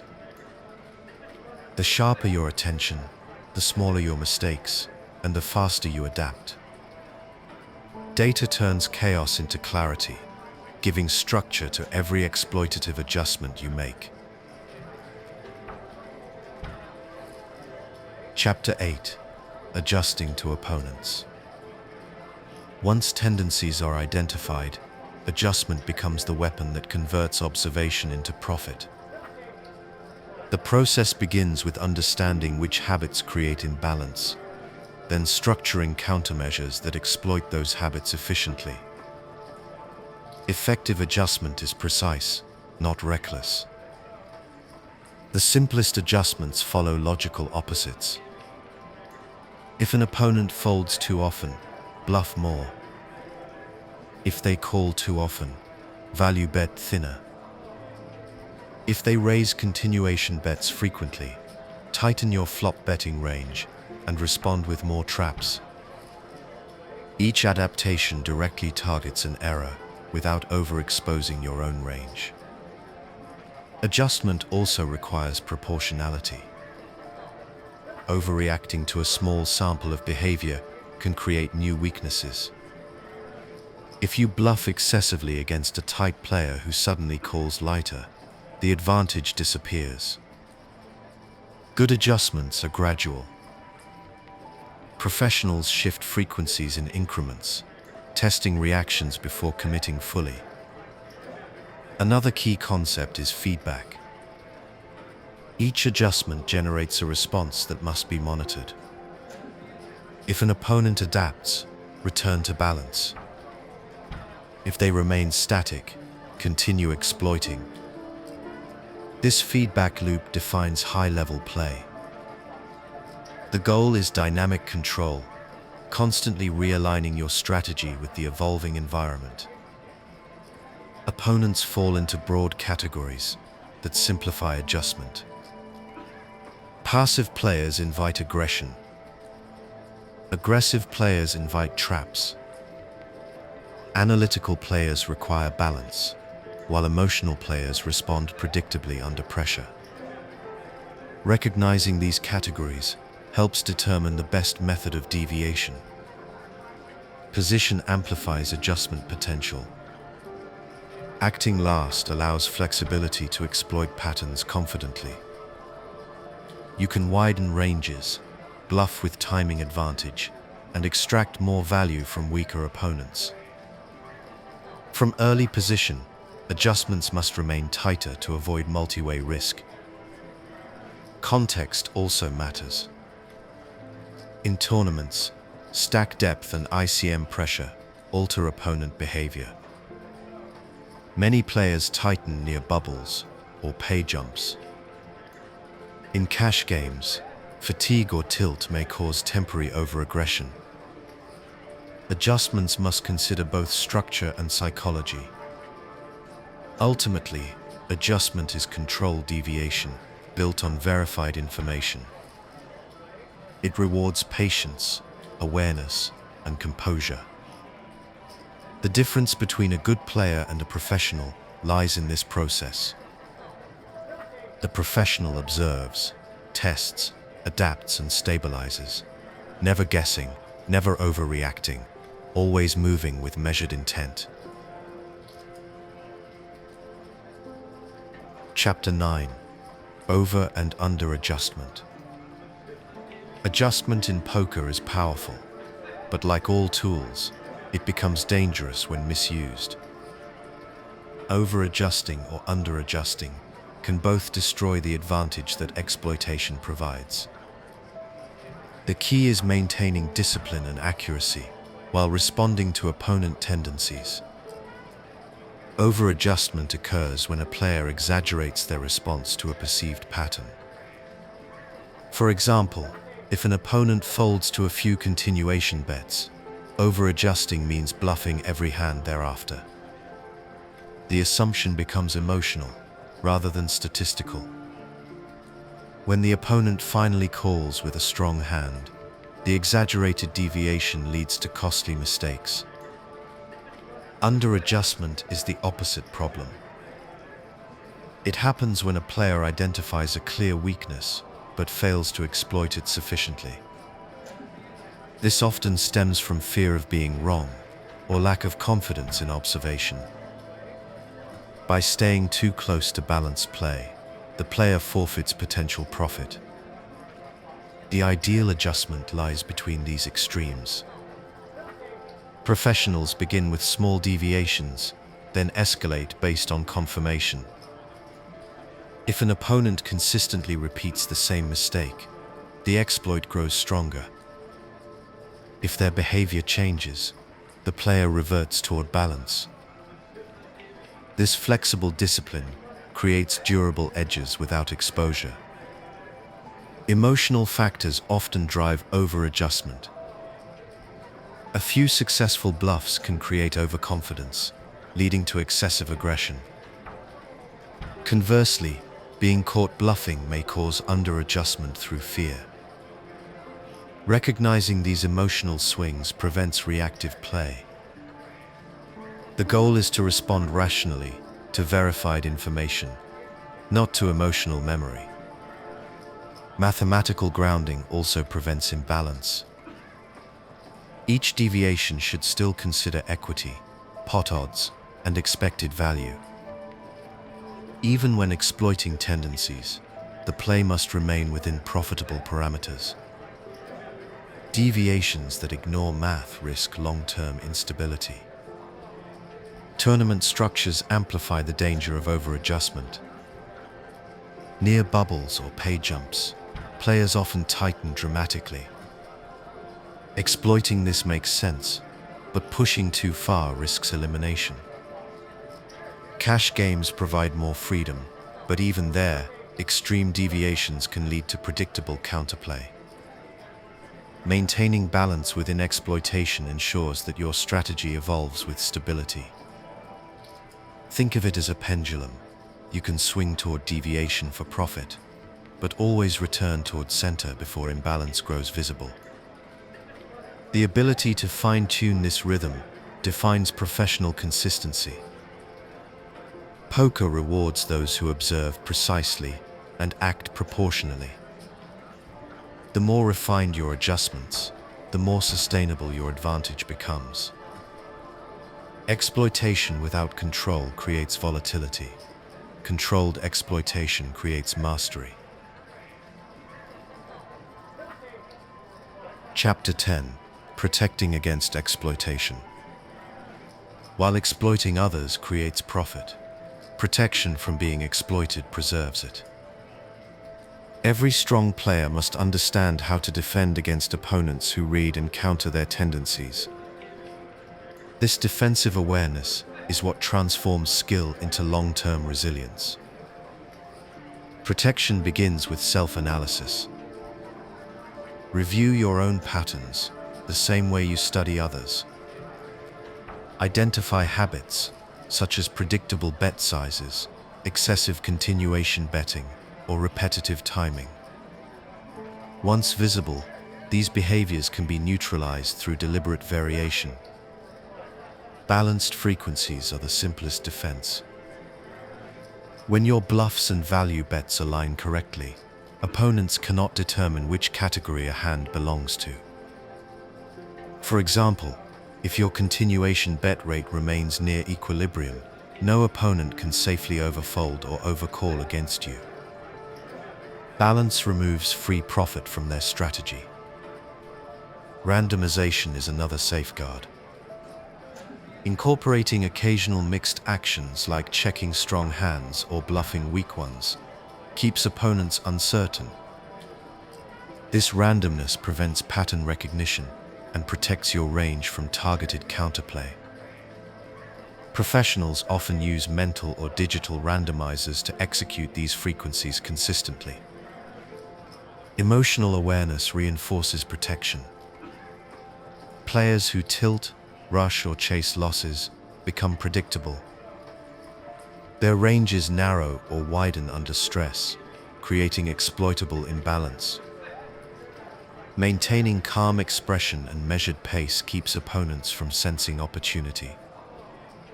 In tournaments, defensive play extends to ICM awareness. Folding marginal spots near pay jumps prevents others from exploiting your need to survive.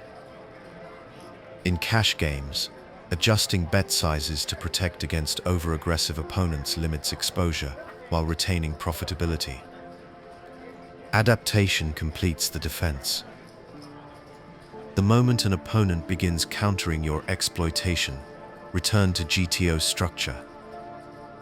Balanced play neutralizes their adjustment and resets the dynamic. You can then re-observe and find new weaknesses. Protection does not mean passivity. It is active awareness, understanding when to fortify strategy and when to open attack. The strongest players know how to pivot instantly, turning defense into offense without losing composure. By blending balance, awareness, and discipline, you become unexploitable. Your strategy remains dynamic, flexible, and resistant to manipulation. In poker, survival through control is the truest form of strength. Chapter 11. Applying GTO in cash games. Cash games provide the ideal environment for practicing GTO principles. Because blinds remain constant and stacks are deep, situations repeat often enough for equilibrium strategy to show consistent value. Each hand can be viewed as a closed experiment in balance and logic, where mathematical accuracy is rewarded over time. In cash games, GTO provides protection against exploitation. Regular opponents can observe tendencies across thousands of hands. A predictable pattern, such as always continuation betting or folding too frequently to raises, becomes costly. Maintaining balanced frequencies across all actions prevents skilled players from finding profitable counter-strategies. Deep stacks increase the importance of balanced range construction. Multiple betting streets allow wide maneuvering, making it vital that every action represents both strength and potential weakness. Balanced ranges ensure that you can apply pressure without fear of being trapped. For example, mixing checkbacks with strong hands protects your checking range, while occasional bluffs strengthen your betting range. Bet sizing also follows equilibrium principles. Solver studies show that each size serves a strategic function. Small bets apply frequent pressure with limited risk, while large bets polarize ranges and force stronger reactions. Rotating between these sizes based on board texture maintains theoretical soundness, while obscuring intention. Defensive balance is equally important. When facing aggression, GTO dictates that you must defend enough of your range to prevent opponents from auto-profiting with bluffs. This is where minimum defense frequency, MDF, comes into play, a mathematical threshold that determines how often you must continue to keep your opponent's bluffs indifferent. Even without calculating it exactly, understanding its concept keeps your defense rational and structured. Cash games also allow iterative learning. Because you can reload and revisit similar spots, every session reinforces equilibrium concepts. Over time, these repeated scenarios develop intuition, aligned with solver logic. You begin to feel balance, rather than force it consciously. Applying GTO in cash games builds the foundation of discipline. It teaches you to detach from emotion, respect structure, and make decisions guided by logic instead of impulse. The more balanced your approach, the more stable your long-term results become. Chapter 12. Applying exploits in cash games. While GTO builds protection, pure balance alone cannot maximize profit in cash games. Because the environment offers consistent repetition against the same opponents, exploitative play becomes a key source of income. Adjusting your ranges and frequencies based on opponent patterns transforms theory into advantage. Exploiting in cash games begins with observation. Identify tendencies such as overfolding to aggression, underbluffing rivers, or playing passively out of position. Each of these habits creates exploitable imbalance. Once verified through repeated observation, you can shift your strategy accordingly, expanding bluff frequency against cautious players and tightening ranges against loose callers. Stack depth further enhances exploitative potential. Deep stacks create room for multi-street planning, allowing traps, thin value bets, and dynamic pressure.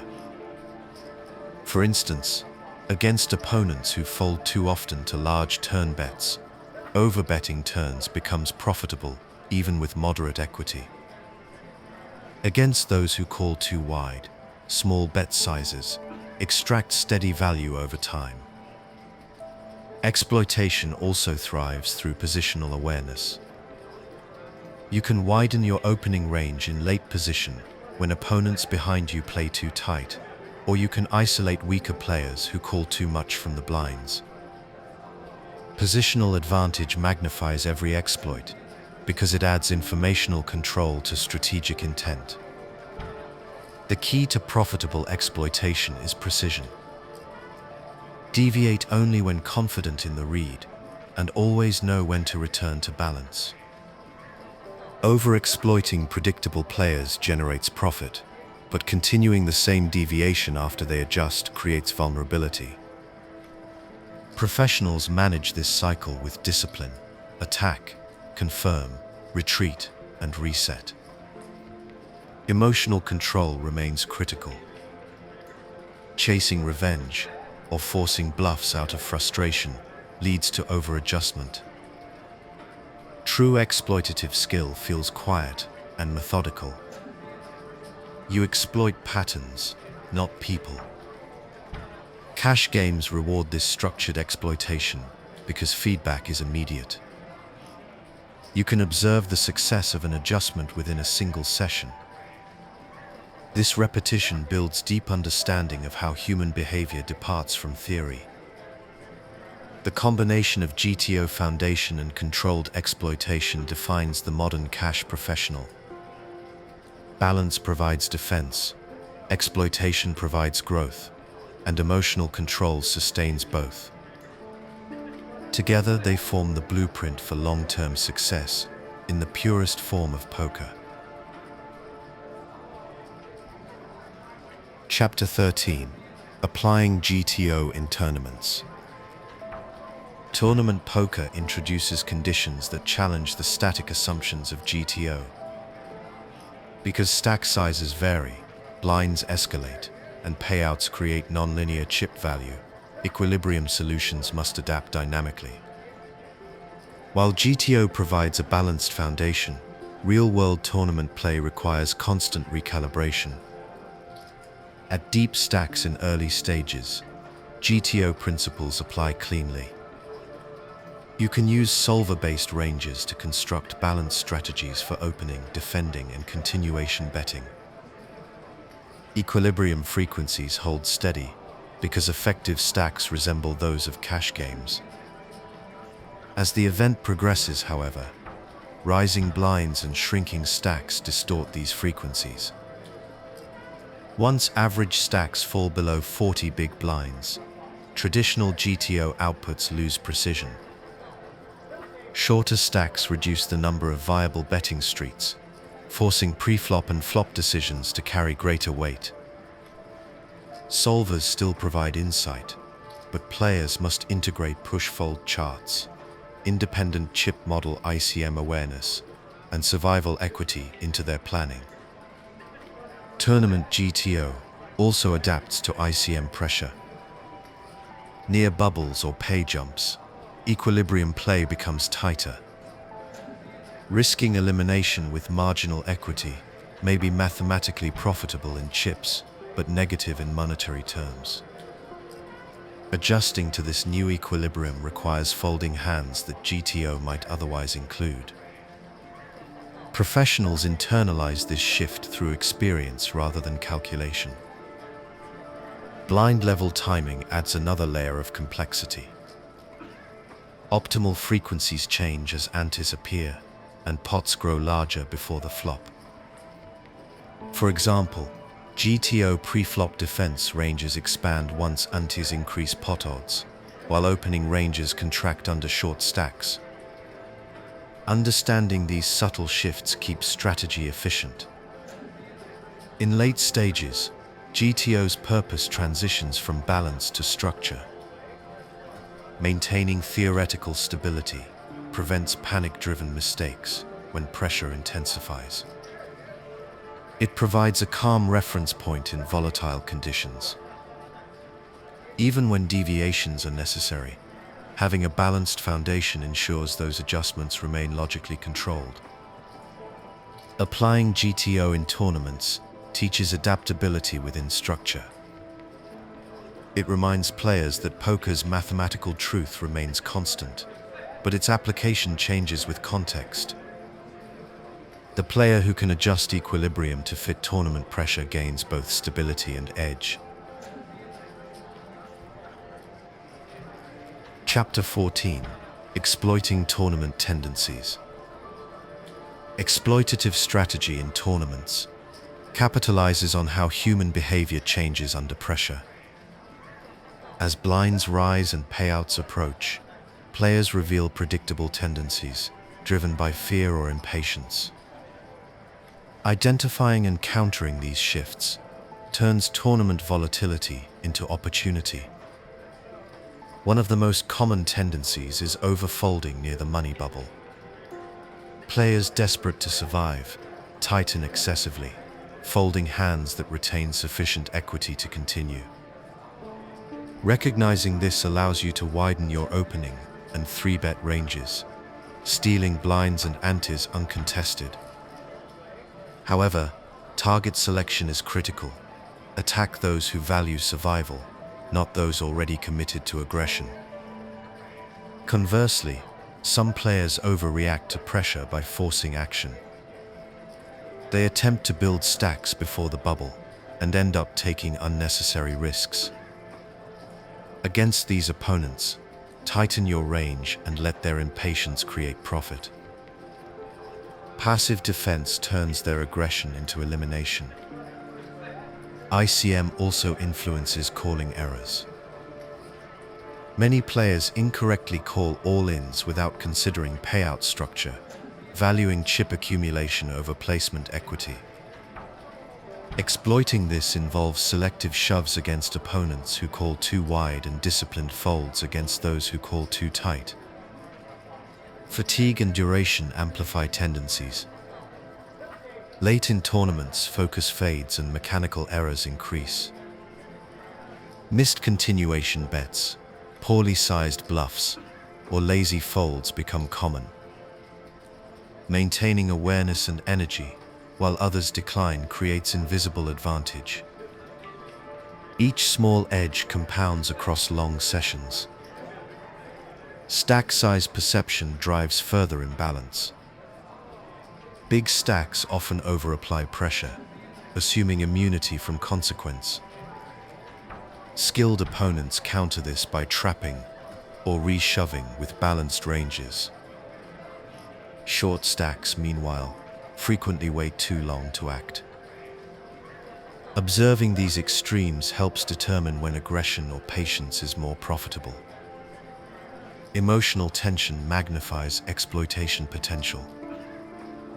The deeper players progress, the more psychological weight each decision carries.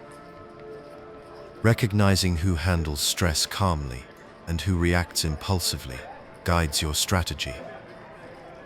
Exploiting fear, impatience, or frustration requires empathy combined with logic. The best professionals exploit tendencies silently. They do not chase risk, but let opponents create it for them. Through measured observation and consistent composure, they convert tournament chaos into structured opportunity. In tournaments, profit belongs to the disciplined observer. Exploitation is not aggression for its own sake. It is the art of letting others make predictable mistakes under pressure. Chapter 15: Balance versus Expectation. The relationship between balance and expectation defines how theory meets reality in poker. Game theory optimal play guarantees protection, but not necessarily maximum profit. Exploitative play, on the other hand, seeks to increase expectation by targeting mistakes, even at the cost of vulnerability. Understanding when to favor one over the other shapes every advanced player's identity. Balance exists to prevent loss. It ensures that opponents cannot profit from your predictability. Against skilled and observant fields, this foundation is essential. A perfectly balanced player breaks even against another perfect player and resists exploitation from everyone else. However, equilibrium also limits gain. When opponents play far from theory, staying balanced forfeits easy profit that could be earned through targeted aggression. Expectation, often called EV, represents potential reward. Every time you deviate from GTO, you trade some structural safety for possible gain. If your opponent's error is consistent, the trade is profitable. If your read is wrong, the deviation backfires. Professional decision-making lies in weighing that risk accurately. The key question becomes situational. What does the environment reward? In anonymous online pools, where player turnover is constant, balance protects against the unknown. In small live games or recurring tournaments, where you face the same players repeatedly, exploitation often provides higher long-term value. Stack depth, blind structure, and table dynamics also guide this balance. Early in tournaments, or in deep cash games, equilibrium focus stabilizes play. As conditions change and tendencies emerge, gradual deviation increases return. The strongest players oscillate smoothly between both modes without losing composure. Mathematical understanding supports this judgment. Expected value calculations, equity realization, and pot odds define the safe side of deviation. Observation and intuition define the aggressive side. Combining both transforms poker into a continuous negotiation between theory and practice. Balance ensures survival. Expectation builds profit. The masterful player maintains both, choosing harmony over extremes. Poker is not a contest of rigid systems, but a conversation between structure and adaptation, where every hand reveals the right blend for that moment. Chapter 16: Bluffing Frequencies and Ratios. Bluffing represents the most visible intersection of GTO theory and exploitation. The art lies not in random deception, but in mathematical balance and situational timing. Understanding how often to bluff and when to exceed that frequency creates both protection and profit. Game theory optimal bluffing frequency is determined by pot odds. When an opponent faces a bet, they must defend often enough to make bluffs unprofitable. For example, if you bet half the pot, your opponent is receiving 3-to-1 odds and must call 25% of the time to prevent automatic profit. GTO bluffing frequency mirrors this logic, ensuring that your bluffs and value bets align proportionally. In practice, few players maintain those exact ratios. Most either bluff too much from impatience or too little from fear. Identifying which side your opponent falls on defines your adjustment. Against overbluffers, expand your calling range. Against underbluffers, fold more frequently and trap with strong hands. Exploitative bluffing expands beyond numbers. Emotional and psychological factors influence success. Players under stress fold more readily. Those chasing losses call too often. Reading posture, timing, and chip handling reveals who is emotionally ready to release or resist. Position affects bluffing ratios as well. Acting last allows observation of weakness and ensures maximum control over pot size. Bluffing out of position demands greater equity because future streets remain uncertain. Professionals time their bluffs through rhythm and board coverage, not impulse. Balanced bluffing also includes semi-bluffs, hands that can improve on later streets. These protect against overbluffing while maintaining aggression. On dry boards, pure bluffs should remain limited. On coordinated textures, Semi-bluffs increase frequency naturally, while solvers define correct theoretical ratios. Human opponents create profitable deviations. If the population folds too often to large bets, increasing bluff size or frequency makes sense. If they never fold to small bets, removing bluffs entirely maximizes efficiency. Bluffing success depends as much on story as on math. Every bluff should tell a consistent narrative that represents real value hands. When logic, sizing, and texture align, opponents believe. When inconsistency appears, even perfect frequencies fail. Bluffing is the artful balance between math and perception. Within GTO, it maintains defense. Within exploitation, it generates profit. When both align, bluffing becomes the purest expression of poker's strategic depth. Chapter 17. Bet sizing within GTO. Bet sizing is one of the most precise expressions of game theory optimal play. The size of a bet controls pot growth, dictates opponent response, and communicates range strength. In GTO strategy, each size serves a defined mathematical purpose, ensuring that your overall range remains balanced and difficult to exploit. Solvers demonstrate that multiple bet sizes can be correct in the same situation. Small bets, typically 1/4 to 1/2 of the pot, apply low-risk pressure and deny equity from weaker hands.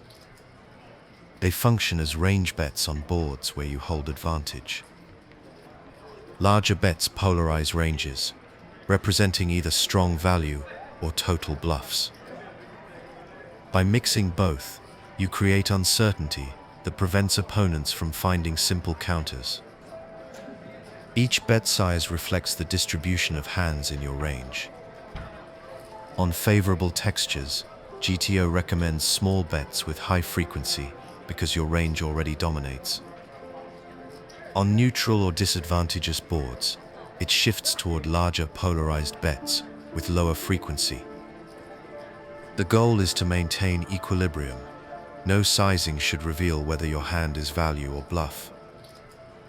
In cash games, deep stacks allow full use of multiple sizes across streets. Professionals rotate sizes strategically to maintain unpredictability. In tournaments, shorter stacks simplify sizing structures. Fixed open sizes, such as 2 buys or 2.5 eyes, the big blind, protect stack preservation while keeping theoretical soundness.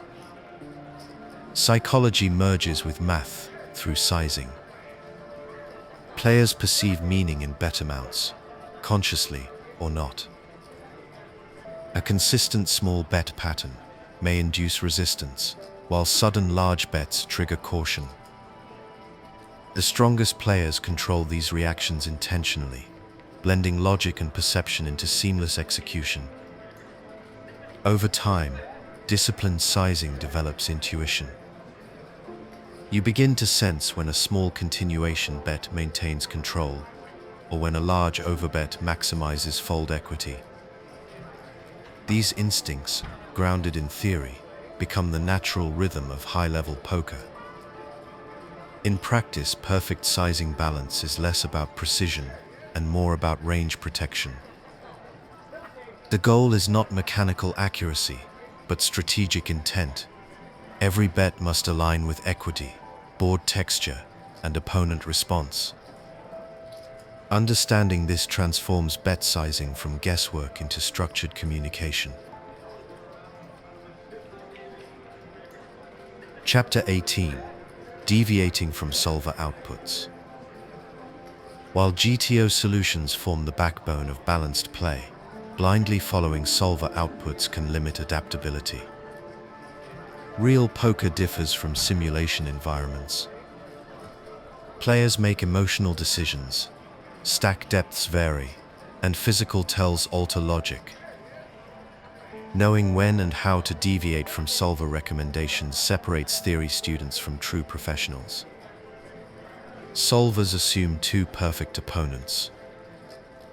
In live games or online pools, that condition rarely exists. If opponents consistently deviate, continuing to mirror theoretical strategy wastes profit. Exploitation begins where theory ends, at the intersection of human imperfection. Deviating effectively requires understanding why solvers recommend specific actions. For example, a solver might bluff with certain low-equity hands to maintain balance. Against opponents who never fold, those bluffs lose value and should be removed. The adjustment is logical, not emotional. You deviate because expected value changes, not because of temporary frustration. Stack sizes and rake structures also justify deviation. In low-stakes cash games, rake reduces small pot profitability, making larger bet sizes more efficient. In tournaments, ICM pressure encourages tighter ranges than solvers assume. Each format demands custom adaptation of equilibrium logic. Timing matters. Deviation without evidence becomes guesswork. Professionals gather data through observation, testing minor changes before committing to full shifts. When a population repeatedly exhibits one-sided tendencies, permanent adjustments follow. Psychological awareness further supports deviation. Solvers cannot measure fear, fatigue, or ego, yet these factors dominate human decision-making. Recognizing when an opponent plays emotionally allows deviation far beyond theoretical ratios. In these moments, intuition guided by logic yields greater accuracy than strict adherence to output. Despite their brilliance, solvers are tools, not authorities. Their value lies in explanation, not imitation. They reveal underlying principles, range coverage, frequency balance, and sizing structure that inform human adaptation. The real art lies in knowing when to trust numbers and when to trust context. Deviation from GTO is not rebellion against theory, it is the evolution of it. Professionals move fluidly between mathematics and perception, guided by reason rather than rigidity. Mastery begins when you understand not just what the solver says, but why, and when you recognize the perfect moment to go beyond it. Chapter 19: Emotional Influence on Deviation. Emotions influence poker decisions more than most players realize. Even technically skilled players deviate from optimal play when emotion overrides logic. Understanding how emotion interacts with theory helps maintain balance and prevents self-inflicted exploitation.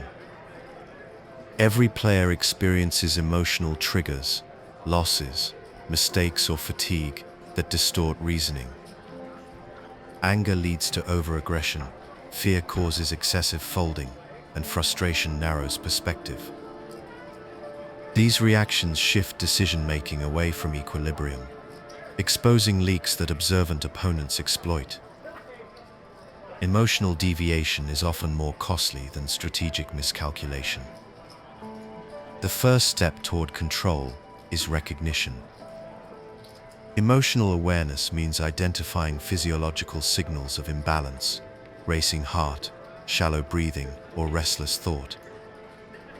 Professionals train to notice these cues early and reset before they affect play. Simple techniques such as deep breathing, structured pauses, or focusing on posture restore composure quickly. Preparation prevents emotional drift.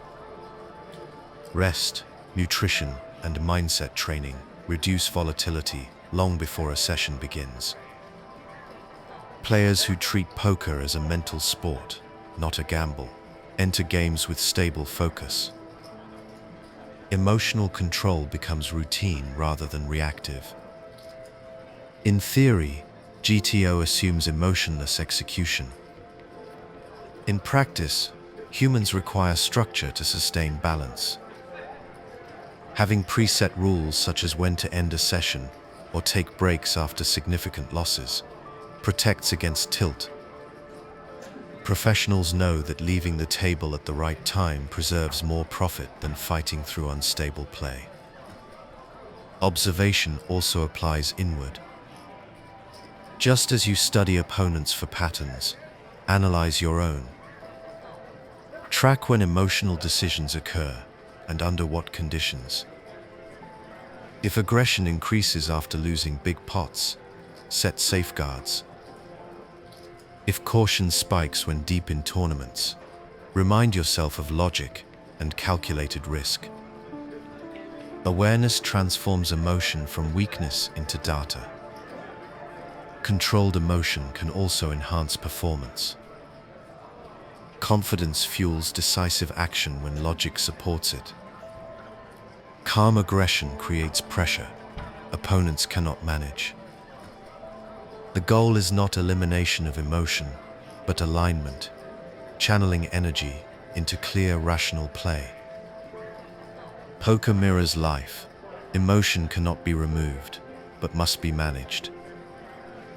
The player who remains composed under pressure gains an invisible edge, maintaining consistent decision-making, while others collapse into volatility. Emotional balance is the bridge between technical skill and professional longevity. Chapter 20: Mixed Strategies. Mixed strategies form the backbone of balanced poker. They ensure that every action in your range includes both strong and weak holdings, making your decisions unpredictable. Solvers achieve this mathematically by assigning probabilities to each move, but human players apply it through intuition and structure. The purpose of mixed strategy is to prevent exploitation. If you always continuation bet top pair, opponents can fold weak hands without penalty. If you always check medium strength, they can bluff freely. Mixing actions breaks these patterns, forcing opponents to remain uncertain. In practice, mixed strategies are not random, but weighted. A hand might be played as a bet 60% of the time, and as a check 40%. The exact ratio depends on board texture, position, and opponent behavior. Professionals internalize these ratios until they feel natural, creating balanced unpredictability without mechanical calculation. Randomization tools can assist this process. Online players may use digital timers or number generators to decide between actions when frequencies are close. Live players simulate randomness through subtle routines, such as basing decisions on card suits or mental counts. The goal is consistent variation that maintains credibility. Mixed strategies also apply to bet sizing. Using multiple sizes across identical textures keeps opponents guessing about range strength. Sometimes a small bet represents thin value, other times it disguises a bluff. The mix ensures no single size reveals intent. The psychological benefit of mixing is stability. Players who operate within structured variety avoid emotional reaction. When outcomes fluctuate, they can rely on process rather than result. This detachment reinforces calm decision-making under stress. Exploitation integrates with mixed play as well. Once you identify that an opponent fails to adjust, you can shift your mix toward profitable extremes. If they fold too often, increase your bluff frequency. If they overcall, decrease it. After the exploit, return to balance before counterplay emerges. Mixed strategies create depth within simplicity. They turn every decision into a weighted equation, blending theory and flexibility. When applied consistently, they make your play unreadable, your logic sound, and your results steady over time. Chapter 21: Common Player Exploits. Every poker environment contains recurring mistakes. Recognizing these patterns allows you to exploit them efficiently without relying on specific reads. Common player exploits form the backbone of practical profit. They exist because human nature repeats itself across formats and stakes. One of the most frequent leaks is overfolding. Many players avoid confrontation, folding too often to aggression. This tendency appears in both cash games and tournaments, especially under pressure. The exploit is straightforward: bluff more frequently and size bets to maximize fold equity. Maintaining balanced frequencies prevents predictability while increasing profitability. Another universal mistake is overcalling. Players who fear being bluffed pay off too often with marginal hands. Exploiting them means simplifying your range. Reduce bluffs and focus on value. Thin value betting becomes a powerful weapon when opponents refuse to fold top pair or weak kickers. Passive play also creates opportunity. Some players prefer checking and calling instead of betting or raising. Against them, aggression wins by default. You can apply consistent pressure, stealing pots before showdown. Their avoidance of risk becomes your steady income. Conversely, excessive aggression can be exploited through patience. Players who bluff too frequently create predictable imbalance. Against them, expand your calling range, slow play strong hands, and allow them to overextend. Letting an aggressive opponent trap themselves produces consistent returns without taking unnecessary risks. Timing errors reveal additional leaks. Many players use quick actions to disguise weakness or hesitation to signal strength. Observing these tendencies over time clarifies decision points. A player who snap bets after missing a draw or takes long pauses before folding can be predicted and punished. Bet sizing errors appear across skill levels. Overly large bets with value hands or small bets with bluffs simplify decisions. Professionals read these imbalances to narrow ranges instantly. Adjusting to these tendencies requires calm observation rather than quick reaction. In tournaments, fear-driven mistakes amplify near the bubble. Overfolding to survive or over-aggression to accumulate chips both create openings. Exploiting these predictable shifts requires composure and awareness of payout dynamics. Every population develops its own collective habits. The player who identifies and adjusts to them early controls the pace of the game. Exploitation is not guessing. It is repetition, study, and timing refined through observation. The more consistent your understanding of common errors, the more reliable your profit becomes. Chapter 22: Building a Balanced Core Strategy. A balanced core strategy serves as the anchor for all adaptation. It ensures your default approach remains sound even when opponents, structures, or emotions change. While exploitation adds profit, balance provides stability. Together, they form a complete strategic foundation. A strong core begins with pre-flop discipline. Construct opening ranges that respect position, stack depth, and table texture. Avoid drastic overexpansion in early seats, or excessive tightness in late position. Balanced pre-flop planning shapes the rest of each hand, protecting against exploitable leaks before the flop is even dealt. Post-flop, maintain consistent continuation bet frequencies. Checking occasionally with strong hands prevents opponents from attacking your checks. Mixing in semi-bluffs ensures your aggression remains credible. Balance extends through every betting street, creating uniform uncertainty that frustrates opponents and protects your range. Defensive stability is equally vital. When facing bets, defend enough to prevent automatic profit for your opponents, but fold when equity or pot odds justify it. Understanding concepts like minimum defense frequency and equity thresholds builds structure into your calling decisions. Range construction forms the logic behind balance. Strong ranges contain hands that interact naturally with board textures. Weak ranges protect through occasional deception.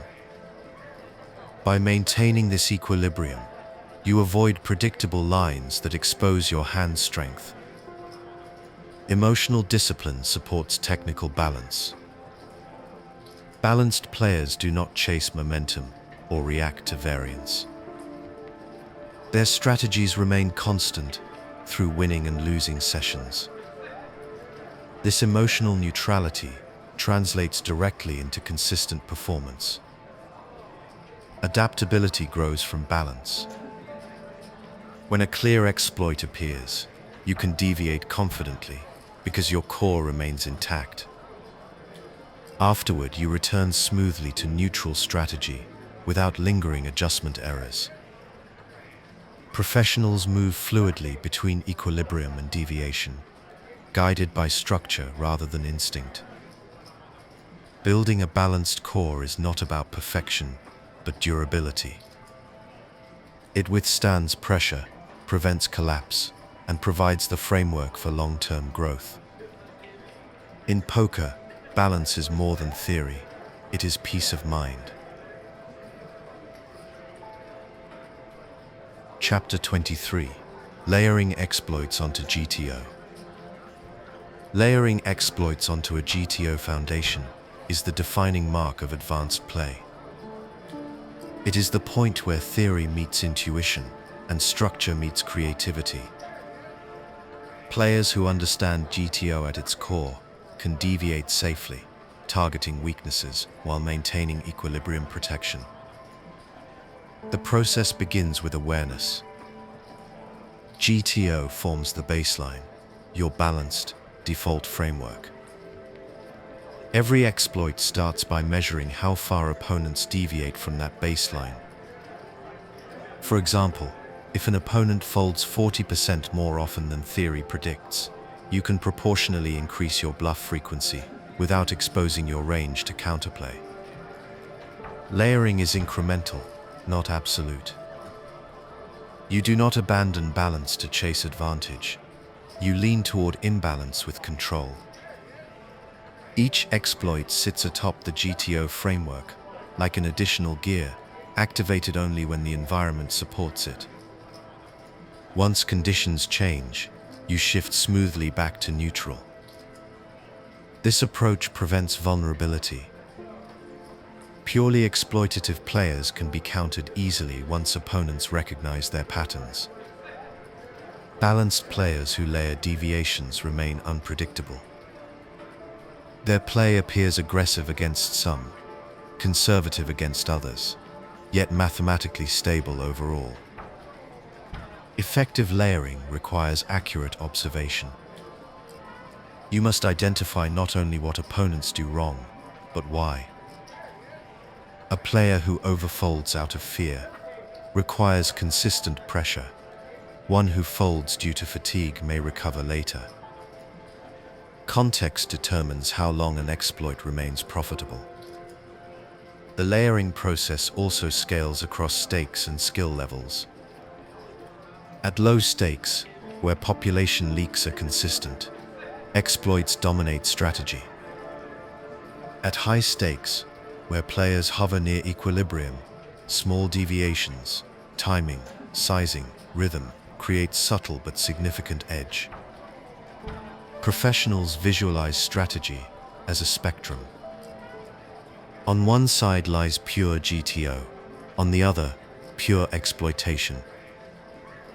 Every hand falls somewhere between, depending on confidence in observation and the stability of the environment.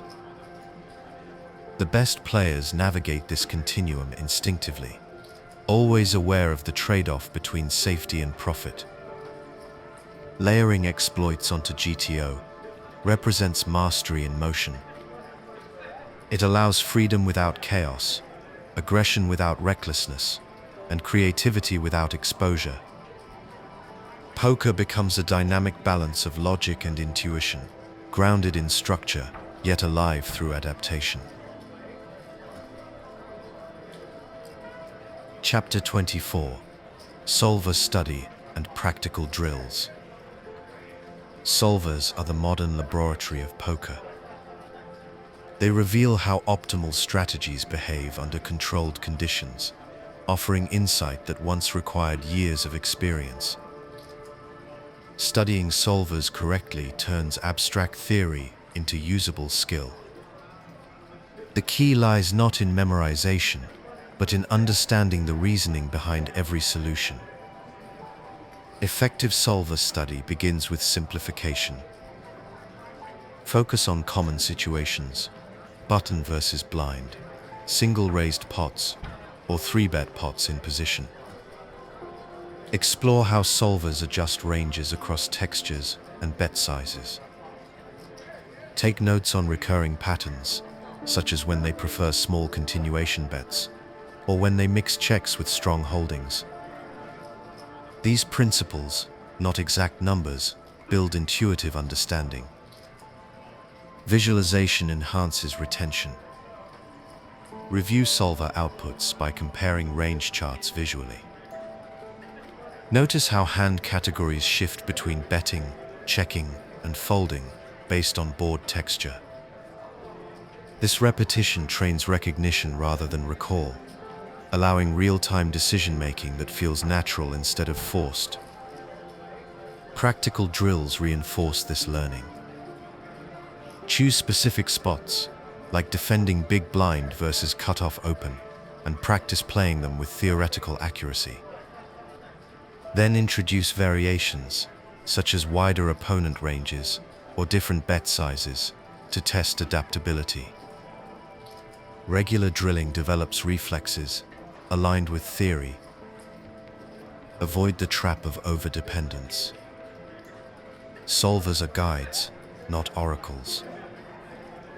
Real games include human tendencies, fatigue, and misjudgments that no algorithm can predict. After studying optimal outputs, always ask how the typical player in your environment differs. The gap between solver truth and population behavior is where profit lives. Group study accelerates progress. Discussing solver results with peers exposes blind spots and encourages critical thinking. Explaining a concept aloud reinforces understanding and reveals weak areas needing refinement. Finally, balance theory with intuition. Use solvers to understand structure, but let observation dictate adjustment. The goal is not perfect recall of frequencies, but calm confidence in logic. When solver study becomes habit, your decision-making grows measured, precise, and flexible. Solver work is not about memorizing answers. It is about learning to think like equilibrium itself. With consistent practice, you develop the clarity to act decisively, whether playing theory perfect or exploiting imperfection. Chapter 25: Modern Professional Application. Modern professionals integrate both GTO and exploitative principles seamlessly. They treat theory as a base structure and observation as a live signal. This combination creates adaptability across all environments, from deep-stacked cash games to short-handed tournament finals. Contemporary players train extensively with solvers, but never stop thinking independently. They use equilibrium concepts to understand how balanced ranges interact, but they interpret those patterns through the lens of psychology, fatigue, and emotion. Theoretical perfection becomes a tool, not a target. Top professionals also value preparation over reaction. They study population data, review hand histories, and simulate spots to identify tendencies in advance. This allows them to enter games with a plan that blends mathematical balance and exploitative awareness. They are never guessing, they are confirming. For instance, players such as Justin Bonomo or Stephen Chidwick use solver study to internalize balanced frameworks. During play, they deviate intuitively based on table flow and opponent behavior. Their success comes from switching seamlessly between precision and perception. They rely on structure for defense and intuition for offense. Another hallmark of professional application is emotional neutrality. Professionals manage pressure through habit and routine. They do not chase perfection or punish themselves for variance. Instead, they focus on decision quality. By keeping emotion detached from outcome, they maintain clarity that others lose under stress. Adaptation across formats defines elite versatility. In high-stakes cash games, they maintain GTO defense to avoid exposure against skilled regulars. In live tournaments where human tendencies dominate, they expand exploitative deviations boldly. Each format becomes a new environment with distinct strategic balance. Technology continues to shape the modern approach. Real-time solvers, equity calculators, and hand review software accelerate growth. Yet the underlying discipline remains unchanged: logic, patience, and awareness. Tools evolve, but the foundation stays human. Calm reasoning applied through consistent practice. Professional application represents the synthesis of theory, observation, and composure. The best players no longer see GTO and exploitation as opposites, but as complementary instruments. One provides structure, the other opportunity. Mastery lies in knowing which note to play at the perfect time. Chapter 26. Lesson Recap. Poker mastery exists at the intersection of theory and adaptation. Game theory optimal play defines structure. Exploitative play defines opportunity. Together, they form a complete model for long-term success in any environment. GTO provides protection. It creates balance across ranges, ensures mathematical discipline, and prevents exploitation. It teaches patience, logic, and consistency. When you follow GTO principles, your strategy remains stable, even against world-class opponents. Exploitative play provides growth. It rewards awareness, observation, and courage. By identifying and exploiting tendencies, you transform others' mistakes into steady profit. Exploitation turns theoretical knowledge into practical advantage. Throughout this lesson, we explored how these systems coexist. We examined how solvers define equilibrium, how professionals interpret deviation, and how human psychology interacts with mathematics. You learned that theory is not rigid, it is a guide for adaptability. Balance and deviation operate as tools within a single framework. GTO sets the boundaries, exploitation expands them. The complete player understands both worlds, adjusting naturally between stability and aggression. The modern game demands this duality. Pure theory alone cannot defeat imperfection, and pure exploitation cannot survive against balance. Success lies in recognizing when to switch gears, when to defend, when to attack, and when to reset equilibrium. Mastery means confidence under uncertainty. It means knowing that every hand, every decision, and every adjustment fits into a logical system of cause and effect. With that understanding, poker becomes less about reaction and more about orchestration. As you continue through this masterclass, remember that balance is not limitation, it is freedom. It allows creativity within structure and risk within control. True mastery is not knowing every answer, but making every choice with purpose. Welcome back to the Sleepy Poker Masterclass, Beginner to Master.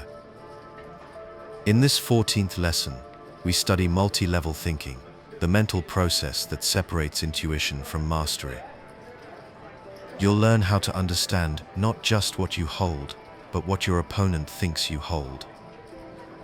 By exploring levels of thought and perception, we reveal how elite players anticipate reactions, control narrative, and turn psychology into structured advantage.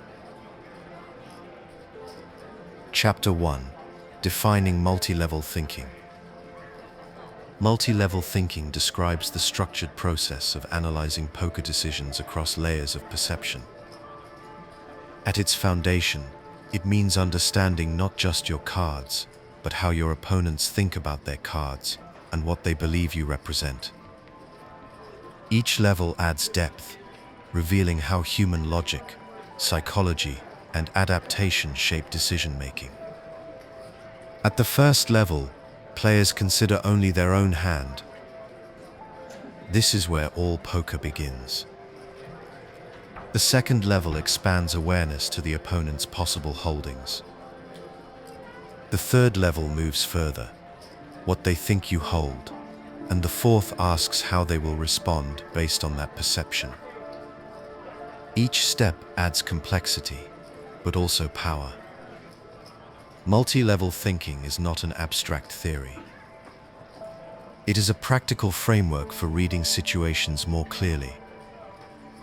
When applied correctly, it improves accuracy in both bluffing and value betting. It allows you to design lines of play that anticipate reactions before they occur. The process transforms poker from a game of cards into a game of decisions. However, deeper thinking is not always better. Many players make the mistake of over-leveling, assigning advanced logic to opponents who are not thinking beyond basic hand strength. The art lies in aligning your level of analysis with that of your opponent. You must think just one step ahead, never five. Professional players use multi-level thinking intuitively. They assess information, evaluate perception, and choose strategies that exploit cognitive mismatches. A strong player can recognize when an opponent is trapped at a single thought level and manipulate their perception accordingly. The structure of multi-level thinking mirrors the evolution of poker skill itself. Beginners see cards, intermediates see hands, professionals see minds. Each level you master expands control, allowing you to shape both your own story and the reactions of others. Multi-level thinking turns every decision into a conversation of logic and psychology. It is how strategy becomes prediction and how understanding becomes advantage. Chapter 2: Level 1: Your own cards. Level 1 thinking is the foundation of all poker. At this stage, a player's decisions are guided entirely by their own hand strength. The focus is on absolute value, pairs, draws, and made hands, without consideration of what opponents might hold. or how they interpret actions. Beginners naturally operate at this level. Their logic is direct. Strong hands bet, weak hands fold, and medium hands call. This simplicity creates predictability, which skilled players exploit easily. However, understanding this level remains essential, because every decision begins here. At level 1, the primary goal is to learn hand selection, position, and basic betting logic. You evaluate your cards in isolation and make decisions based on static outcomes. While limited in scope, this stage builds discipline and mechanical consistency. Even experienced players must return to level 1 occasionally. In high-pressure situations or after emotional swings, fundamentals provide stability. By recalibrating decisions around actual hand value, you reset your process and avoid overthinking. Recognizing level 1 thinkers at the table is crucial for exploitation. These players rarely bluff and often reveal hand strength through action size or timing. They chase visible value and fold frequently to aggression. Against them, you can bluff liberally, control pot size, and force mistakes through pressure. Level 1 is not a weakness, it is a step. All higher level thinking is built upon it. Before understanding perception, you must understand value. Before constructing range narratives, you must master fundamentals. Every professional once operated entirely at this level. What separates them from beginners is awareness of its limits.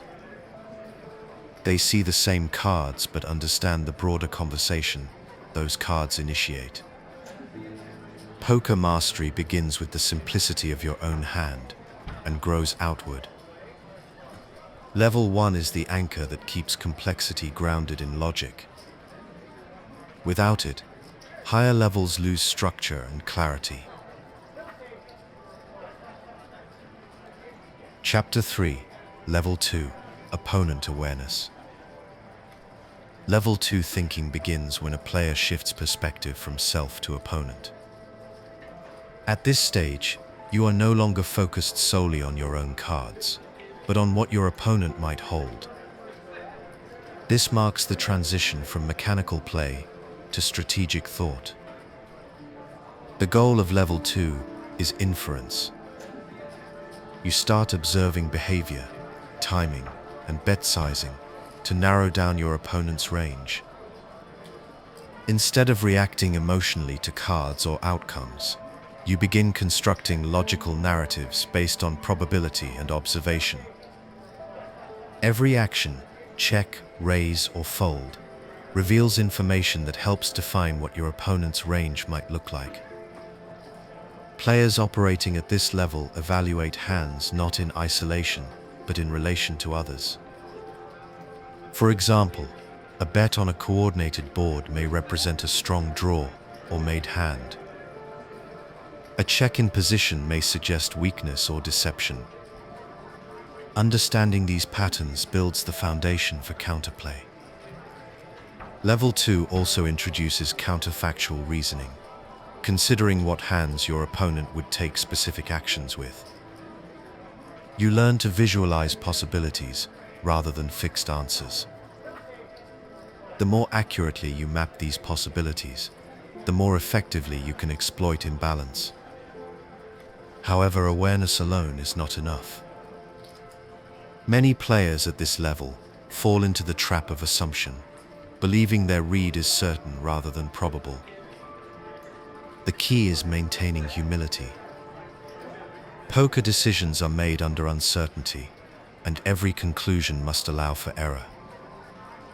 Recognizing level 2 thinkers at the table changes your approach. They analyze betting patterns, but may still reveal their own intentions too clearly. Against them, controlled deception works well. Mix strong hands into checking ranges, and bluffs into small bets to distort perception. Level 2 represents the foundation of reading opponents. It transforms poker from a contest of hands into a contest of information. By understanding others, you gain the power to shape how they understand you. Chapter 4. Level 3. What they think you have. Level 3 thinking moves beyond reading opponents.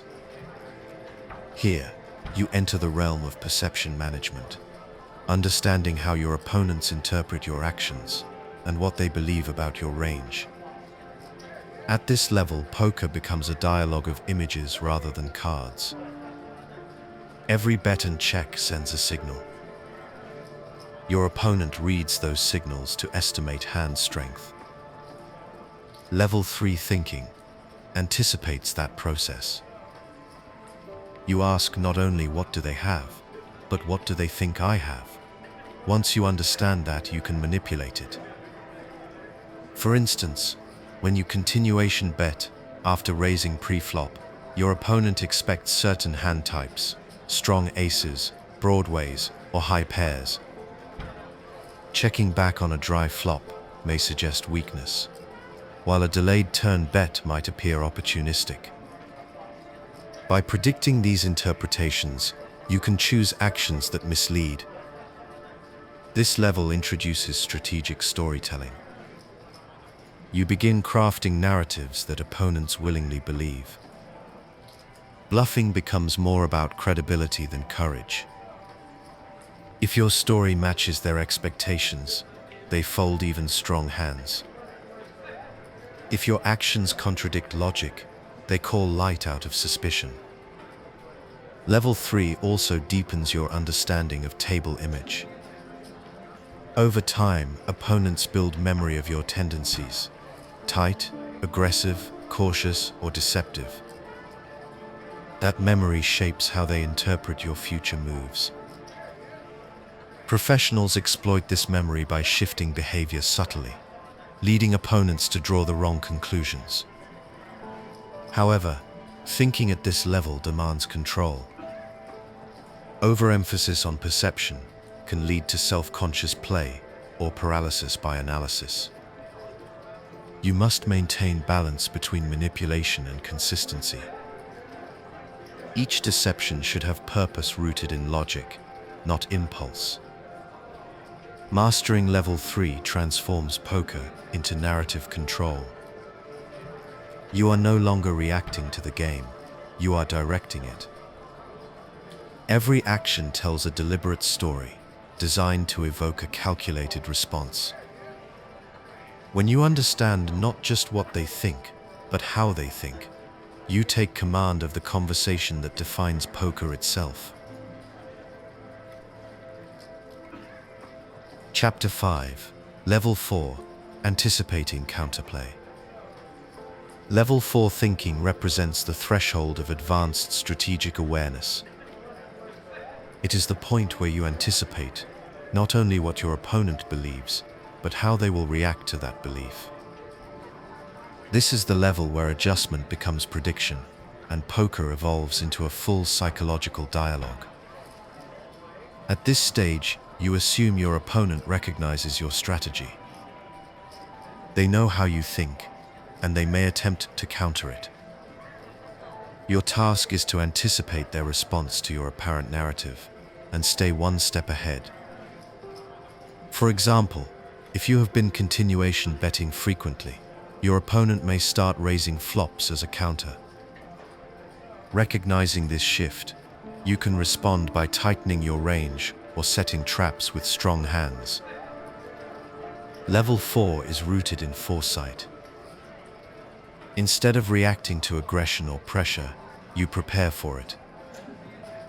You design plays that profit from the very counters your opponents attempt. Each move becomes a layered exchange of logic and perception, unfolding like a chess sequence. Professional players rely on this process constantly. They recognize when opponents are adapting and use that adaptation against them. When an observant opponent adjusts to perceived bluff frequency, The professional transitions seamlessly into value-heavy lines, punishing overcorrection. However, Level 4 thinking demands restraint. Overestimating your opponent's sophistication can lead to unnecessary complexity. Many players believe they are being countered when, in reality, the opponent is still playing basic strategy. True mastery comes from matching depth appropriately. Always think one level deeper than your opponent, never more. Emotion control is vital here. Confidence can morph into overanalysis under stress. Professionals stay grounded by using logic as an anchor, verifying each assumption with behavioral or statistical evidence before acting. Anticipating counterplay defines the highest tier of functional thought in poker. Beyond this, leveling loses practical value. The strongest players know when to simplify, when to anticipate, and when to let opponents trap themselves through assumption. Level 4 is not about infinite thought, it is about clarity. It shows how awareness, preparation, and precision merge into one unified strategy that anticipates response and turns counterplay into opportunity. Chapter 6: The Infinite Loop of Thinking. Multi-level thinking can theoretically continue forever. Each player considers what the other thinks about what they think, layering perspective upon perspective. In theory, there is no limit. In practice, there is. The concept of the infinite loop of thinking illustrates why most players must stop at a functional depth to remain effective. Beyond level 4, decision-making becomes abstract and inefficient. You start imagining possibilities disconnected from reality. Thoughts like, "He knows that I know that he knows," quickly spiral into uncertainty, consuming time and focus. The result is paralysis, where overthinking replaces clear execution. The best players recognize when the loop becomes unproductive. They simplify decisions back to fundamentals: range, position, stack size, and pot odds.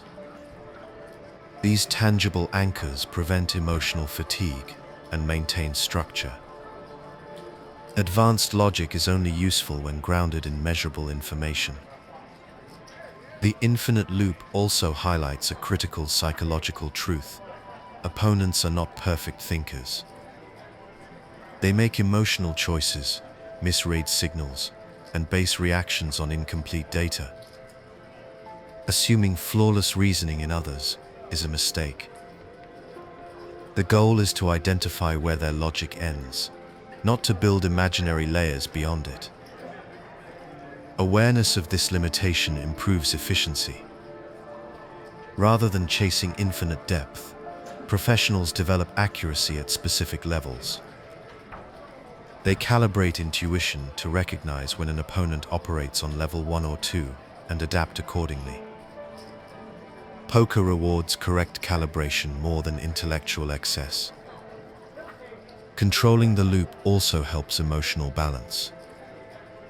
Overthinking often stems from anxiety, the desire to predict every outcome. Learning to trust disciplined structure replaces fear with confidence. Once your process becomes systematic, you no longer need infinite thought, you simply follow clear logic. The infinite loop teaches humility. Even the best players misread situations when trapped in mental complexity. Mastery lies not in endless analysis, but in knowing exactly when to stop. Chapter 7: Common Leveling Mistakes. Multi-level thinking adds depth to poker, but it also creates opportunities for misjudgment. Many players fall into predictable errors when trying to think multiple steps ahead. Recognizing these mistakes and correcting them Early preserves both clarity and profit. The first mistake is overleveling. This occurs when a player assumes their opponent is thinking at a higher level than they truly are. They interpret simple actions as elaborate traps, or assume complex logic where only instinct exists. The result is unnecessary folding or misplaced aggression. Strong players align their thought depth to the opponent's capability, not their own imagination. Another mistake is ego-driven leveling. Players often overcomplicate hands to showcase intelligence or creativity. They abandon solid fundamentals to pursue advanced ideas that sound sophisticated but collapse under scrutiny. True expertise is quiet. It simplifies where others exaggerate. Emotional bias also distorts multi-level thought. After losing a key pot, players may assume opponents are targeting them specifically, creating artificial depth. This reactive thinking leads to defensive mistakes. Calm awareness restores perspective, allowing strategy to return to logic instead of emotion. Poor information use is another frequent error. Some players rely too heavily on perceived tells or recent patterns without considering broader trends. A single observation may not justify deep leveling unless supported by multiple data points. Professionals test every assumption through repetition before adapting fully. Overconfidence in reads can create blind spots. A player who believes they know exactly what an opponent is doing may ignore alternative explanations. The best thinkers maintain probability-based reasoning, acknowledging that every hand exists within a range, not certainty. Finally, timing errors magnify these mistakes. Excessive leveling often slows play, giving away hesitation and intention. Controlled pacing communicates confidence and avoids exposing overanalysis. The goal of multi-level thinking is precision, not complexity. Each level should add clarity, not confusion. Professionals refine their thought depth until it matches the environment perfectly. One step ahead, no more. By avoiding these common errors, your reasoning remains grounded, efficient, and strategically sound. Chapter 8: The Role of Range Construction. Range construction is the backbone of multi-level thinking. Without structured ranges, layered thought collapses into guesswork. Understanding how your range interacts with your opponents allows you to think across levels, logically rather than emotionally. At its core, range construction means assigning logical combinations of hands to every action: open, call, raise, or fold. Each range represents a spectrum of potential strength, blending value, draws, and bluffs. When your range is coherent, your actions tell a consistent story that supports higher-level analysis. Multi-level thinking relies on that consistency. At level 2, you estimate your opponent's range. At level 3, you predict what they believe your range contains. Without disciplined construction, those assumptions break down. Random or inconsistent ranges create conflicting signals that smart opponents exploit easily. Balanced ranges serve as communication tools. They tell a believable story, regardless of the actual cards. For example, when you continuation bet on an ace-high board after raising pre-flop, your range naturally contains many top pairs and strong draws. Because this line makes sense, your opponent's response becomes predictable and therefore exploitable. Range awareness also limits over-leveling. By grounding analysis in combinations and equity, you prevent emotional interpretation from distorting judgment. You no longer guess what someone might be thinking. Instead, you measure their likely frequencies and compare them to expected values. Professionals build ranges with both structure and flexibility. Pre-flop charts provide foundation, but adjustments follow real-time observation. A range against a tight player differs from one against a loose, aggressive field. Maintaining adaptability keeps your strategy relevant without sacrificing discipline. Constructing coherent ranges also protects against imbalance. Even when bluffing or trapping, your actions remain consistent with previous lines. This logical harmony ensures that multi-level reasoning operates within boundaries opponents cannot easily decipher. Range construction turns perception into calculation. It converts intuition into data, ensuring that every level of thought rests on measurable logic. The deeper your range understanding, the more confidently you can navigate complex psychological exchanges. Chapter 9: Psychological Cues and Traps. Psychology enhances multi-level thinking by revealing how behavior reflects intention. Every motion at the table, how chips are stacked, how quickly someone acts, or how they breathe, communicates something about comfort or anxiety. Understanding these cues allows you to interpret the story your opponent presents, and more importantly, to write your own. Psychological cues operate on two levels: involuntary and intentional. Involuntary cues arise from emotion, tension, relief, or fear. Intentional cues are signals players send deliberately, hoping to influence perception. Strong players read both, but react cautiously, verifying patterns over time rather than trusting single incidents. Common involuntary cues include shallow breathing during bluffs, stiffness when holding strong hands, or nervous chip handling after large bets. These patterns vary by individual, but emotional contrast is reliable. A player who normally moves fluidly, but freezes after betting often indicates strength. Intentional cues create traps. Experienced players act weak when strong, and strong when weak. They may sigh before betting big, or shrug after a call to appear uncertain. Recognizing deliberate misdirection requires comparison between baseline behavior and current deviation. Professionals watch for consistency. Anything unnatural signals a possible act. However, reading cues is not infallible. Cultural differences, fatigue, or random habits can mislead even skilled observers. The safest method is to use behavioral information as supporting evidence rather than proof. Confirm tells through repeated observation and integrate them only when aligned with logical range analysis.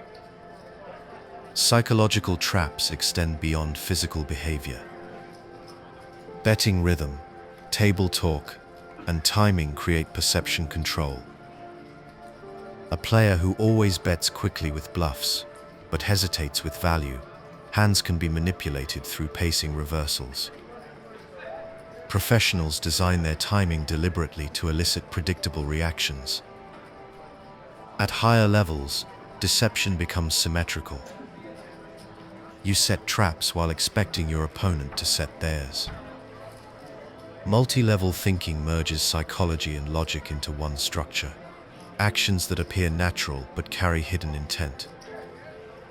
The goal is not to outsmart every opponent with theatrics, but to manage perception quietly. The calmest players create the most confusion because their demeanor never reveals level or motive.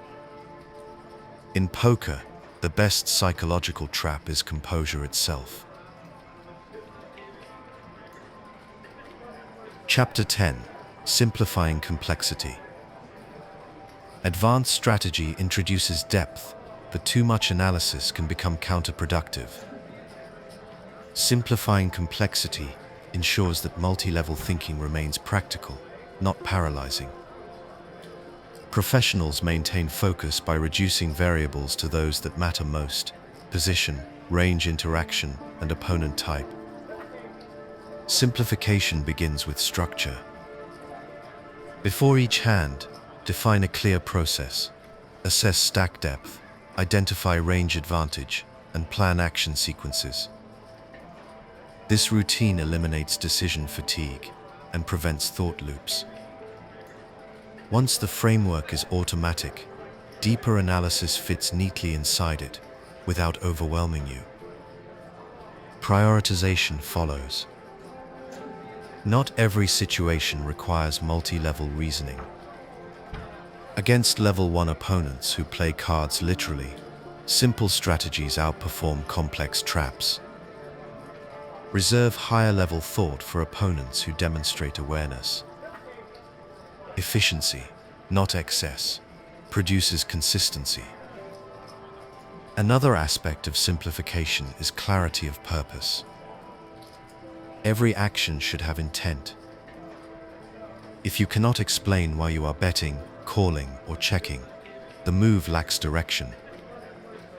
Professionals treat each decision as a function of equity, position, or image, not impulse.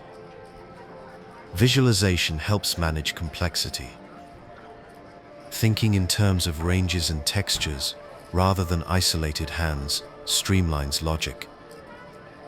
Instead of debating endless possibilities, you narrow decisions to structured categories, strong, medium, or weak holdings, and apply appropriate frequencies.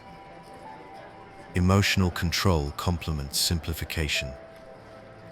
Overanalysis often stems from fear of making a mistake or missing subtle cues. Accepting uncertainty frees mental space for logical execution. Poker is a game of probability, not certainty. Professionals act confidently within that boundary. Simplifying does not mean playing shallowly. It means refining thought to its most useful components. You retain depth, but remove clutter. The more disciplined your process, the faster and clearer your reasoning becomes. In multi-level thinking, simplicity is strength. Complexity without clarity leads to chaos, but clarity within complexity leads to mastery. Chapter 11: Exploitative use of levels. Multi-level thinking becomes most powerful when used for exploitation. By understanding how opponents perceive the game, you can manipulate their assumptions to create profitable reactions. Exploitative use of levels is not about deception for its own sake, but about targeting the cognitive limits of your opponent's reasoning. Each opponent operates at a different depth of thought. Some focus only on their cards, while others analyze ranges, perception, and counterplay.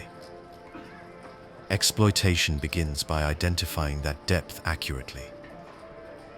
Once you know the level they think on, you design your actions to appear consistent with their expectations, while guiding them toward predictable mistakes. Against level 1 players, straightforward aggression is most effective. They interpret bets literally, folding weak hands and calling with strength. Bluffing succeeds through volume and pressure, while complex misdirection is unnecessary. Against level 2 players, who think about your range, exploitation shifts towards storytelling. You can shape your line to misrepresent hand strength, creating a believable narrative that encourages errors. For instance, checking a strong hand in position against a cautious opponent may induce bluffs that you can easily call. At level 3 and beyond, manipulation becomes more subtle. These players consider what you want them to believe. To exploit them, you alternate between genuine and false signals, forcing uncertainty. A well-timed deviation from pattern like an unexpected large river bet after a passive line, creates confusion that breaks their confidence in range prediction. Exploitative use of levels requires control. Each deviation must have purpose, rooted in observation. Overuse of manipulation leads to self-contradiction and predictability.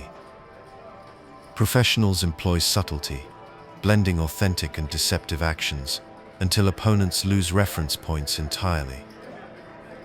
Psychological balance enhances this process. A calm demeanor and consistent rhythm mask your intent, making deception appear natural. The goal is not to outthink opponents endlessly, but to make them think in the wrong direction. When multi-level exploitation is executed correctly, every move serves dual purpose: truth for yourself and illusion for others. Poker becomes less about guessing and more about guiding. You do not simply read minds, you write the script they follow. Chapter 12: Defensive Leveling. Defensive leveling protects you from opponents who think deeply or exploit perception aggressively. Just as you use multi-level thought to mislead others, strong players attempt to manipulate your understanding. Defensive leveling ensures that awareness becomes armor, not a trap. The first step is recognition. Notice when opponents begin adapting. Frequent adjustments in their aggression, bet sizing, or timing often indicate awareness of your strategy. Once you sense their focus shifting toward perception, tighten your structure. Return to balanced ranges and theoretical stability to minimize exploitability. Defensive leveling relies on control of image. Presenting consistency limits how much information opponents can use against you. Avoid emotional reactions, sudden tempo changes, or exaggerated physical behavior that reveals frustration or excitement. The more predictable your composure, the less access they have to manipulate it. Balanced frequency is key. Maintaining GTO-inspired ratios of bluffs and value hands prevents your strategy from becoming transparent. Even if opponents analyze deeply, they cannot find clear weaknesses. Balance neutralizes their attempts to overthink. Another defensive tactic is range protection through reverse actions. Occasionally checking strong hands or calling with medium ones disrupts expected patterns. These variations prevent advanced opponents from narrowing your range precisely, forcing them into uncertainty. Avoid the temptation to fight back through unnecessary complexity. Defensive leveling is not escalation. It is simplification under pressure, stabilizing strategy while opponents entangle themselves in assumptions. When in doubt, revert to logic, position and range fundamentals. Mental calmness enhances defense. Emotional responses create patterns just as clearly as betting habits. Professionals practice neutral expression and measured pacing to eliminate readable contrast between strength and weakness. Defensive leveling is less about deception and more about discipline. It means refusing to be drawn into psychological warfare on unfavorable terms. You control what opponents can see and what they must guess. When executed properly, defensive leveling transforms pressure into opportunity. The more others try to outthink you, the more they reveal their own confusion. True composure turns advanced opponents into their own worst enemy. Chapter 13: Adjusting levels by player type. Multi-level thinking is most effective when tailored to the player in front of you. Different player types operate at different depths of reasoning. and applying the wrong level of thought can create self-inflicted mistakes. The art lies in recognizing how each opponent thinks and adjusting your level just one step beyond theirs. Recreational players generally operate on level 1. They focus on the strength of their own hand and react literally to visible board texture. Against them, simplicity wins. Avoid advanced bluffs or complex narratives. Instead, apply straightforward aggression with strong hands and occasional well-timed bluffs that exploit fear of loss. Regular players usually think at level 2. They evaluate your possible range and adapt moderately to table dynamics. These opponents respect consistency and respond predictably to pressure. Exploit them by varying your range balance slightly. Show strength when they expect weakness and vice versa. Consistent observation reveals when they overreact to perceived imbalance. Elite opponents, those comfortable at level 3 or higher, analyze perception itself. They consider how you appear and how they can manipulate your understanding. Against them, leveling wars begin. To stay ahead, alternate between equilibrium play and targeted deviation.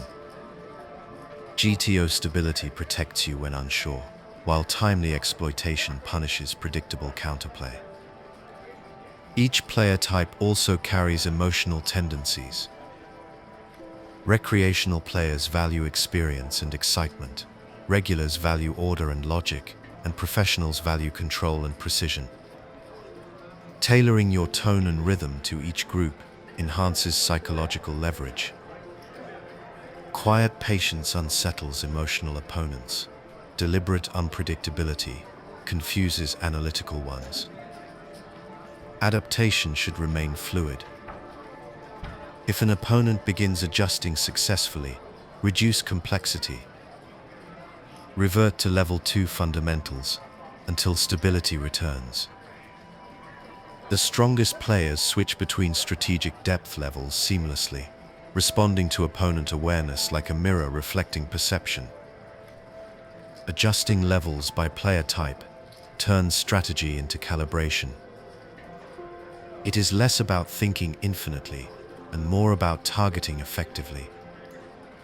Each opponent sets the depth of the game. Your advantage comes from setting it slightly deeper and no more. Chapter 14: Leveling in Live versus Online Play.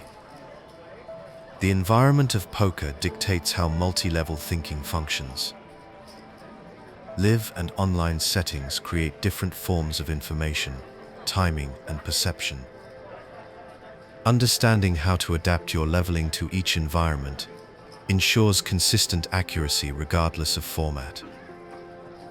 In live poker, physical presence introduces behavioral data, body language, breathing, tone, and pacing. Players reveal emotion unconsciously, offering insight into confidence or discomfort. Live leveling includes reading these cues and projecting controlled behavior to shape how others interpret your actions. Table image builds over hours, giving experienced players the ability to manipulate expectation gradually. Conversely, online poker eliminates physical tells, but replaces them with numerical precision. Timing patterns, bet sizing trends, and statistical profiles become the new language of perception. Multi-level thinking online relies on database analysis and population tendencies rather than human observation. The absence of emotional signals makes mathematical discipline essential. Live games favor psychological exploitation. Opponents often react to perceived dominance, fatigue, or personality.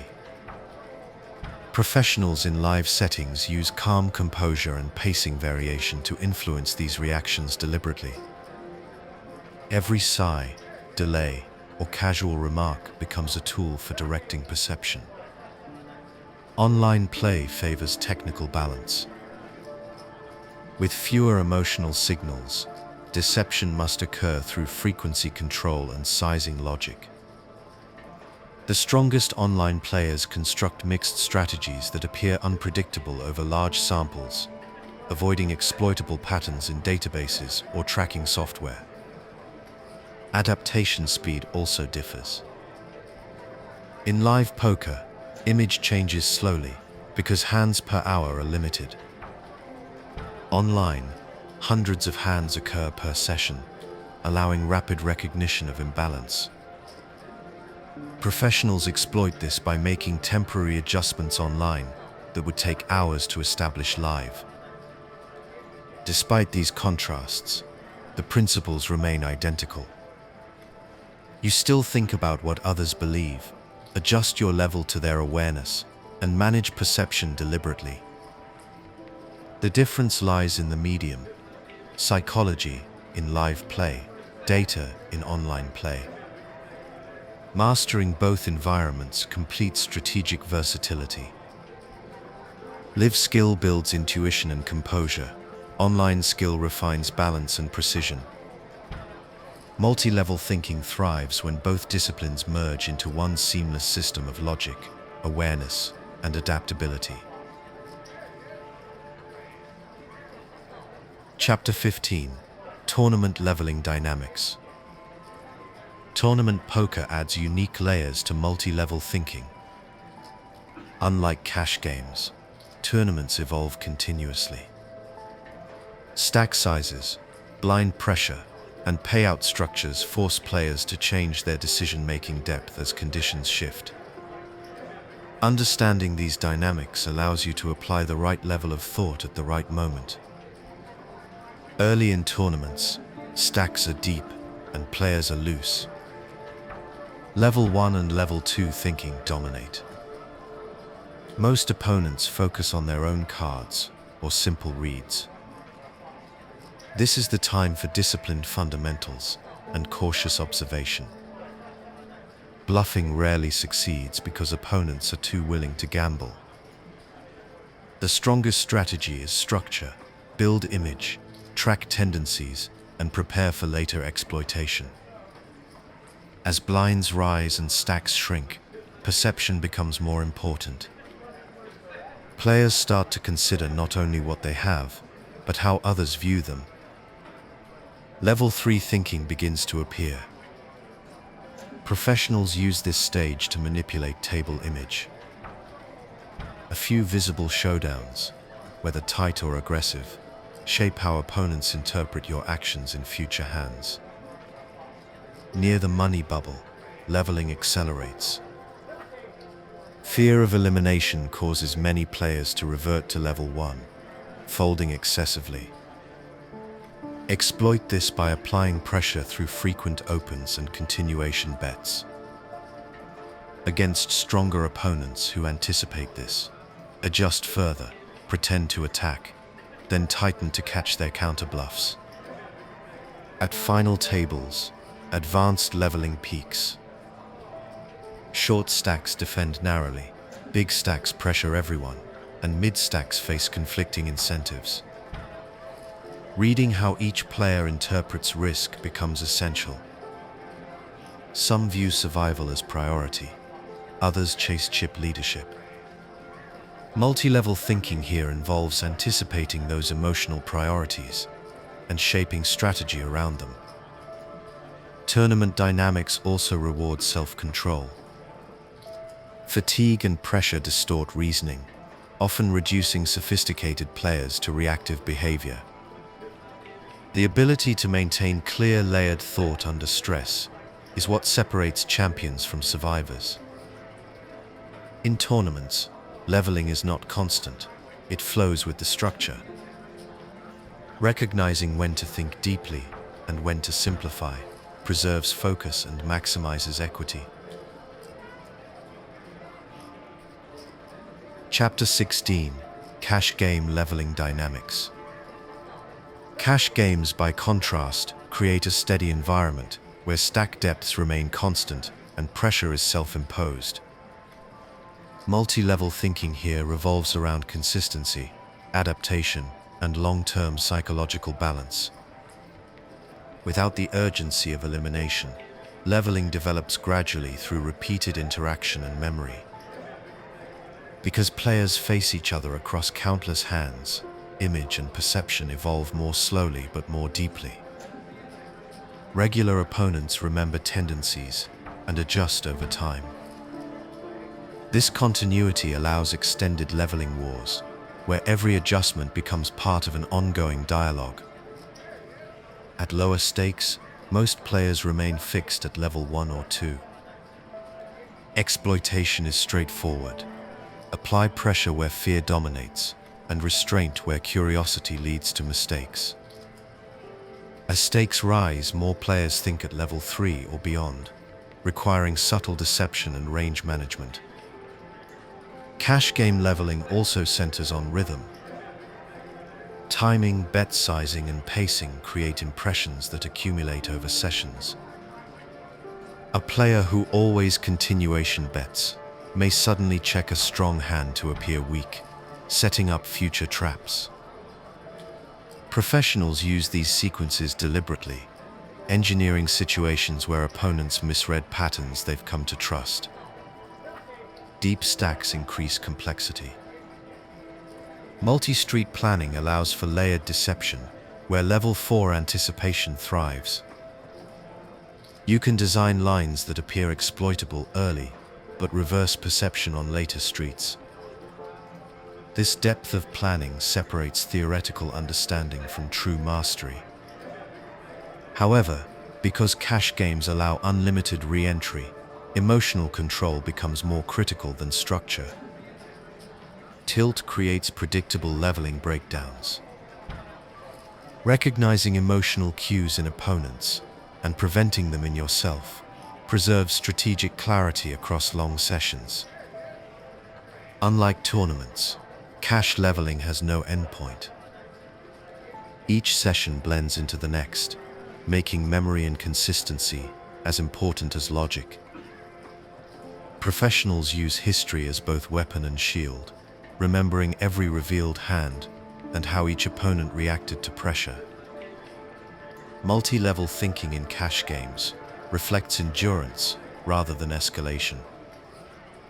The game never resets, so discipline replaces urgency. Mastery comes not from brilliance in a single hand, but from balanced perception sustained over time. Chapter 17: Bluffing across levels. Bluffing is where multi-level thinking becomes most visible. Each level of thought changes how bluffs are perceived and when they succeed. Understanding how to align bluff frequency and credibility with your opponent's perception is the key to consistent execution. At level 1, bluffing rarely works. Players who focus only on their cards call too often, ignoring logic and probability.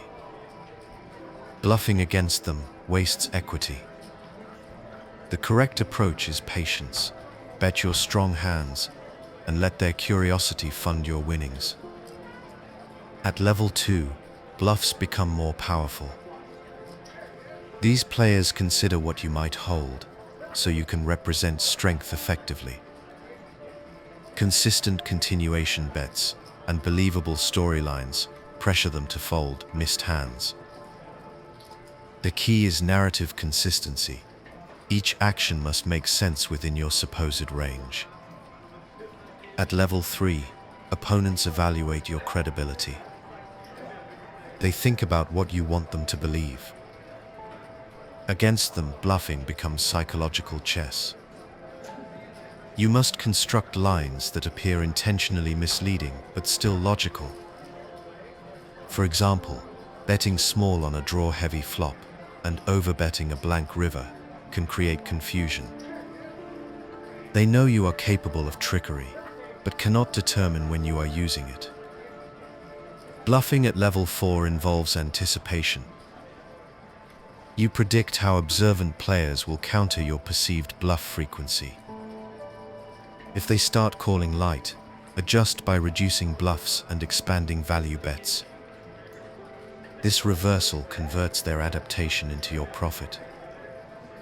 The most successful bluffs are rooted in logic, not impulse.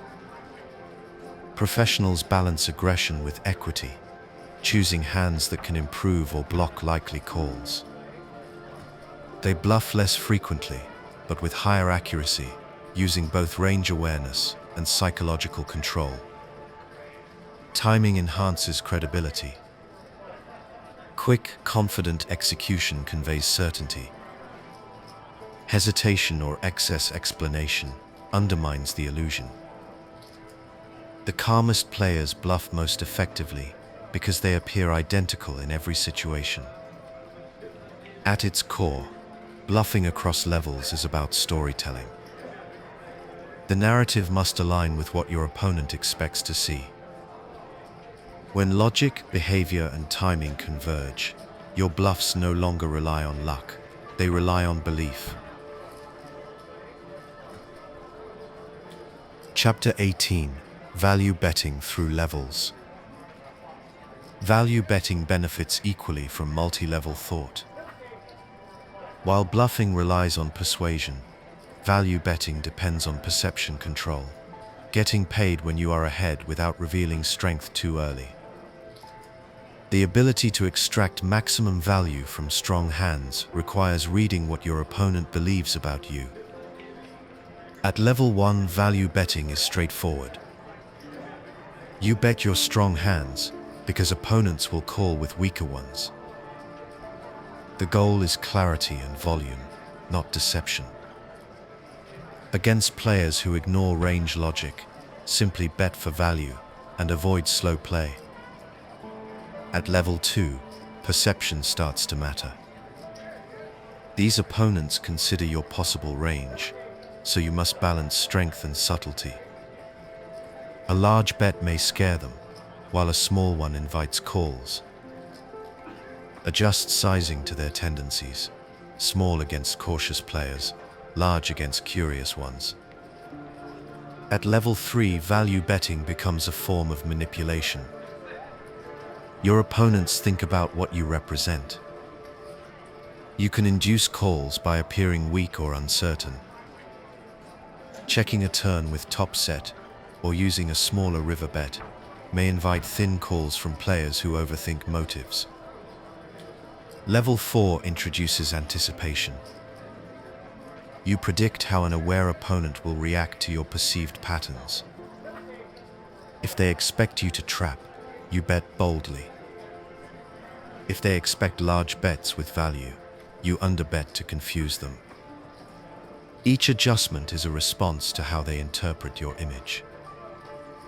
Professionals maintain balance by blending value hands into deceptive lines. Occasional checks with strong holdings and thin bets with medium strength protect against overreading. This variation ensures opponents cannot anchor your behavior to specific strength ranges. Emotional control refines execution. Excitement or fear often leaks through timing or speech, signaling strength. The most skilled value bettors appear as calm betting a monster as they do holding air. Composure completes the illusion, maximizing return while minimizing information. At its highest level, value betting is not about hand strength alone, but perception engineering. You design an image that invites mistakes. Each bet extracts not only chips but confidence, leaving opponents questioning what they truly saw.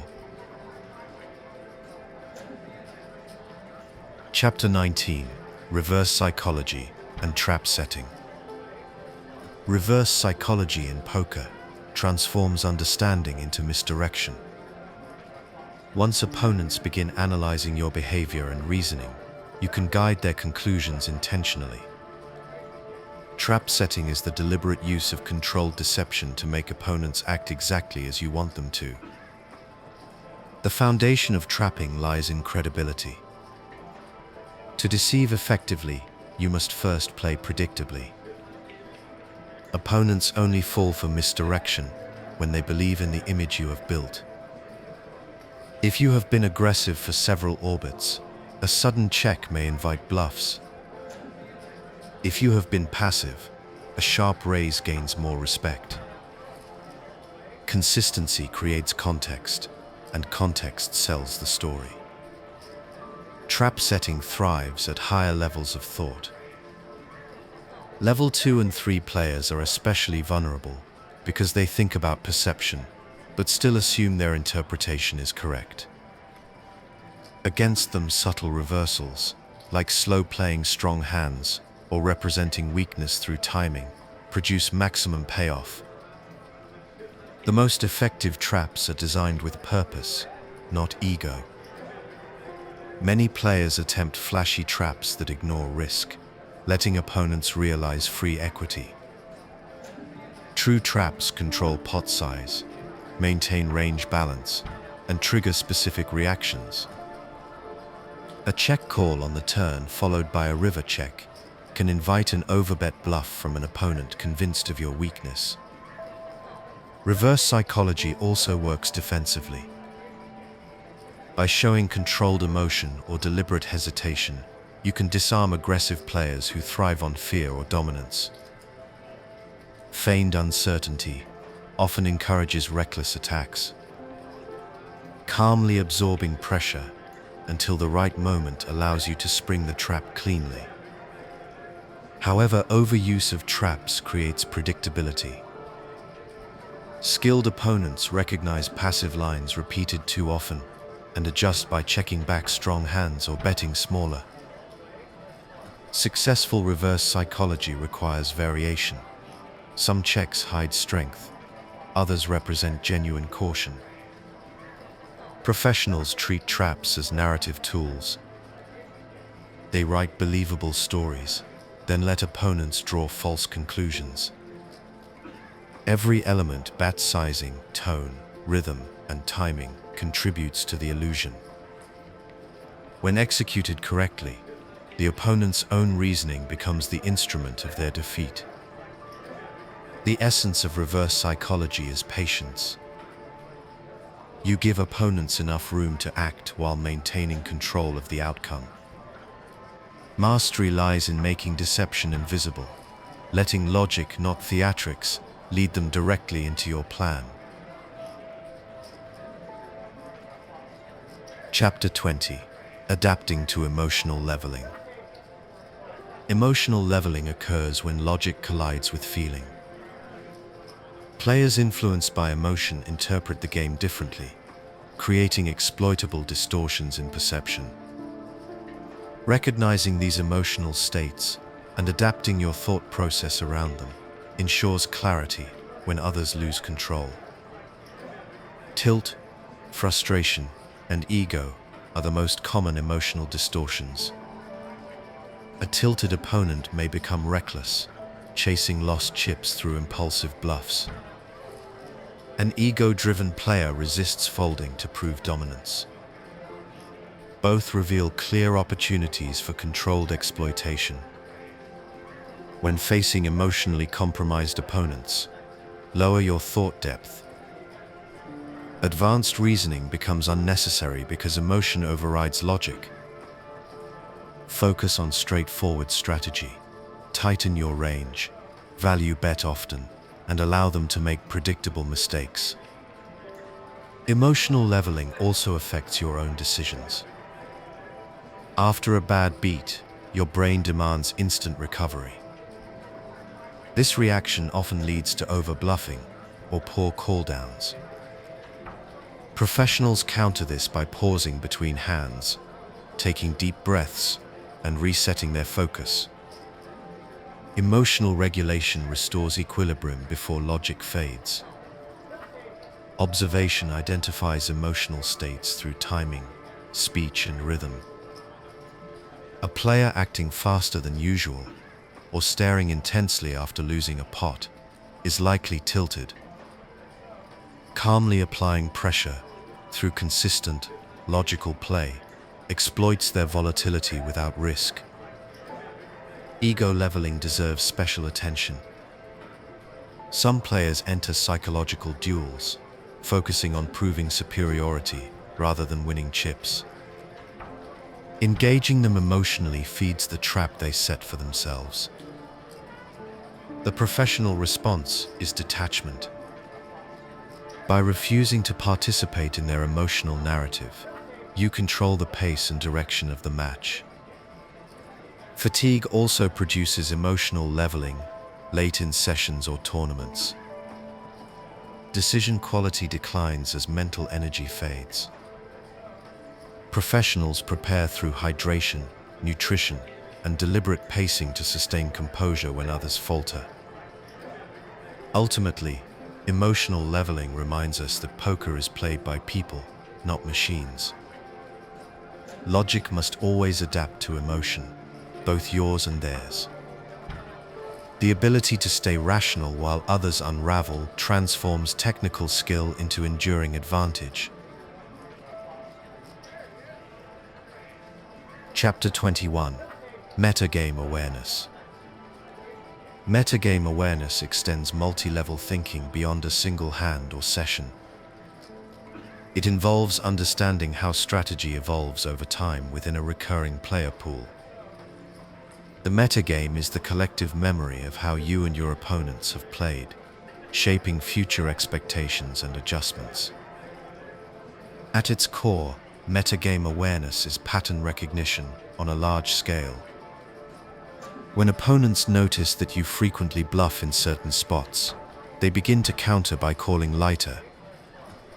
Anticipating this response allows you to reverse course, reducing bluff frequency and increasing value betting. This constant evolution defines long-term adaptability.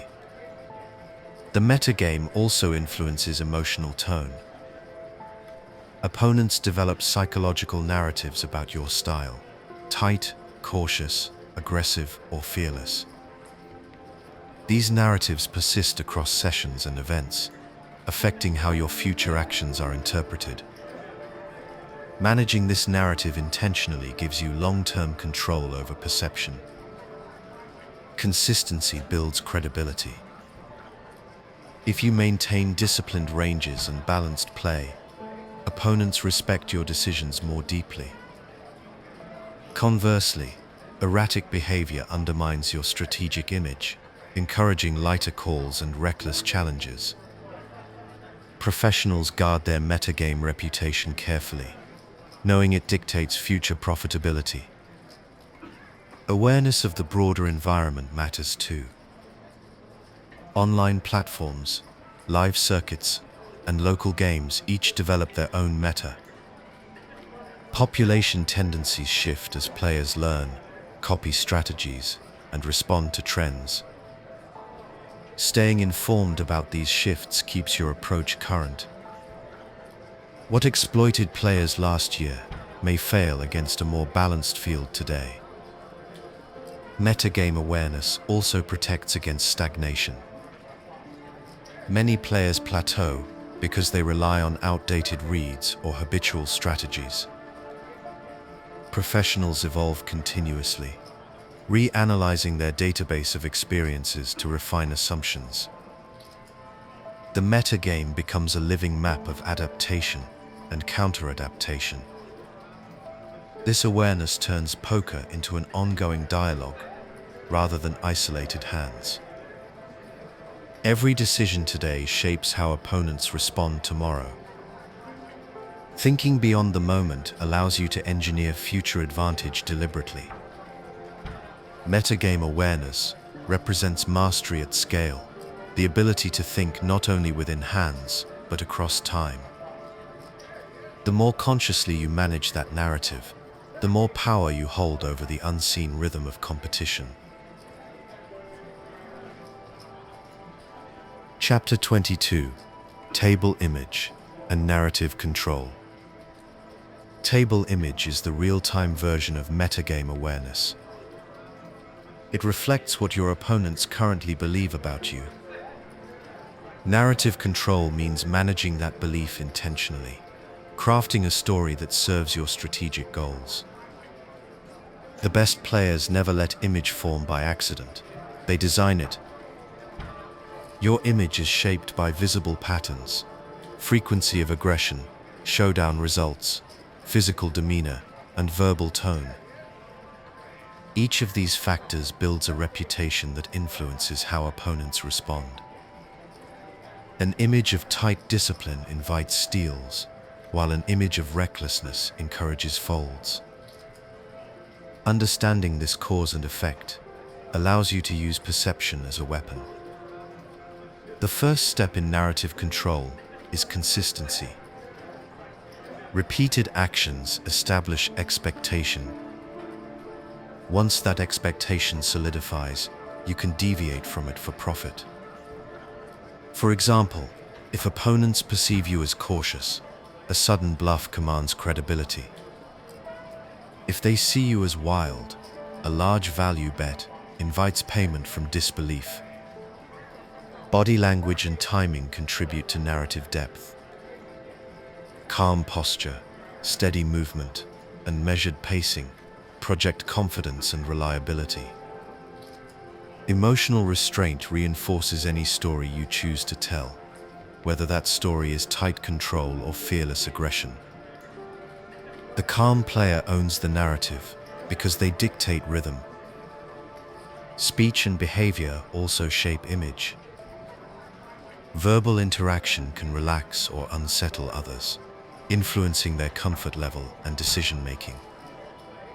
Professionals use conversation strategically, sometimes silent to project strength, sometimes talkative to appear casual or distract.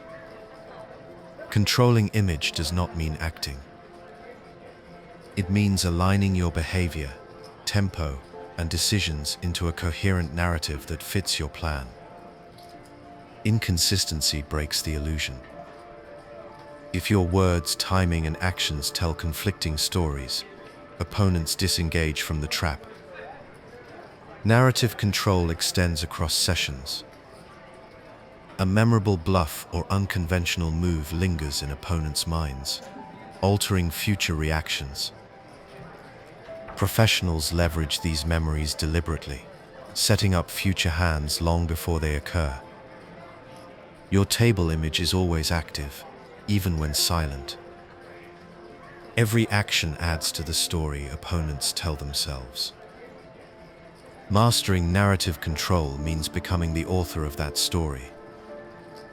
In poker, perception writes results, and clarity writes confidence. Chapter 23: Timing and Decision Flow. Timing is the invisible language of poker. Every pause, hesitation, or quick motion communicates information that shapes how others interpret your hand. Decision flow refers to how those timings connect across a hand, forming a rhythm that opponents unconsciously read. Mastering timing allows you to influence perception without saying a word. Every player develops a baseline rhythm. Some act quickly, others prefer deliberate pacing. Observant opponents learn these habits and draw conclusions from deviations. A sudden delay from a fast player often indicates uncertainty or a decision of real weight. A quick call from a normally methodical player can signal premeditation or strength. Professionals observe these timing shifts carefully, translating them into probability adjustments. Controlling your own timing is just as important. Consistency creates protection. Acting with a steady rhythm prevents opponents from gathering reliable data. Whether betting, folding, or raising, maintain measured pacing that blends into the background of play. This neutrality keeps your range concealed and reduces exploitable tells. Advanced players use timing as a subtle weapon. They understand how to adjust decision flow to reinforce desired perception. A quick continuation bet can project confidence, while a thoughtful pause before a large river bet can suggest vulnerability. Each choice influences how others frame the hand's story. Timing also governs internal rhythm. Structured pacing prevents emotional decisions. Taking a brief pause before every action creates distance between thought and impulse, allowing logic to dictate behavior. Professionals apply the same rhythm in both winning and losing streaks to remain emotionally balanced. Awareness of table tempo matters as well. The collective speed of play affects mental endurance and focus. By subtly controlling pace, slowing the game during critical moments, or accelerating it to maintain dominance, you influence both environment and opponent comfort. Decision flow extends beyond individual hands. Consistent timing across sessions builds image. If opponents believe your rhythm equals reliability, they become easier to manipulate when you deliberately break that pattern. Timing in poker is not about speed, it is about control. Every second communicates intent. When you own that rhythm, you command both the hand and the perception around it. Chapter 24: Real-world examples from professionals. Studying professional examples reveals how multi-level thinking functions in practice. Elite players demonstrate not only technical mastery, but also the psychological precision that defines advanced poker. Observing their approach translates theory into actionable understanding. Daniel Negreanu exemplifies layered perception. Known for verbal table talk and visible hand reading, he operates comfortably across multiple thought levels, simultaneously. He considers what his opponents believe about his range, adjusts his tone and timing accordingly, and often guides them into revealing information unconsciously. His strategy shows that communication and observation merge naturally when awareness is deliberate. Phil Ivey provides a contrasting model: silent, calculated, and unreadable. His composure strips opponents of emotional cues, forcing them to rely solely on logic. Ivey's power lies in controlled unpredictability. He creates pressure by remaining motionless, compelling others to interpret stillness as strength. His mastery of psychological neutrality defines level 4 anticipation, allowing opponents to mislead themselves. Justin Bonomo and Stephen Chidwick illustrate balance between solver-based structure and adaptive flexibility. They study equilibrium theory deeply, but deviate confidently when live dynamics change. Their consistency across formats proves that logic and emotion can coexist in harmony when guided by clear process. Fedor Holds represents modern precision. His emotional discipline and mindfulness techniques keep thought flow consistent across long sessions. By combining mental clarity with advanced theoretical knowledge, he executes complex strategies effortlessly under high-pressure conditions. These professionals share 3 defining traits. First, they manage perception intentionally. Every action, bet sizing, timing, and demeanor is calculated to shape opponent response. Second, they adapt continuously. They shift between levels based on opponent awareness, never thinking too far or too shallow. Third, they maintain composure. Emotional neutrality turns multi-level thought into stable execution. Studying these examples clarifies that mastery is not about complexity alone. It is about control, awareness, and deliberate adaptation. The best players think clearly, act consistently, and anticipate precisely. Their calm confidence demonstrates that advanced poker is not about chaos. It is about order disguised as spontaneity. Chapter 25: integrating levels into daily play. Understanding multi-level thinking conceptually is valuable, but true improvement comes from integration. Applying these principles in daily play turns theory into instinct. The goal is not to think deeper in every hand, but to think accurately, aligning your reasoning to each opponent and situation with discipline. Integration begins with awareness. Before each session, set clear mental parameters. Remind yourself to observe patterns, stay calm, and adjust depth based on context. Against recreational players, simplify. Against observant regulars, layer deception. Against professionals, maintain balance and test for adaptability. Structured awareness keeps your thought process intentional. Routine reinforces these habits. Develop a pre-session checklist that centers focus. Review stack depths, note table positions, and visualize calm decision-making. A steady starting rhythm prevents distraction and allows layered thinking to unfold naturally during play.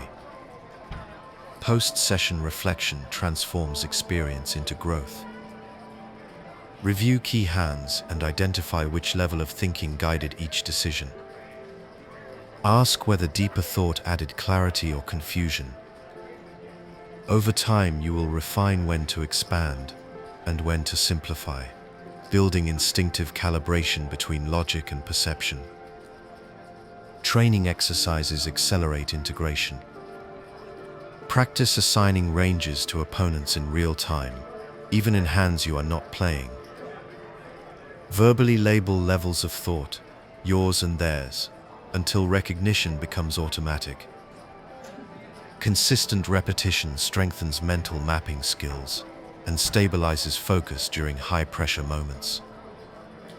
Mindset also determines success. Multi-level thinking requires patience and humility. You must accept uncertainty and adapt without frustration. Professionals embrace error as feedback, using mistakes to refine understanding rather than undermine confidence. Integration is not about memorizing strategy trees, but mastering rhythm.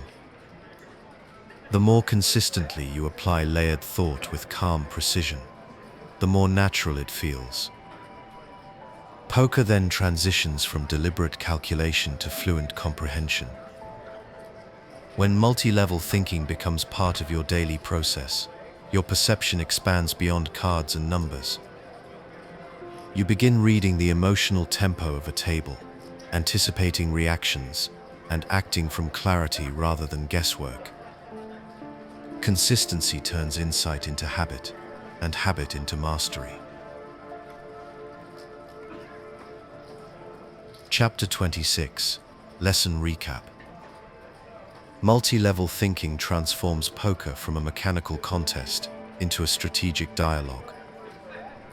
It teaches you to interpret the game as layers of perception, each influencing the next. Mastery lies not in thinking infinitely deep, but in thinking one level deeper than the player across from you. We began by defining the structure, level 1 through level 4, and explored how awareness expands with each step.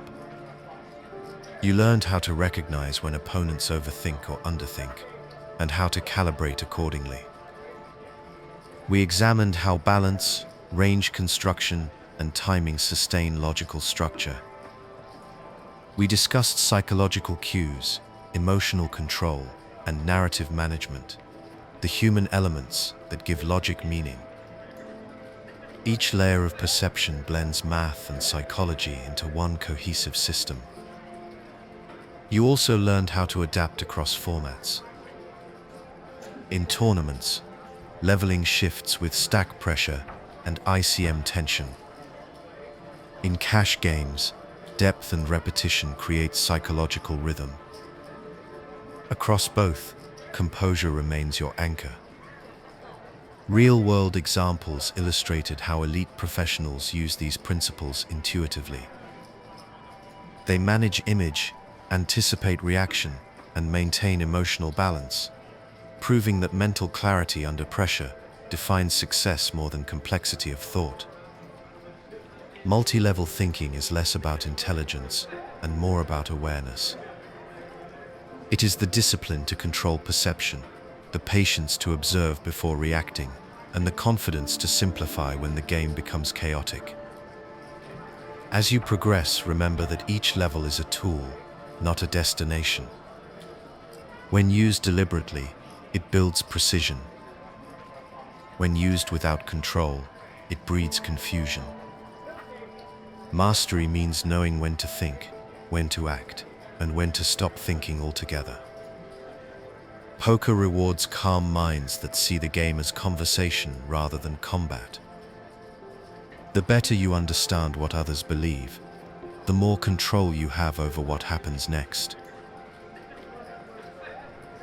Welcome back to the Sleepy Poker Masterclass, Beginner to Master. In this 15th lesson, we study the subtle art of table dynamics and player profiling. You will learn how to see the table as a living system, recognize its flow, and adapt with calm precision. Professional players master not only their cards but the emotional rhythm that moves between opponents. Chapter 1.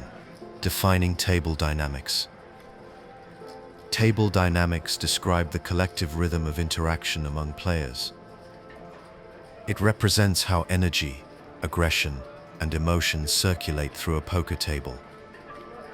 Unlike individual reads which focus on one opponent's behavior, table dynamics examine the entire environment, the patterns that emerge when many minds interact under shared tension. Every table develops a distinct identity. Some move quickly with constant aggression, others play cautiously with prolonged silence. These differences stem from the composition of personalities, experience levels, and emotional states present. Professionals recognize these distinctions early and adjust structure accordingly. Understanding table dynamics allows you to predict not just individual actions, but sequences of behavior. For example, when one player wins several pots aggressively, others often over-adjust by tightening. When a timid player unexpectedly shows strength, it can reset the collective tone. Awareness of these shifts reveals timing windows for pressure and restraint. Table dynamics also reflect balance between dominance and compliance. Dominant players drive the flow, setting pace and tone. Compliant players adapt to them, often unconsciously. The professional's advantage lies in observing which roles exist and how they interact. By reading this network, you can position yourself as stabilizer or disruptor depending on objective. Rhythm recognition forms the foundation of dynamic control.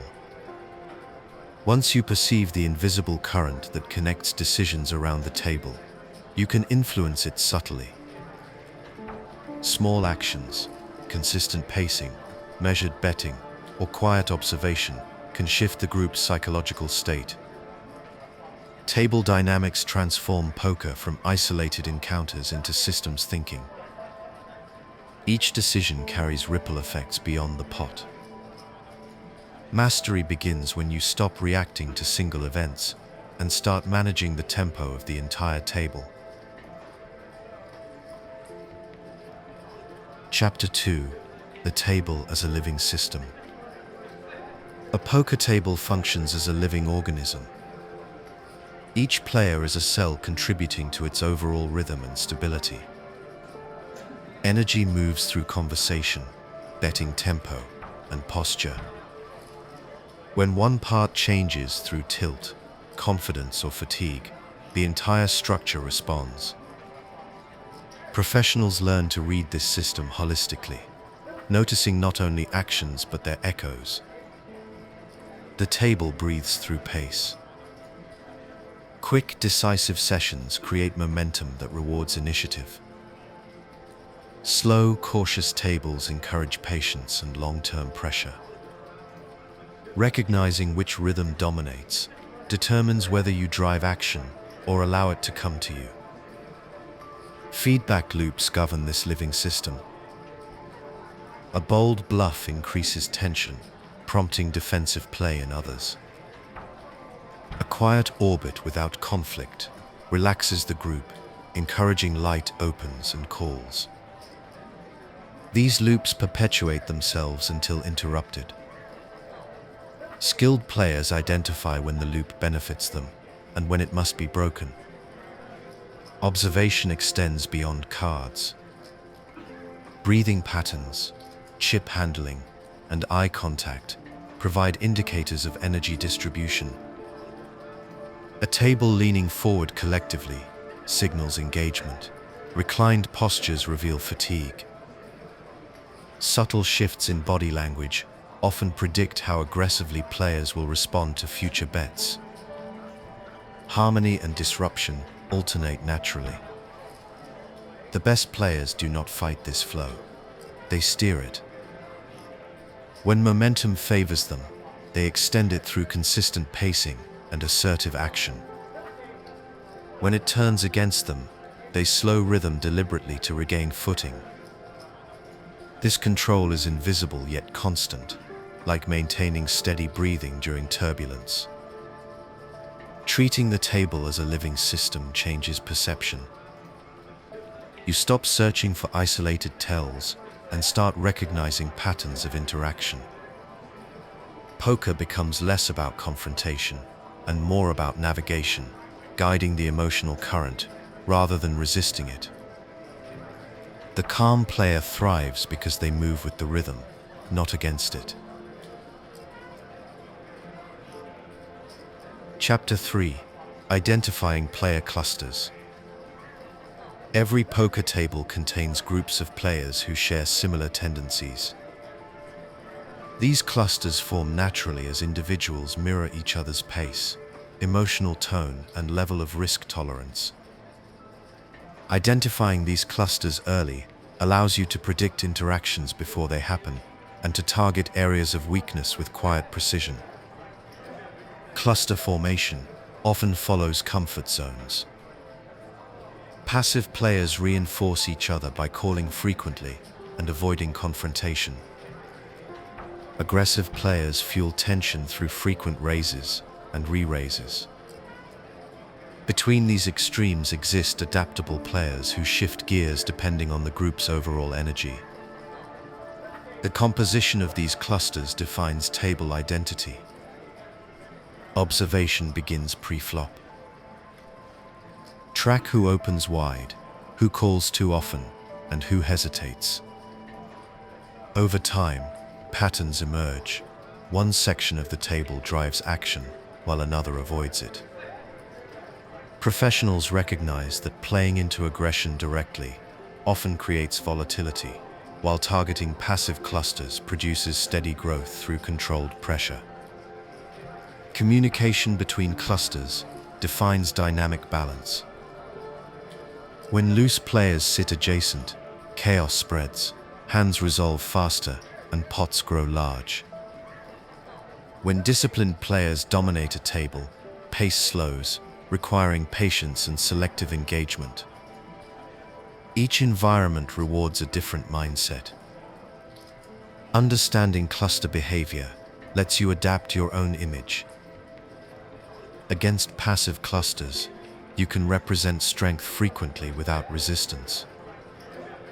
Against aggressive clusters, you maintain calm consistency, allowing their overextension to self-destruct. The key is awareness, seeing not individuals, but patterns of shared rhythm. The best players view clusters as ecosystems. Each group interacts symbiotically, shaping opportunity. You do not need to dominate the entire table, only the clusters that influence pot flow. Once you learn to identify and adapt to these formations, you begin playing the table, not just the players. Chapter 4: Profiling player archetypes. Player archetypes form the vocabulary of table dynamics. Recognizing them quickly provides a shorthand for understanding tendencies, frequencies, and reactions under pressure. While every player is unique, most fall into familiar categories that professionals read within minutes of sitting down. The tight passive player values caution above all. They enter few pots and rarely bluff. Against them, aggression produces immediate results. The loose passive player calls often but seldom raises. They create opportunities for controlled value betting and disciplined bluffs with low risk. The tight aggressive player, often called tag, balances patience with selective pressure. They are efficient but predictable when analyzed carefully. The loose aggressive or LAG player thrives on momentum, generating volatility and psychological imbalance. Against them, calm defense and controlled counterattacks extract value over time. Beyond these basic types exist hybrids. Adaptive professionals blend multiple modes depending on table texture. They change frequencies seamlessly, concealing true strategy. These players define the modern metagame, flexible, analytical, and balanced. Profiling extends beyond statistics. Tone of speech, posture, and chip management all reveal character. The impatient player stacks chips erratically and acts quickly. The composed player moves methodically and keeps a steady rhythm. These patterns combine with betting tendencies to complete a reliable profile. Once archetypes are established, you can predict reactions. Passive players fold to multi-barrels. Aggressive ones test every weakness. The professional adapts lines accordingly, exploiting each mindset through subtle expectation shaping. Profiling does not mean stereotyping. Players evolve mid-session. The disciplined observer notices when tight players loosen, or when aggression collapses into fatigue. The goal is not to label permanently, but to update constantly. Player archetypes are the grammar of table psychology. Learning this grammar allows you to construct strategy fluently, combining observation, patience, and adaptation into precise communication at every stage of play. Chapter 5. Recognizing Table Personality. Every table develops a collective personality over time. This personality represents the sum of its players' tendencies, emotional tone, and level of engagement. It shifts gradually as chips move, confidence fluctuates, and tension accumulates. Reading this personality accurately helps you anticipate future action and adapt strategy before others realize change has occurred. Some tables express aggression as identity. They feature frequent 3 bets, verbal competition, and large pots. Here, emotional volatility dominates, and timing mistakes multiply. Against this personality, patience becomes weaponry. Allow others to exhaust themselves before entering selectively, with strong or disguised ranges. Other tables play quietly, where conversation fades and decisions slow. Here, risk aversion defines tone. Small bets, cautious checks, and long pauses create an atmosphere of restraint. These environments reward disciplined aggression and controlled bluffing. Consistent initiative forces surrender from players afraid of variance. Hybrid personalities often develop mid-session. A few strong players might shift tone collectively by introducing higher energy or new betting rhythm. Professionals detect this moment instantly, the subtle transformation when one confident move alters the table's temperature. Recognizing personality means tracking emotional climate, not just strategy. If players laugh frequently, the mood favors looser calls and adventurous plays. When silence dominates, expect rigidity and fear-based decisions. Reading atmosphere this way converts intuition into measurable edge. The table's personality determines how value and deception function. In lively environments, deception thrives. In quiet ones, straightforward play outperforms. Professionals match rhythm rather than resist it, using empathy as tactical precision. Understanding table personality teaches flexibility. The best players never impose their preferred tempo. They merge with the existing one, then reshape it from within. Mastery is not control through force. It is harmony through awareness.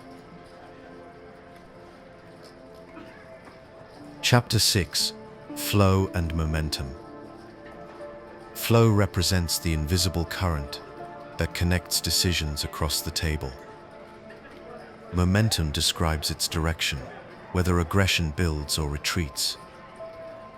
Learning to recognize and manage these forces allows you to act when others react and retreat when others overcommit. Flow builds through repetition. A player who wins several pots in succession establishes rhythm that affects everyone else's psychology. Confidence expands in one seat, while caution spreads in others. The energy circulates like temperature. One success raises the emotional heat of the entire table. Momentum often favors aggression until it collapses under resistance. Professionals sense the exact point where flow reaches saturation, when opponents begin to tire of folding, or when overextension appears inevitable. Acting decisively at this inflection point converts awareness into profit. Momentum reversal requires composure. Instead of confronting an opponent during their surge, observe patiently. Their confidence will lead to wider ranges and higher variance decisions. Once patterns emerge, small acts of resistance, well-timed 3-bets or delayed value bets, disrupt their rhythm. Not all flow is visible through chips. Emotional flow manifests through body language, breathing, and pace. Players aligned with momentum act quickly and decisively. Those outside it hesitate, second-guess, or stare at stacks. Recognizing this alignment identifies both targets and threats. Professionals manage their own flow, like musicians managing tempo. They breathe steadily, maintain posture, and keep timing constant regardless of outcome. This stability prevents external energy from dictating internal rhythm. Understanding flow and momentum teaches control without confrontation. You do not need to overpower others to change direction. You redirect gently, using awareness as leverage. Poker becomes a game of emotional gravity, and the calmest player always sits at its center. Chapter 7: Adapting to table flow and momentum. Adaptation begins with recognition. Before each decision, assess whether the table is expanding into aggression or contracting into caution. Expanding tables feature frequent opens, multiple callers, and rapid action. Contracting tables reveal hesitation, smaller sizes, and longer pauses. Your ranges, sizings, and pacing should mirror these states with intention. When momentum expands, tighten opening standards slightly, while increasing 3-bet frequency against loose initiators. Use position to control pot size and deny easy realization to speculative callers. Favor lines that keep optionality small, flop bets, selective turn barrels and measured river decisions. The goal is to ride momentum without becoming dependent on it. When momentum contracts, widen selective aggression. Open more frequently in late position. Apply steady continuation bets on favorable textures. Target players who protect stacks through excessive folding. Maintain credibility through consistent sizing and neutral body language. Quiet pressure is more effective than visible force. Adjust pacing deliberately. During surges, slow your personal rhythm to prevent emotional contagion. During lulls, speed up modestly to set tempo without appearing erratic. Pacing is communication. It tells opponents whether you are comfortable, urgent, or indifferent. Rebalance after inflection points. When a big pot shifts chips dramatically, treat the next orbit as a fresh environment.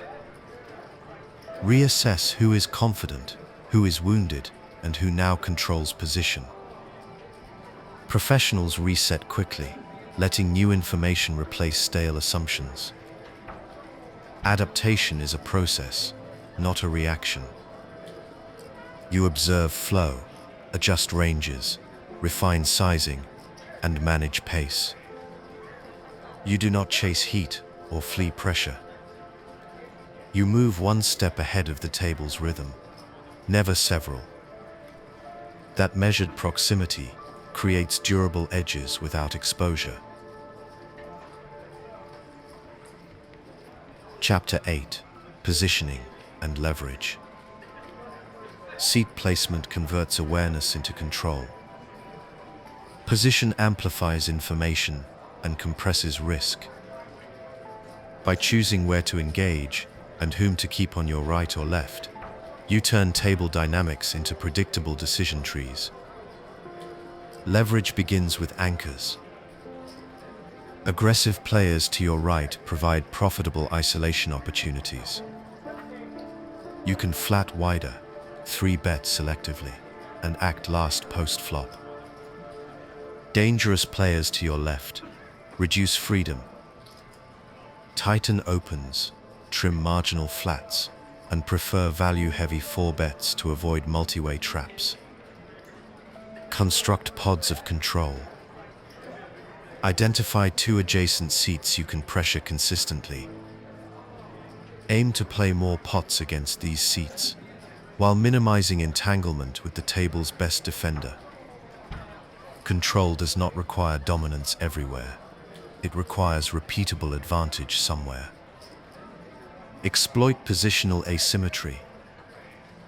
From the button, attack blinds that overfold to continuation bets or defend passively. From the cutoff, consider opener tendencies to your left before widening. In the small blind, prefer polarized 3-bets versus late position steals. In the big blind, emphasize hands that realize equity and counter frequent small c-bets. Use stack-aware leverage. Deep stacks enable multi-street narratives, where position gains maximum value. Medium stacks, common in tournaments, prioritize pre-flop initiative and reduced post-flop guessing. Short stacks convert position into fold equity through timing rather than finesse. Refresh seating evaluation after major shifts. When a volatile player doubles or a nit tilts, your leverage map changes. Update targets and avoidances accordingly. Positional awareness is living data. Positioning and leverage transform table reading into action. You decide not only how to play hands, but where to play them. The result is a quieter game in which you see more, risk less, and guide the rhythm from the safest seat in the house. Chapter 9: Traffic Control at the Table. Table control is not only about position, but also about managing engagement frequency. Just as traffic control regulates flow to prevent congestion, poker control regulates participation to maintain clarity and tempo. Professionals use selective confrontation to direct the table's pace and minimize chaos. Traffic control begins with awareness of bottlenecks. These occur when several aggressive players act consecutively, creating volatility through overlapping ranges. Avoid entering pots in this zone unless holding premium hands or clear edge. Instead, exploit quieter regions of the table where action resolves predictably and risk remains contained.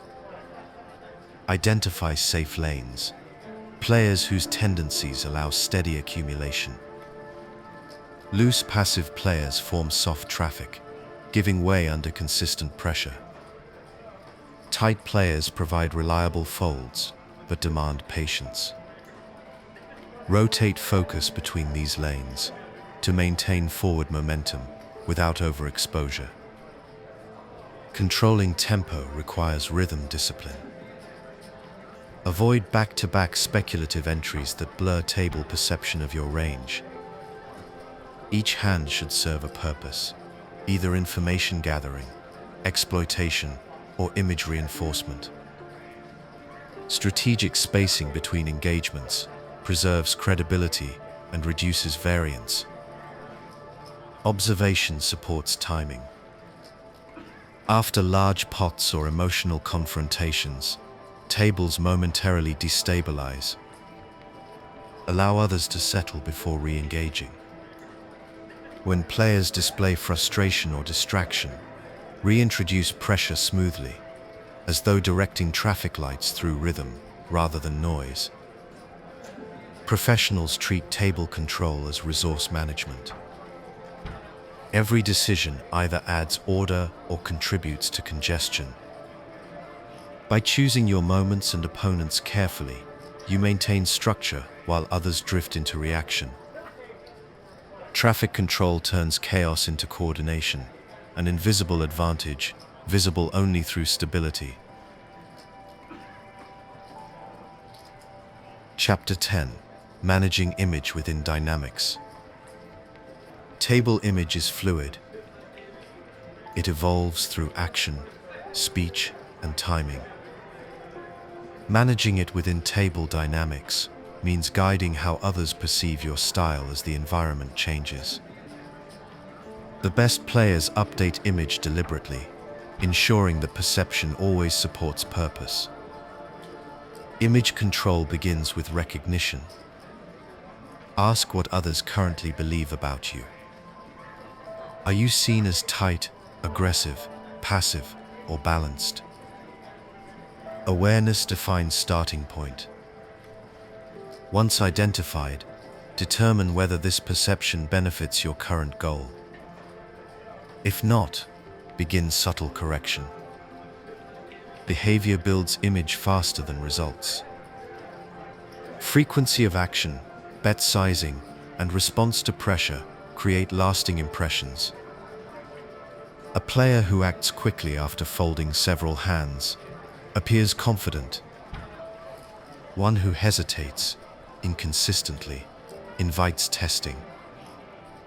Professionals maintain calm uniformity, regardless of outcome, projecting steadiness that others misinterpret as predictability. Adjusting image requires timing. When the table grows passive, appearing active increases fold equity. When opponents perceive you as reckless, slowing down reclaims respect.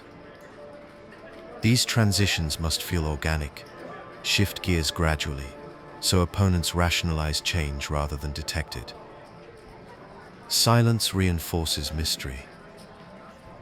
Verbal players often overexpose emotion, giving opponents anchor points for assumptions. Minimal speech and measured body language preserve ambiguity, keeping others guessing about your motives.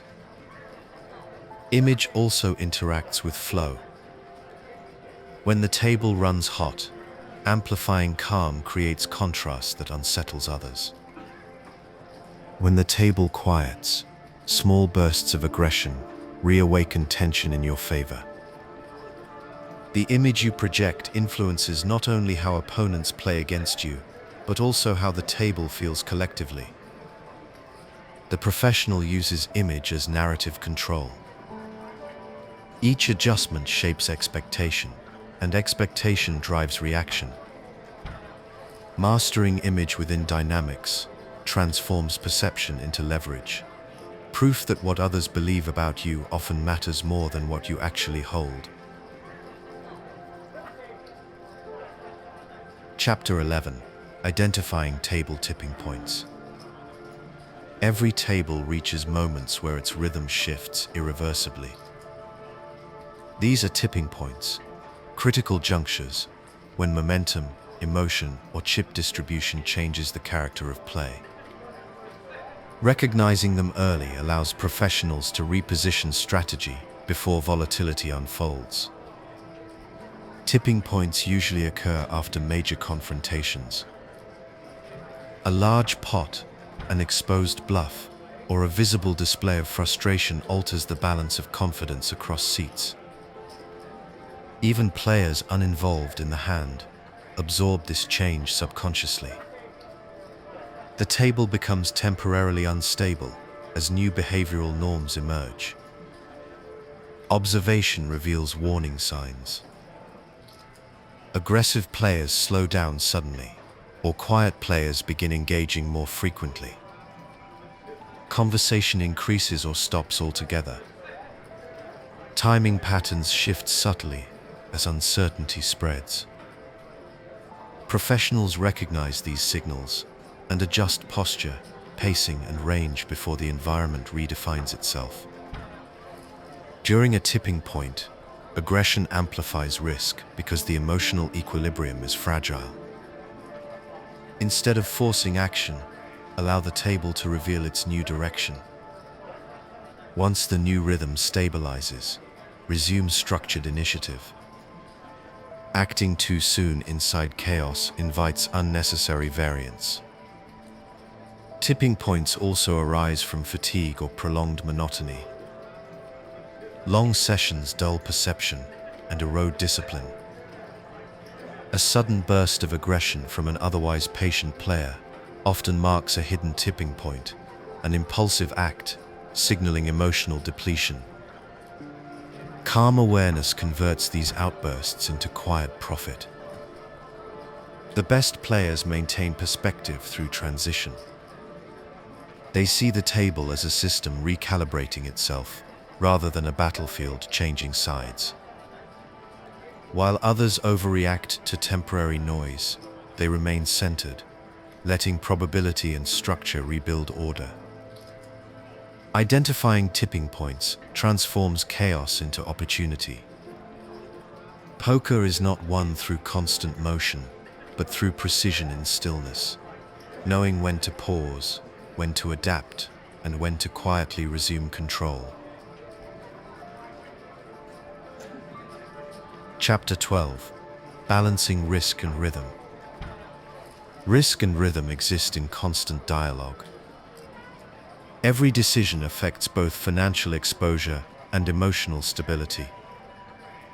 Balancing them ensures longevity, preventing tilt and fatigue from eroding precision.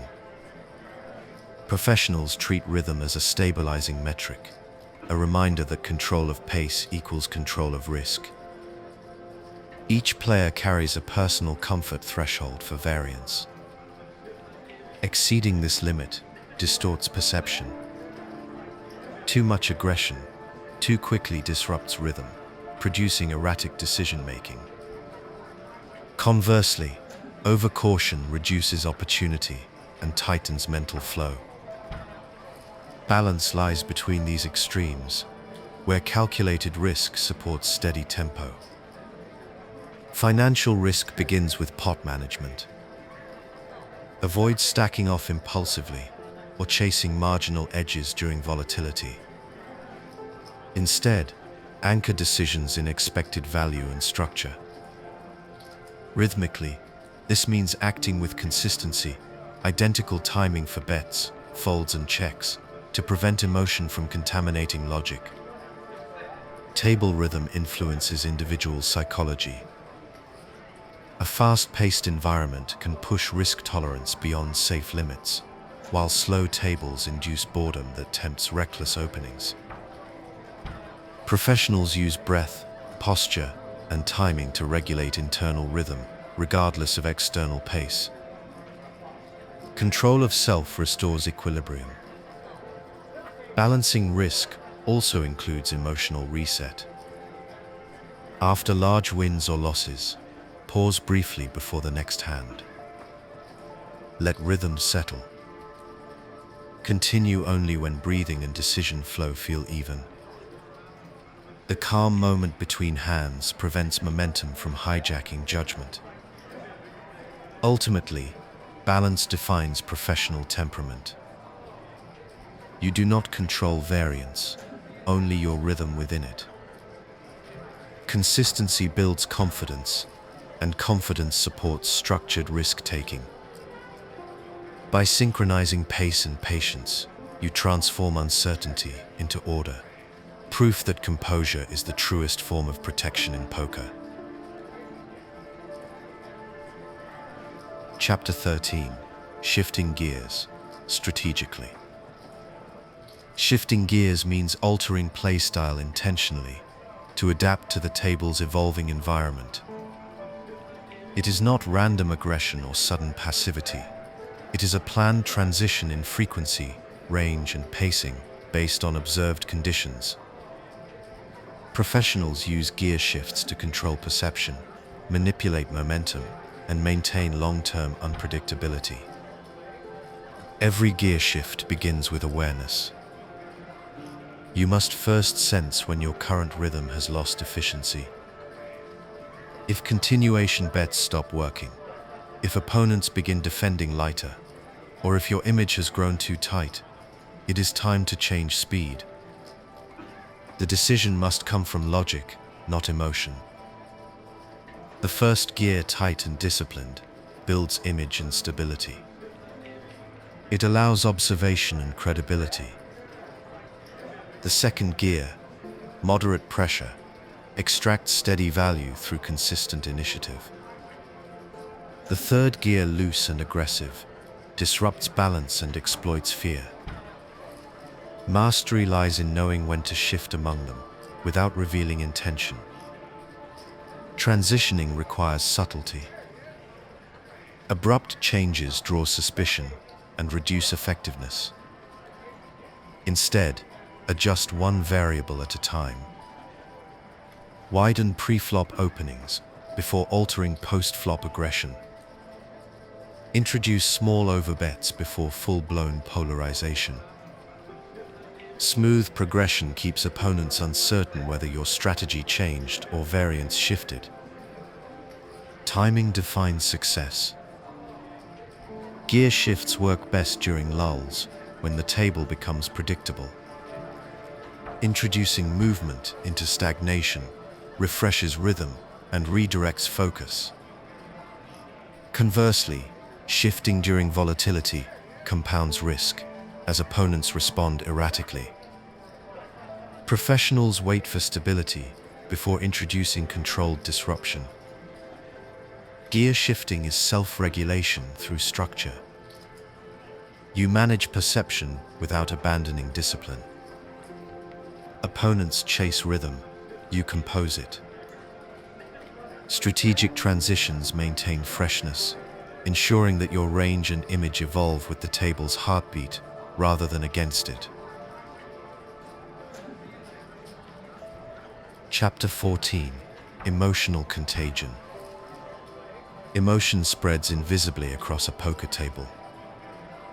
Frustration, excitement, and fear ripple through posture, speech, and pace. This phenomenon, emotional contagion, links individual psychology to collective rhythm. Understanding and managing it protects focus while allowing subtle influence over others. Every reaction you display communicates to the group. A sigh after losing a pot, a quick rebuy, or visible tension during decision-making sends signals. These cues invite empathy or challenge. Opponents unconsciously adjust their behavior to match the tone you project. Professionals master control of presence to regulate these effects. Observation reveals contagion in motion. One player tilts after a bad beat, raising impulsively or muttering. Others respond by tightening or mirroring aggression. Within minutes, table equilibrium changes. Recognizing this pattern lets you act before the energy infects your own decisions. Containment begins internally. Slow breathing, still posture, and deliberate timing prevent emotional absorption. By maintaining neutrality, you break the feedback loop. Calm composure not only protects logic, but gradually calms the group. In volatile settings, one composed player can anchor the entire environment. Emotional contagion can also be weaponized. A confident posture and consistent smile project comfort, discouraging challenges. Slow, quiet rhythm reduces adrenaline around the table. When others play from anxiety or excitement, you play from equilibrium. Their volatility becomes your resource. Awareness turns emotion from weakness into information. Every expression reveals the table's temperature. Professionals read it without absorbing it, respond without reflecting it, and manipulate it without disrupting themselves. Emotional contagion reminds us that poker is never just mental math. It is emotional ecology, and the most stable player always leads its balance. Chapter 15: Detecting Fatigue and Focus Decay.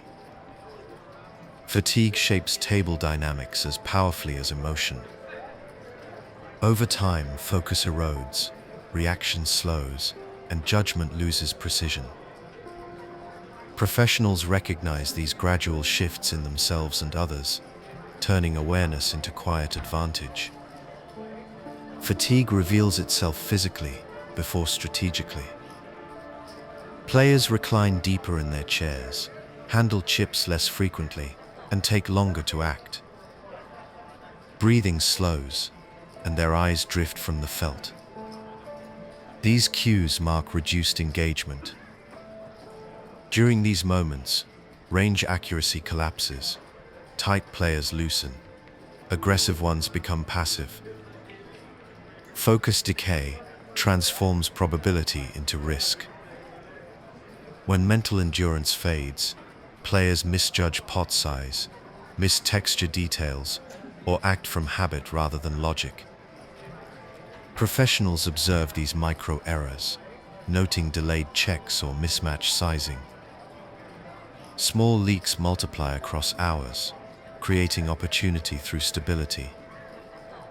Self-monitoring prevents similar decline. Structured breathing and hydration extend concentration. Regular posture adjustments restore circulation and attention. Brief mental resets between hands, short internal breaths, or simple recalibration phrases reconnect focus before it slips unnoticed. Fatigue also shifts table rhythm collectively. When multiple players show signs of mental depletion, tempo slows and aggression drops. Recognizing this phase allows you to accelerate slightly, open more, isolate selectively, and pressure with smaller sizes. The energy gap between fatigue and clarity becomes pure profit. In long sessions, endurance defines skill. Technical understanding fades without cognitive maintenance. Professionals manage energy like stack size, conserving it through rhythm rather than restlessness.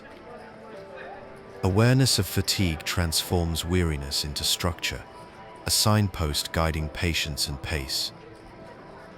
Recognizing focus decay teaches humility. No one escapes fatigue, but few notice its arrival.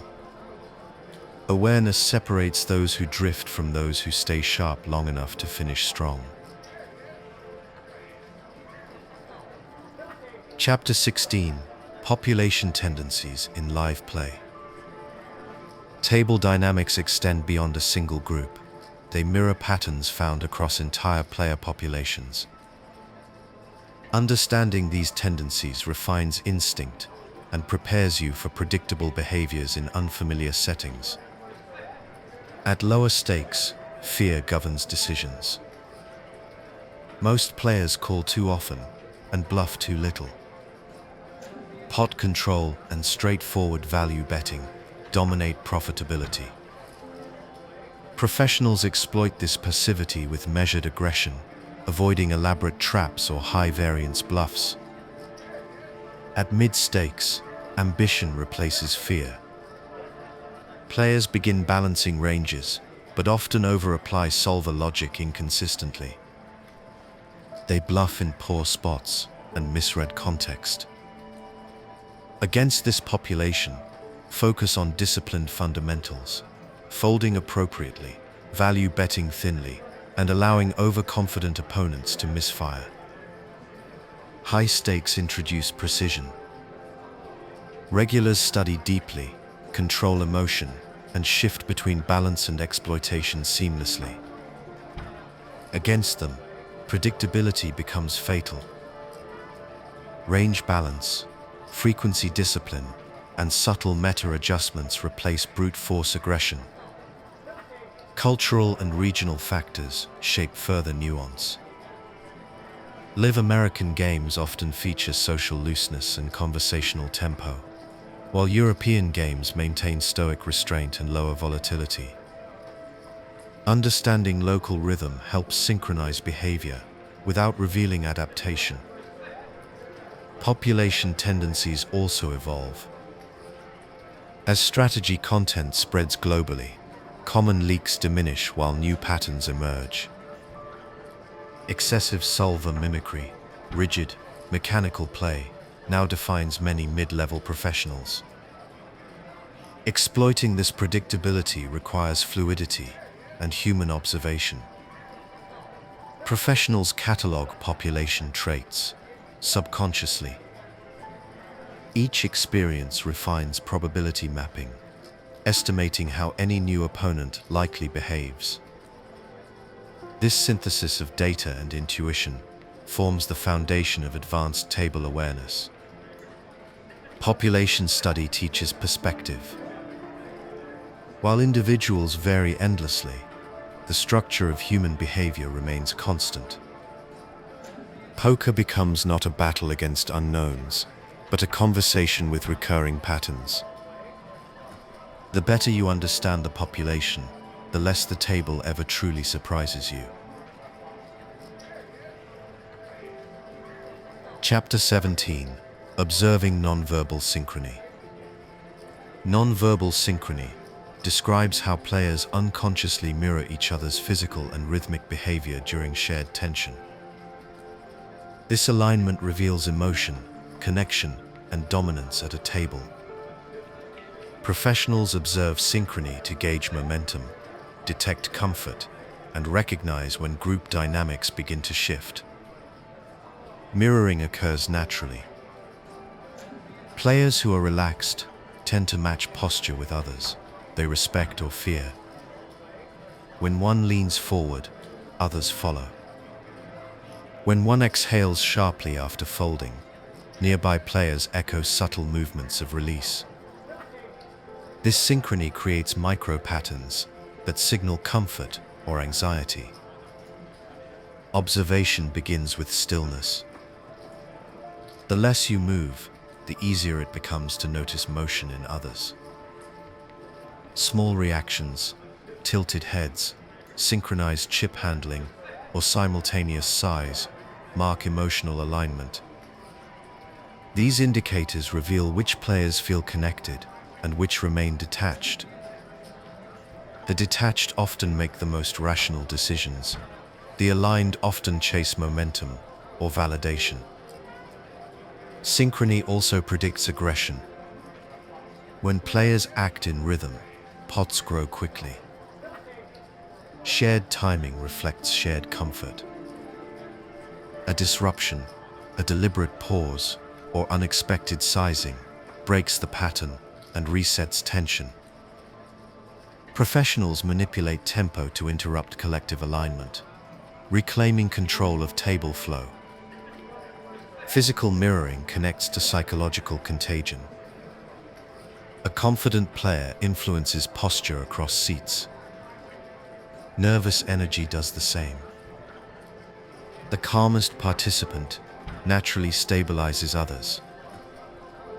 By maintaining neutral composure, you anchor the table's emotional rhythm without words. Interpreting synchrony requires humility. It is correlation, not certainty. Not every mirrored movement reveals thought, but repeated alignment over time reflects collective tension. Awareness of these subtleties enriches perception and strengthens timing. Non-verbal synchrony transforms observation into art.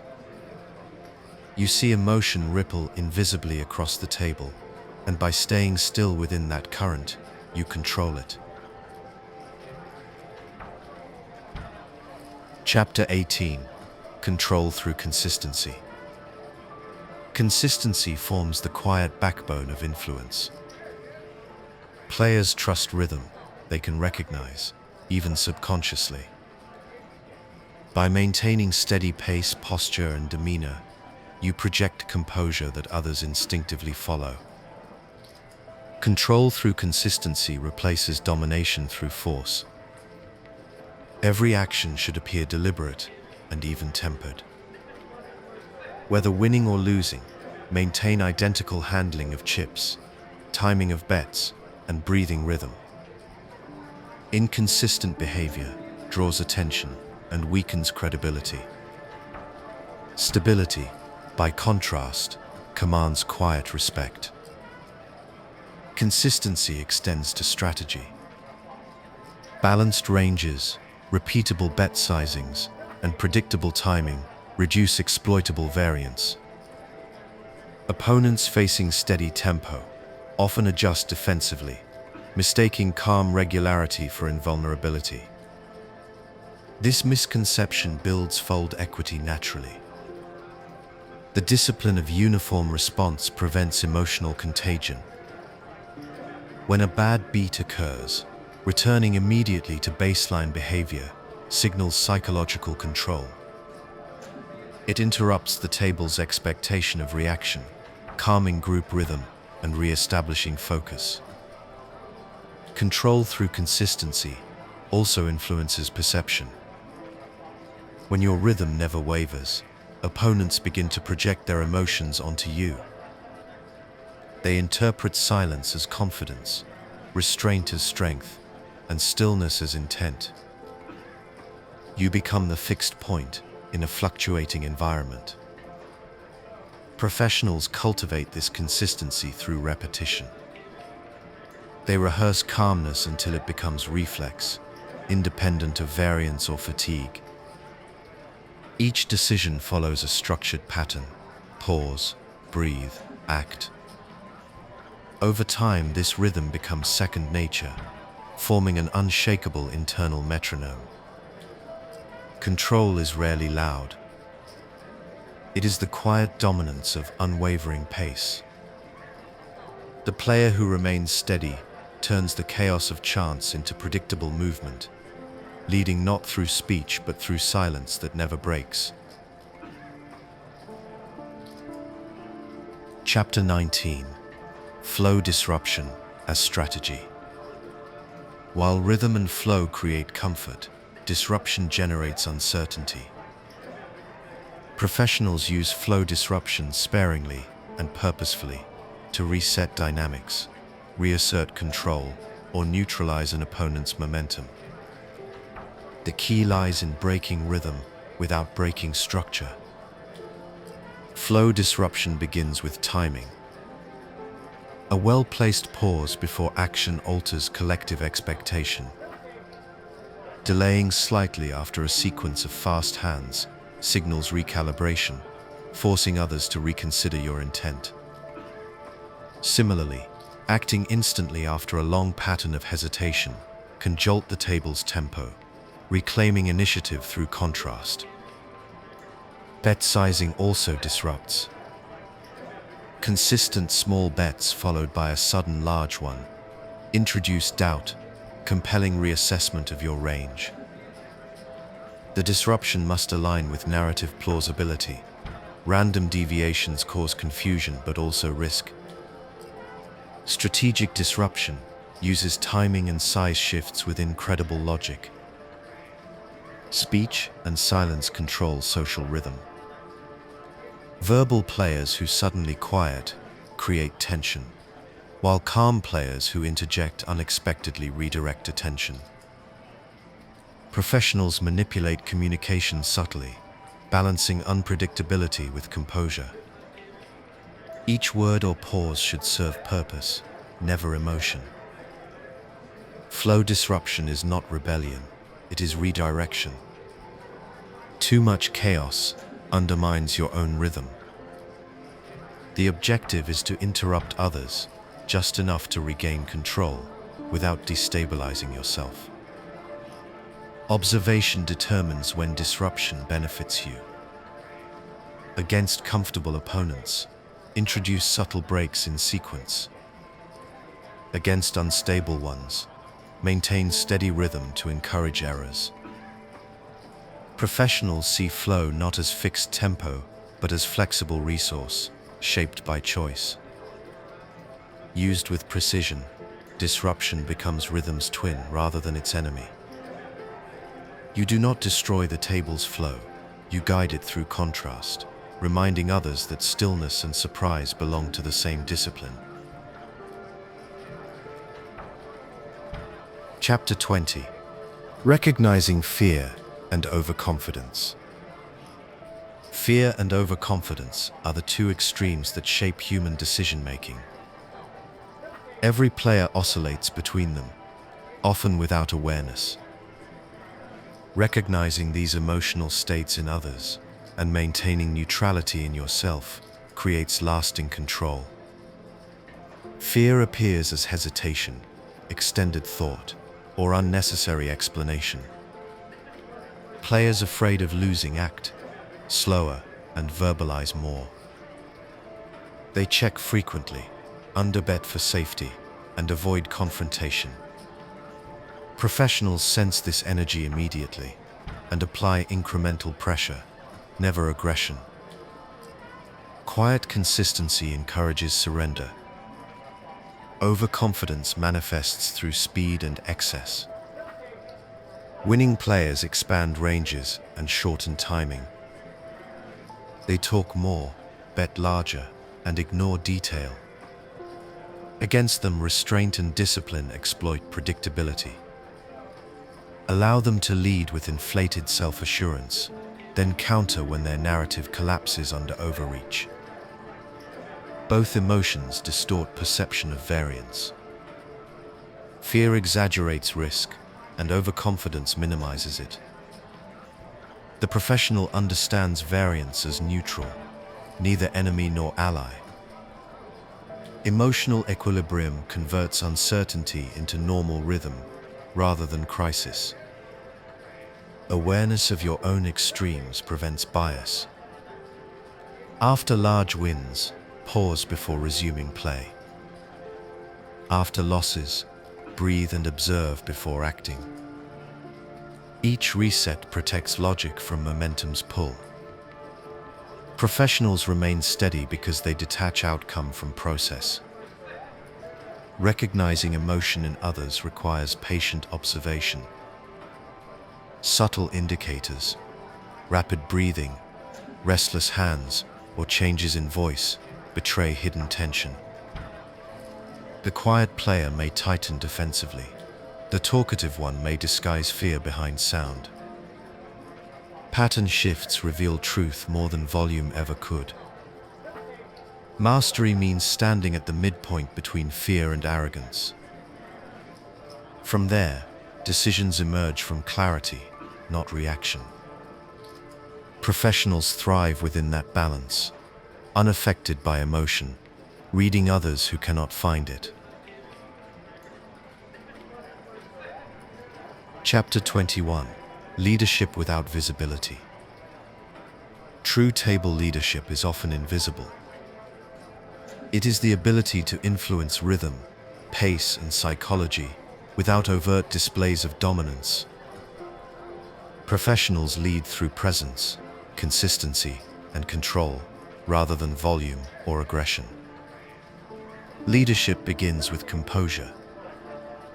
The calmest player unconsciously anchors others. When you maintain stable breathing and deliberate movement, the table synchronizes with your pace. Players begin acting within your rhythm, often unaware of the shift. Influence emerges naturally from discipline. Invisible leadership also depends on reliability. When your decisions appear logical and measured, opponents trust your patterns more than their instincts. They begin to defer subconsciously, folding marginal spots and checking when uncertain. You guide the table through predictability in form, not force. Timing reinforces leadership. Acting neither too fast nor too slow projects quiet confidence. When others hesitate, your steady tempo restores order. This consistency turns rhythm into unspoken authority. Professional leaders rarely challenge directly. They redirect energy instead. When conversation grows tense, a calm posture and neutral comment diffuse conflict. When action accelerates unsustainably, a deliberate pause rebalances flow. Each gesture maintains structure without confrontation. The invisible leader understands that presence outweighs power. Control without display keeps opponents unprepared. They sense calm dominance, but cannot define its source. Through still rhythm and measured awareness, you become the silent center around which volatility stabilizes. Leadership in poker is not about commanding attention, it is about quietly defining it. The player who leads invisibly never appears in charge, yet the entire table unconsciously follows their pace. Chapter 22: Adaptive Range Selection. Range selection evolves as table conditions change. Static strategy invites exploitation, while adaptive structure maintains balance across varying dynamics. Professionals refine their ranges continually, guided by context rather than habit. Adaptation begins pre-flop. When aggression increases, tighten early position opens and reduce speculative holdings. Against passive fields, widen selectively in late position to collect uncontested pots. Range flexibility ensures that each open aligns with the current environment rather than theoretical charts. Stack depth shapes adaptation further.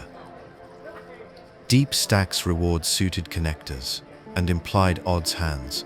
Shallow stacks emphasize blockers and high card strength. Professionals consider not only their own depth, but also the average stack size across the table. Range adaptation must match the ecosystem, not just individual circumstances. Post-flop, adjust range continuation to table rhythm. When players overfold to flop aggression, increase frequency with balanced c-bets. When they call light, narrow bluff density and expand value targeting. Every decision flows from how opponents collectively respond, not isolated reads. Adaptation also depends on position. In early seats, maintain disciplined structures. In late seats, exploit fatigue and fear by adding open raises that capitalize on passivity. Professionals treat range as dynamic spectrum, constantly refined by feedback rather than memorization. Emotional tone guides final calibration. When the table tilts aggressive, defensive discipline protects structure. When fear dominates, steady pressure restores equilibrium. Range flexibility bridges both extremes. Adaptive range selection defines professional resilience. The best players never force a plan onto an unwilling environment. They listen to rhythm, map reaction, and rebuild equilibrium in real time. Strategy becomes conversation, and every adjustment speaks fluently in the language of observation. Chapter 23: The Art of Observation. Observation forms the foundation of every professional decision. It transforms noise into structure, emotion into data, and randomness into readable rhythm. The best players observe constantly, not to react, but to understand. Observation begins before cards are dealt. Seating posture, chip organization, and interaction levels reveal immediate insight. Players who arrange chips meticulously often value control and consistency. Those with scattered stacks may favor intuition over logic. These cues, while subtle, establish emotional baselines before strategy begins. During play, observation refines pattern recognition. Track not only actions but context, how opponents behave when strong versus uncertain, whether they delay on dry boards or accelerate on wet ones. Each contrast adds texture to your understanding of their internal process. Silence enhances observation. Speech divides focus, but quiet presence absorbs information. Professionals listen to rhythm, the speed of decisions, the tone of voice during declarations, and the timing between hands. These auditory patterns often expose fatigue, anxiety, or confidence more clearly than visual tells. Observation also includes self-monitoring. By watching your own behavior, you prevent unconscious leakage of timing or emotion. The calm observer maintains objectivity by including themselves within the field of analysis. Awareness becomes circular, simultaneously outward and inward. Over time, consistent observation builds intuition. Data transforms into instinctive awareness of when to fold, value bet, or pressure. Professionals no longer consciously recall details. They feel alignment between environment and logic. Observation, practiced with patience, becomes the quiet skill that sustains every edge. Poker rewards attention. The more precisely you see, the less variance blinds you. Observation is not passive, it is active stillness, the discipline of seeing before deciding. Chapter 24: Avoiding Overreaction. Overreaction destroys equilibrium. It converts isolated outcomes into emotional conclusions and replaces structure with impulse. Professionals prevent overreaction through measured reflection, ensuring that each response serves process rather than ego. Overreaction manifests as urgency. After losing a large pot, players often re-enter too quickly, seeking redemption. After winning several hands, they overextend, mistaking momentum for invincibility. Both responses ignore probability and disrupt rhythm. Calm players recognize outcome variance, as neutral, not personal. The first step to prevention is pause. When variance spikes, take one deliberate breath before acting. The pause resets emotional state and separates cause from consequence. Professionals value this second more than any single card. It preserves logic. Pattern awareness replaces reaction with adjustment. Losing several hands in a row does not demand reversal, it demands observation. If decisions remain correct, maintain structure. If logic fails, recalibrate with precision rather than emotion. Professionals correct only verified leaks, not perceived injustice.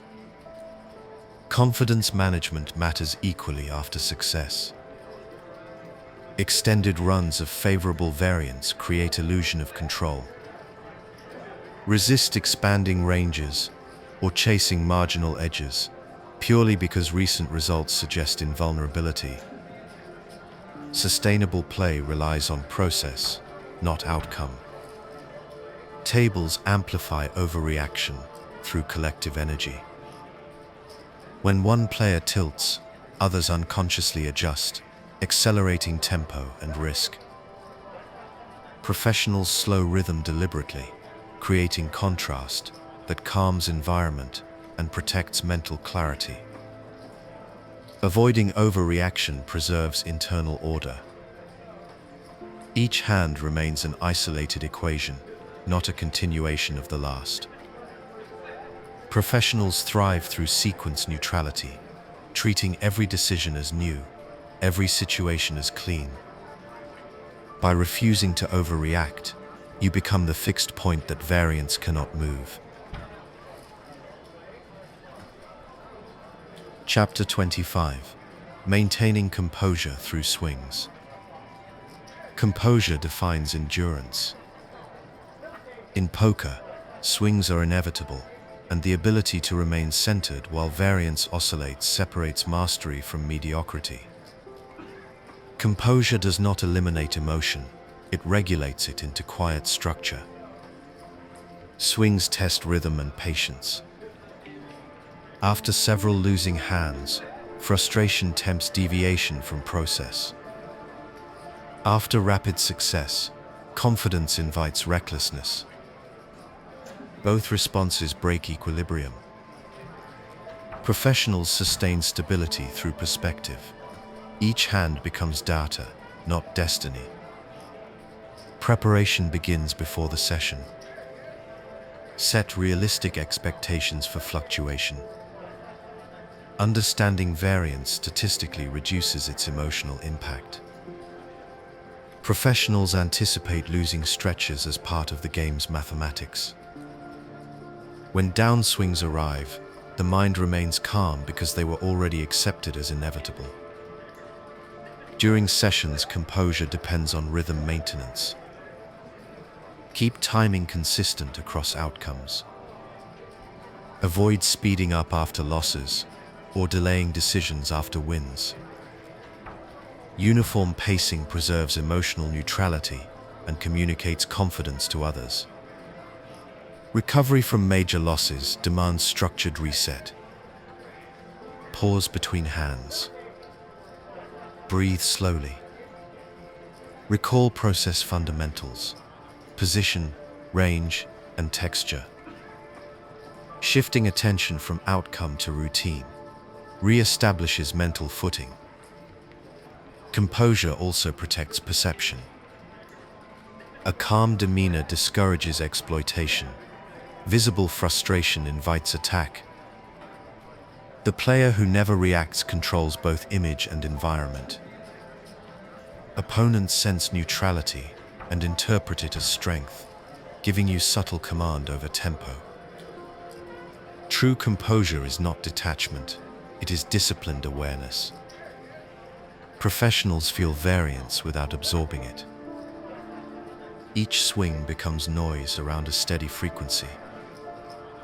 Consistency amid turbulence reflects mastery, not of poker alone, but of self. Chapter 26. Lesson Recap. Table dynamics and player profiling elevate perception from micro to macro. You learn to see poker not as isolated hands, but as interconnected behavior across time and emotion. The table becomes a living system, influenced by rhythm, personality, and flow. You began by defining table dynamics and understanding clusters, groups of players who move together in rhythm and mindset. You studied how flow and momentum shape outcomes, how position amplifies control, and how managing image sustains quiet dominance. Each element combines into a single framework: observation, adaptation, and emotional regulation. You explored advanced awareness, detecting fatigue, reading population tendencies, and recognizing nonverbal synchrony. Through consistency, composure, and controlled disruption, you learned to steer rhythm without visible force. Leadership in this sense emerges through silence, not speech. Mastery of table dynamics transforms chaos into predictability. You anticipate emotional tipping points before they occur, recognize personality shifts before others notice, and stabilize your environment while others drift. Observation becomes orchestration. In professional play, the table reflects its calmest participant. The more stable your rhythm, the more the group unconsciously synchronizes to it. You control the invisible through awareness, proving that strategy is not only mathematics, it is psychology practiced in stillness. Lesson 15 concludes this principle. Control is not about domination. It is about equilibrium. By understanding dynamics, you learn to move with the table rather than against it, turning awareness into quiet authority at every seat you occupy. Welcome back to the Sleepy Poker Masterclass, Beginner to Master. In this 16th lesson, we study the structure of mixed strategies and frequency control. You will learn how to remain balanced while unpredictable, using ratio-based reasoning to design actions that keep opponents uncertain. At the highest level, consistency in logic allows freedom in execution. Chapter 1. Defining mixed strategy. A mixed strategy is a deliberate blending of different actions within the same decision point. It is not randomness for its own sake, but structured variety, designed to prevent predictability. In poker, predictability creates vulnerability. Once opponents know how you will react in a situation, they can counter perfectly. A mixed strategy dissolves that certainty by maintaining equilibrium between aggression, defense, and passivity. Every hand you play contains multiple viable paths. Sometimes both betting and checking show similar expected value. If you always choose one, your range becomes transparent. By mixing betting half the time and checking half, you ensure opponents cannot construct a clear counter-strategy. This equilibrium does not make you unreadable by luck, but by proportion. In theoretical terms, mixed strategies balance incentive. Each option becomes equally profitable because neither side aggressor nor defender can exploit the other. Solvers illustrate this balance mathematically, but professionals apply it through ratio and awareness rather than constant calculation. It is logic disguised as flexibility. True mixing begins with understanding purpose. You do not mix to appear clever, you mix to neutralize advantage. When frequencies are aligned, opponents face impossible guesses.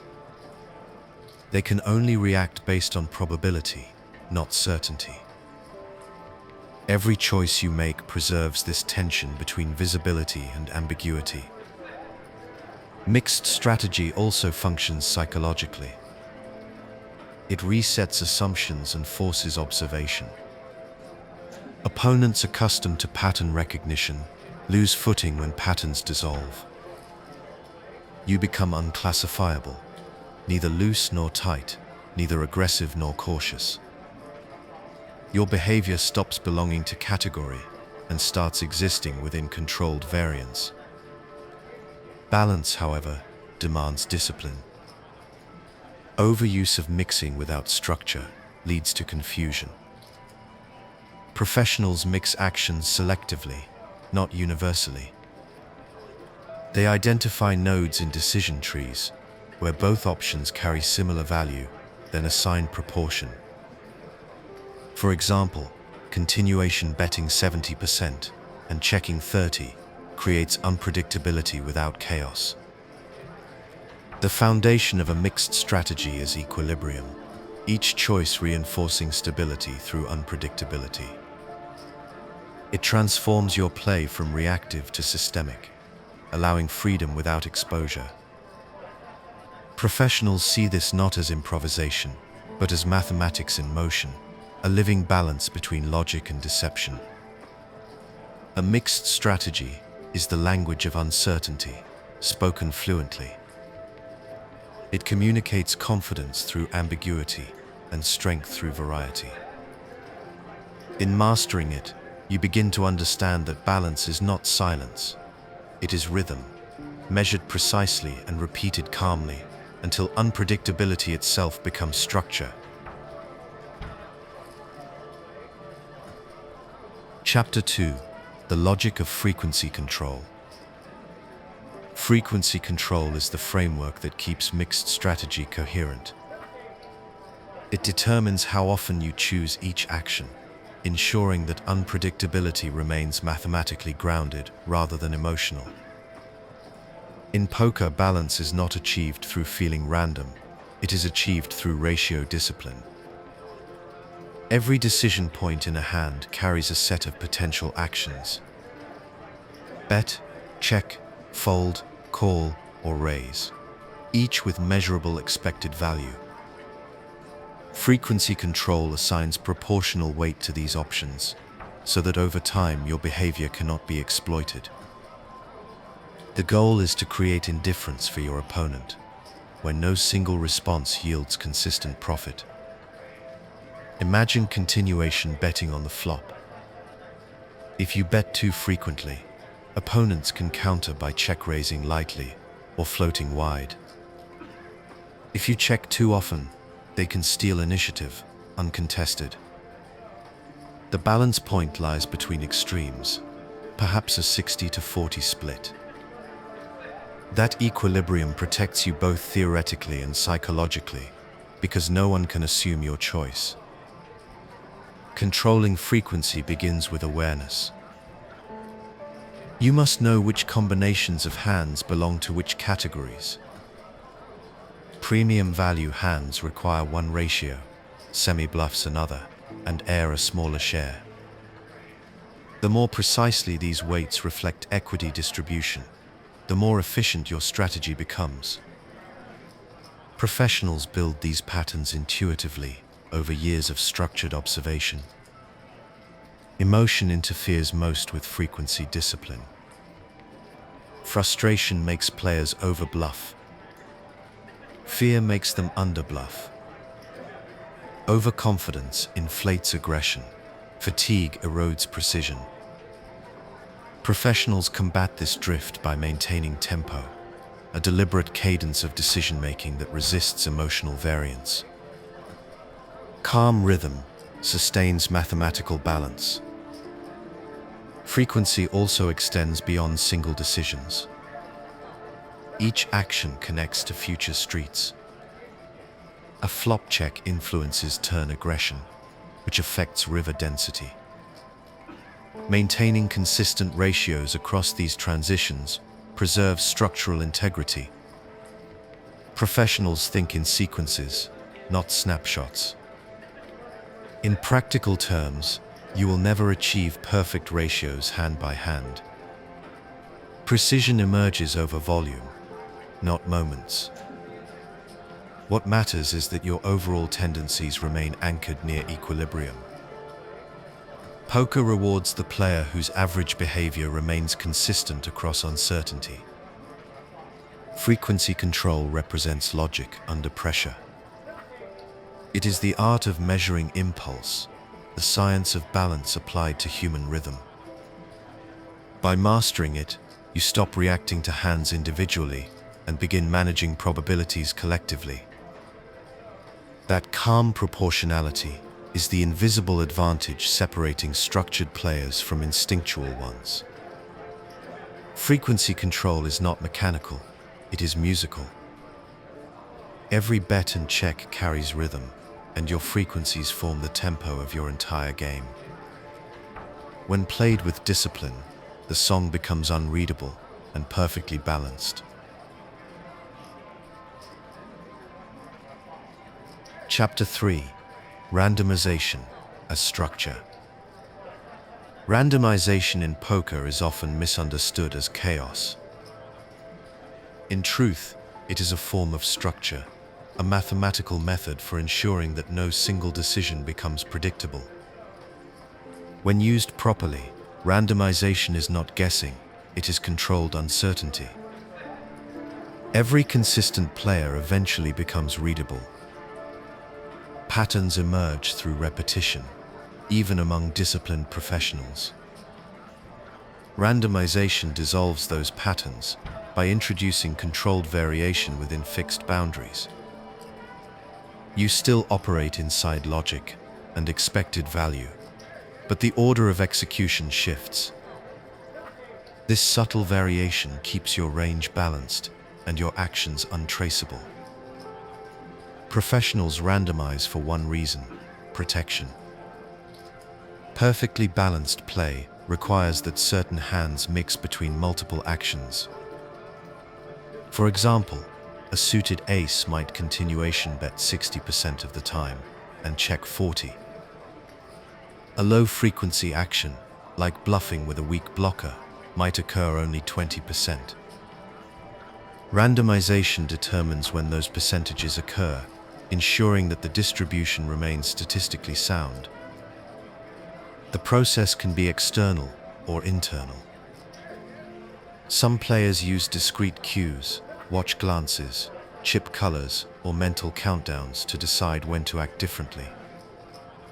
Others develop intuitive balance through repetition, trusting their subconscious to approximate correct ratios over time. The principle remains identical: structure guided by variance. True randomization feels calm. There is no excitement, no impulse, only execution. Each decision becomes part of a system that protects equilibrium. You no longer chase certainty, you maintain proportional unpredictability. This detachment reduces anxiety because outcomes lose emotional weight. The goal becomes adherence to ratio, not result. Randomization also prevents stagnation. In long sessions, fatigue narrows focus, causing unconscious repetition. Structured randomization forces mental flexibility, preserving freshness and awareness. It transforms mechanical patterns into dynamic rhythm. However, randomization without context leads to error. You do not randomize in every hand or situation.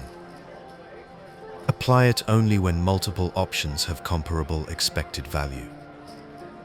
When one choice is clearly superior, take it. Balance requires variation only when outcomes are close. At its core, randomization is an elegant paradox, order created from chance. The randomness is not the point, the boundaries are. Within those boundaries lies control, discipline, and balance. The professional does not seek unpredictability through impulse, but through structure repeated calmly until it becomes natural rhythm. Randomization gives life to equilibrium. It turns theory into behavior, transforming static logic into living movement. It reminds you that balance is not stillness, it is motion held within precise limits, a quiet dance between reason and uncertainty. Chapter 4: Mathematical Ratios in Action. Mathematical ratios give structure to mixed strategy. They define how often each option within a decision tree should occur. When applied correctly, these ratios convert theoretical concepts like balance and indifference into practical behavior. They transform randomness into measured discipline. Every betting decision can be described as a ratio between aggression and restraint. For example, in a simplified model, a balanced flop strategy might involve continuation betting 70% of the time and checking 30%. These numbers are not arbitrary. They reflect equity distribution, board texture, and range interaction. Ratios serve as the scaffolding upon which unpredictability is built. Professionals internalize ratios through repetition. Over thousands of hands, they learn what frequencies maintain equilibrium naturally. The process begins with deliberate calculation and evolves into intuition. Ratio awareness becomes rhythm. You no longer think 70-30, you feel balance through flow. Ratios are especially important across value and bluff combinations. For each strong hand included in your betting range, a specific number of bluffs must accompany it to maintain credible aggression. Too few bluffs makes you transparent. Too many exposes you to counterplay. The correct proportion, often derived from pot odds or solver outputs, keeps opponents indifferent between calling and folding. For instance, when betting half pot, your bluffs should represent roughly 1/3 of your value combinations. This ratio ensures that if your opponent calls optimally, neither player gains inherent advantage. In practice, this ratio changes with bet size, stack depth, and player tendencies. Larger bets require fewer bluffs, smaller bets allow more. These mathematical anchors do not restrict creativity, they protect it. Within the defined ratios, you can still choose which hands to include. You might bluff with draws one time, blockers another. The ratio remains constant, even as composition changes. Professionals vary content, while preserving proportion. Learning to trust ratios reduces emotional interference. Instead of asking, "Should I bluff here?" you ask, "How often should I bluff here?" This shift replaces fear with structure. The question becomes quantitative, not reactive. Understanding ratios also improves focus between streets. If your flop bet ratio favors aggression, later streets must rebalance through selective restraint. Each stage of the hand connects mathematically, ensuring smooth transitions and logical coherence. Professionals use these ratios to maintain tempo through complexity. Mathematical ratios transform theory into a living framework. They give shape to balance and meaning to randomness. Once mastered, they allow freedom without exposure, proof that calm discipline, not improvisation, builds true unpredictability. Chapter 5: Strategic Indifference. Strategic indifference is the principle that defines equilibrium itself.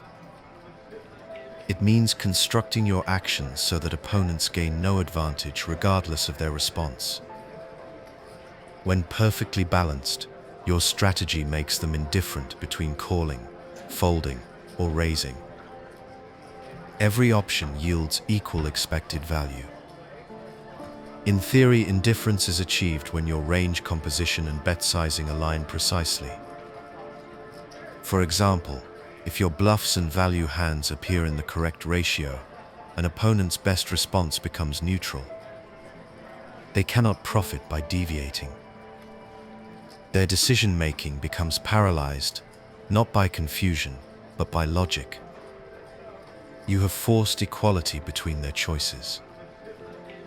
This concept explains why mixed strategies matter. Without variation, opponents can identify mistakes and exploit imbalance. Strategic indifference erases that opportunity. When frequencies remain consistent with equilibrium, the game stabilizes. You control outcomes not through aggression, but through proportion. Indifference is easiest to understand through pot odds. Suppose you bet half the pot. Your opponent must call 1 out of every 3 times to prevent you from auto-profiting with bluffs. If your bluffs represent exactly 1/3 of your value combinations, they are mathematically indifferent to calling or folding. Any deviation costs them equity.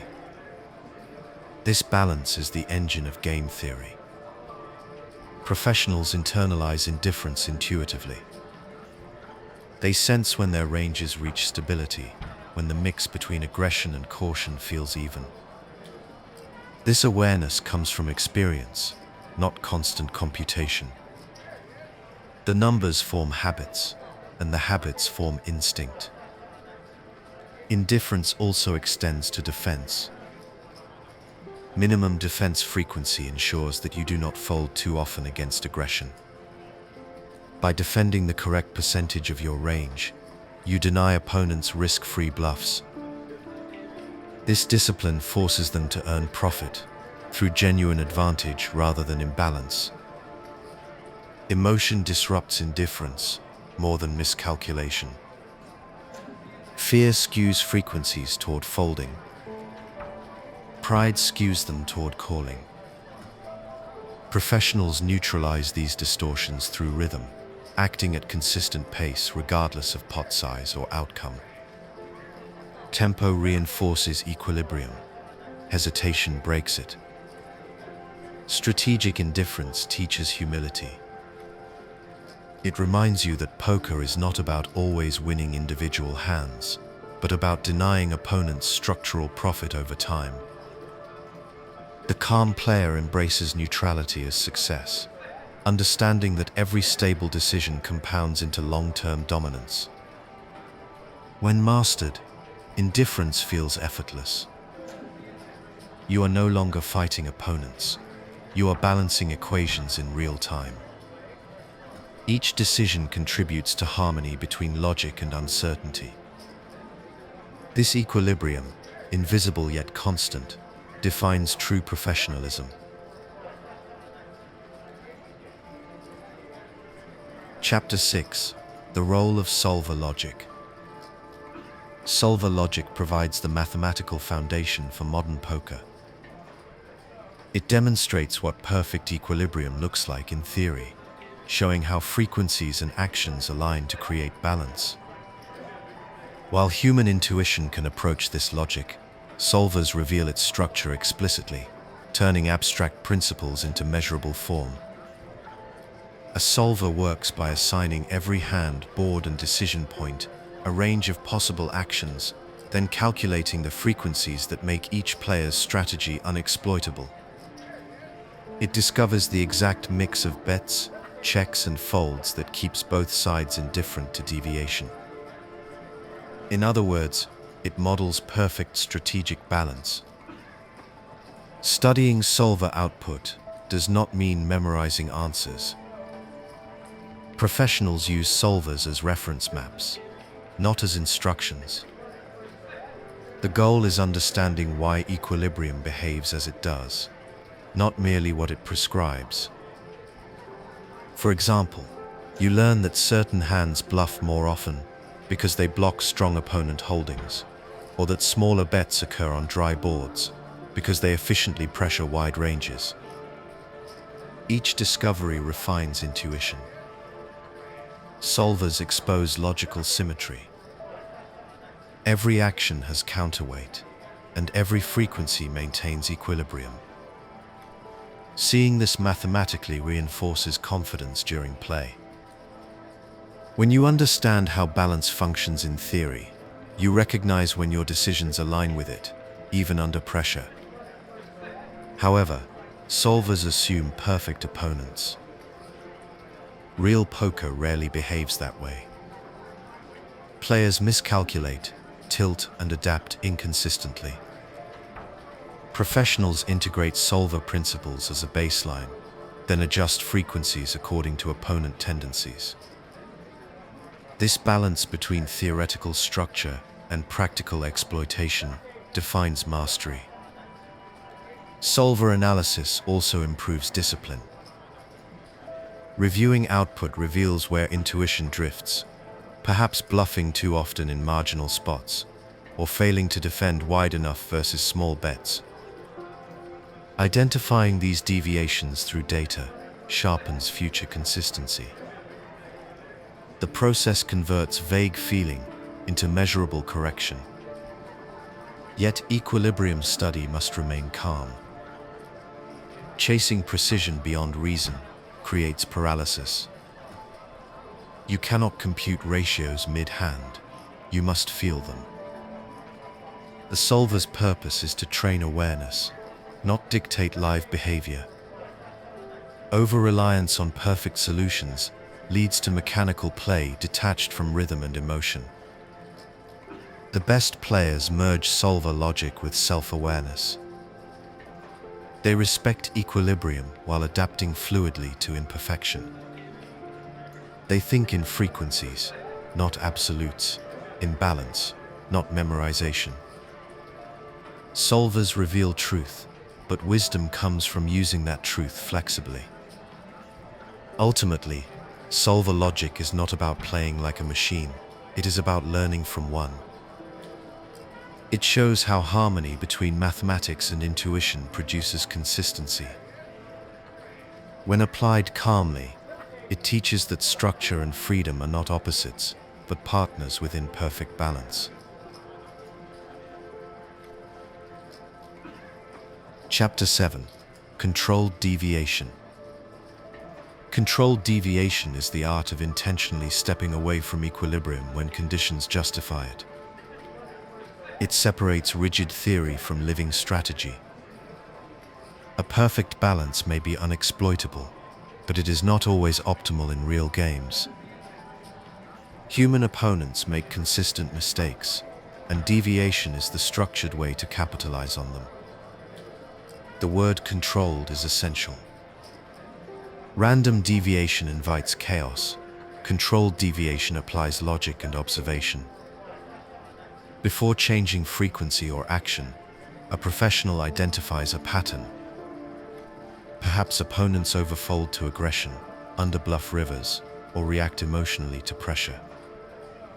Once verified, you adjust ratios to exploit this bias. Every deviation must follow evidence, not impulse. Deviation exists on a spectrum. At one extreme lies pure theory, balanced and predictable. At the other, reckless exploitation. The professional lives between them, drifting subtly toward whichever side the environment rewards. They know when to bend structure without breaking it. For example, if population tendencies show excessive folding to 3 bets, increase your bluff ratio from 20% to 30%. If opponents call too wide, reduce bluff frequency accordingly. The math remains, but application adapts. Over time, these shifts accumulate quiet profit while preserving defensive integrity. Control comes from feedback loops. After each adjustment, observe results. Did opponents adapt or remain static? If they counter quickly, retreat to balance. If they continue leaking, maintain deviation. Professionals treat exploitation as an evolving dialogue, not a single statement. Emotional regulation anchors this process. Excitement after success tempts overextension. Frustration after failed bluffs tempts retreat. Both reactions destroy proportionality. Controlled deviation requires calm detachment, a willingness to return to balance the moment. Evidence fades. This discipline prevents what solvers call overfitting. Exploiting short-term trends too aggressively makes your own play exploitable. Balance must remain the home base, a stable structure to return to when conditions normalize. Controlled deviation is efficiency through awareness. You play the same game as before, but your ratios breathe with environment.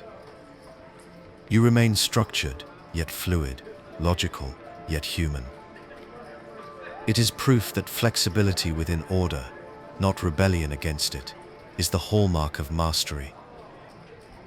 In professional play, the goal is not to abandon theory, but to extend it.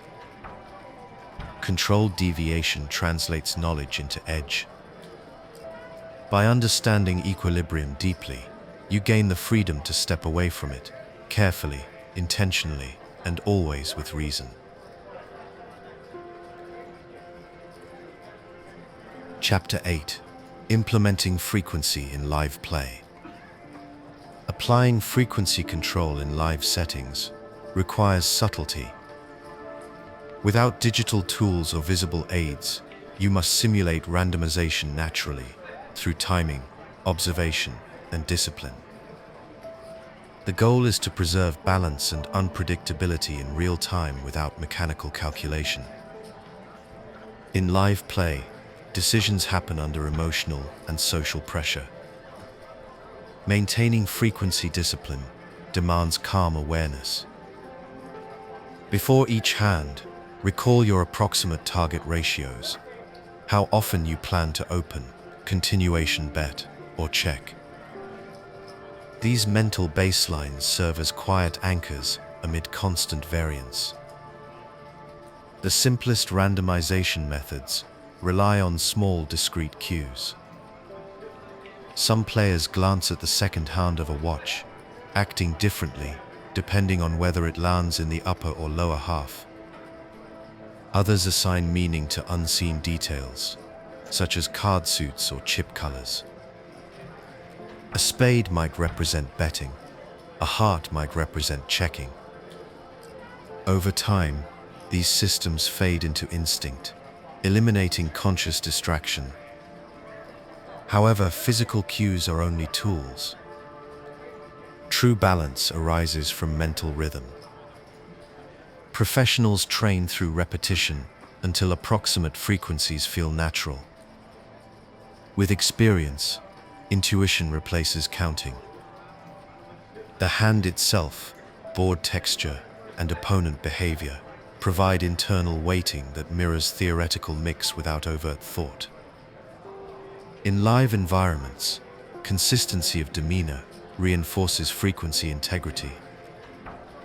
Opponents often react not to your action, but to how confidently you perform it. If your timing varies dramatically between bluffs and value, the ratio becomes irrelevant. Steady breathing and measured pace make every action appear equivalent. This concealment keeps your frequencies hidden beneath uniform delivery. Observation extends beyond self-control. You must read table tempo to decide when to apply balance and when to deviate. Tight, cautious tables reward increased aggression. Wild, volatile games demand restraint. In both cases, your underlying ratio remains, but its emphasis shifts slightly to maintain efficiency. Practicing live frequency control begins away from the table. Review session histories mentally, recalling how often you took each line. Were certain actions overrepresented? Did you default to comfort rather than proportion? Honest review builds intuitive precision. The calm player treats frequency control as meditation. breathing through uncertainty, maintaining ratio through rhythm. You do not randomize to confuse others. You randomize to protect structure. Each subtle adjustment preserves invisibility while keeping logic intact. In live play, balance must appear effortless. The professional blends awareness, tempo, and discipline so smoothly that equilibrium feels natural. When balance becomes behavior, frequency control stops being calculation. It becomes composure.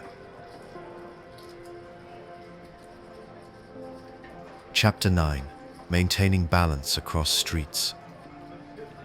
Balance across streets means preserving logical consistency from pre-flop to river. Each action influences the next, and true equilibrium requires that your strategy remains coherent through every stage. Professionals maintain this structure so that each bet, check, or fold fits within a balanced narrative that opponents cannot exploit. A single street balance, such as mixing continuation bets on the flop, matters less if the following streets become imbalanced. For instance, betting too many weak hands on the flop, but never following through on turns creates a predictable pattern. Similarly, checking strong hands early, but overbetting later, exposes range distortion. Each decision must connect mathematically and narratively to the one before it. Maintaining balance begins with ratio awareness. The frequency of bets on one street dictates available range composition for the next. If you continuation bet 70% of flops, you must defend proportionally on turns to prevent overfolding. Each action narrows or widens future frequency bandwidths. Professionals think in ranges that evolve, not isolated decisions. Consistency in sizing supports cross-street balance. Smaller bets on earlier streets preserve flexibility. Larger bets commit more range weight, limiting later maneuverability.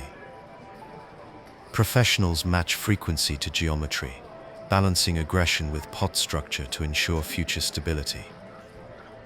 Each street functions as an equation, solved incrementally. Emotional consistency matters equally. Many players start disciplined, but lose balance under stress. A failed bluff or missed draw can distort perception, causing them to abandon equilibrium mid-hand. Professionals breathe through these fluctuations. Their rhythm remains steady, allowing balance to persist even when outcomes shift. Balanced play also requires forward planning. Before betting, visualize how the hand could progress on different runouts. Which cards improve your range? Which help your opponent? Anticipate how these scenarios affect your frequencies. This foresight prevents reactive adjustments that break equilibrium later. Maintaining cross-street balance is less about mathematics and more about integrity, logical continuity between moments. When opponents face consistent frequency expression through all streets, they cannot isolate weakness. You appear composed, structured, and unreadable. The calm player moves through streets like notes in sequence, each action harmonized with the last. By maintaining balance from start to finish, you transform uncertainty into rhythm. The result is not perfection but flow, where logic carries through seamlessly from pre-flop design to final decision. Chapter 10. Protecting check and bet ranges. Balanced poker requires protecting both your checking and betting ranges. Most players focus on what to bet, yet vulnerability often appears in what they fail to bet. A predictable check becomes as exploitable as a predictable bluff. Professionals safeguard each range, ensuring that neither action reveals too much about hand strength. When you bet, your range must include a precise mix of value and bluffs. This balance maintains pressure and credibility. However, when you check, protection demands that not all weak hands hide there. Strong hands must occasionally remain within your checking range to prevent opponents from attacking it freely. Imagine a board where you continuation bet frequently. If you always bet top pairs and strong draws, your checks become capped, limited to weak holdings. Observant opponents will start over-betting into those checks, exploiting your passivity.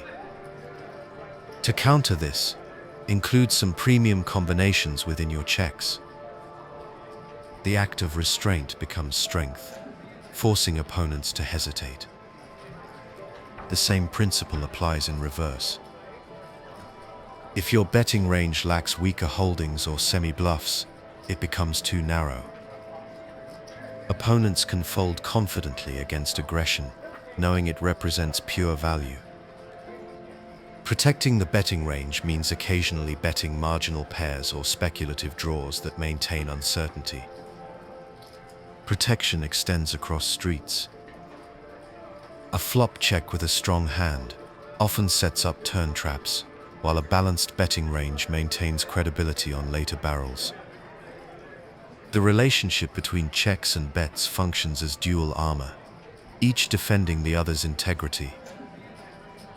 Professionals visualize these ranges as interlocking gears that keep motion smooth. Timing and demeanor reinforce this protection. If you act faster when betting than checking, or display visible difference in posture, you expose the structure. Consistent pacing hides range composition. Calm rhythm equalizes every choice, allowing your actions to blend seamlessly. Protection also involves emotional control. Fear often drives excessive checking. Greed drives excessive betting. Professionals detach from outcome and act by ratio. They think, this combination must check 20%, not I hope to trap. Logic replaces emotion, preserving equilibrium. A protected range is a balanced conversation. You speak through bets and checks in equal measure, each line saying just enough to remain believable, but never specific. Opponents may listen, but they cannot translate the message. Protecting check and bet ranges creates silence with invisibility. Every action hides meaning beneath neutrality. When opponents realize that your restraint and aggression are equally dangerous, they lose confidence in counterplay. That quiet uncertainty, maintained through discipline, is balance made visible. Chapter 11: Ratio Management Under Pressure. Maintaining correct ratios under pressure defines professionalism. Anyone can apply balance in theory, but only calm structure preserves it when tension rises. Ratio management under stress separates practiced understanding from instinctive discipline. Pressure distorts perception. The brain accelerates, and emotion seeks shortcuts. Players begin to overvalue immediate outcomes, abandoning measured frequencies. They bet when nervous, fold when uncertain, and bluff when desperate. Each reaction pushes decisions toward emotional extremes. Professionals counter this drift with rhythm, the internal pacing that restores ratio awareness. Every mixed strategy relies on consistent weighting. Whether you continuation bet 70% or defend 50%, the numbers must remain roughly stable across variants. Under stress, professionals visualize ratios as anchors, fixed points that prevent mental collapse into impulse. When hands escalate or variance intensifies, these anchors bring clarity. The first form of pressure is environmental. Deep runs, televised tables, or unfamiliar opponents elevate adrenaline. To manage this, simplify ratios mentally. Instead of calculating precise numbers, rely on structured templates. Tell yourself, bet most, check some, rather than 70-30. Broad categories reduce cognitive load while maintaining proportionality. The second form is temporal pressure. Shot clocks and fast-paced games compress decision windows. The professional anticipates these moments by pre-selecting default frequencies. Having a prepared baseline, like defending roughly half versus standard bets, ensures action without panic. Ratios remain stable, even when time shortens. The third form is emotional. Losing streaks and bad beats alter judgment subtly. To counter emotional distortion, professionals reset between hands. One breath, one count, one recalibration. The brief pause realigns logic, preventing reaction from replacing intention. Awareness of ratio drift is key. Recognize when aggression becomes excessive or restraint too consistent. Track your own tendencies silently throughout the session. Adjust gradually, rather than abruptly. Balance requires correction, not overcorrection. Training reinforces control. Off-table practice reviewing solver outputs, session logs, and specific ratio points strengthens pattern memory. Repetition ingrains frequency rhythm until it operates subconsciously. Under pressure, intuition retrieves structure automatically. Ratio management under stress is not about precision, it is about composure. The goal is not perfect numbers, but stability within variance.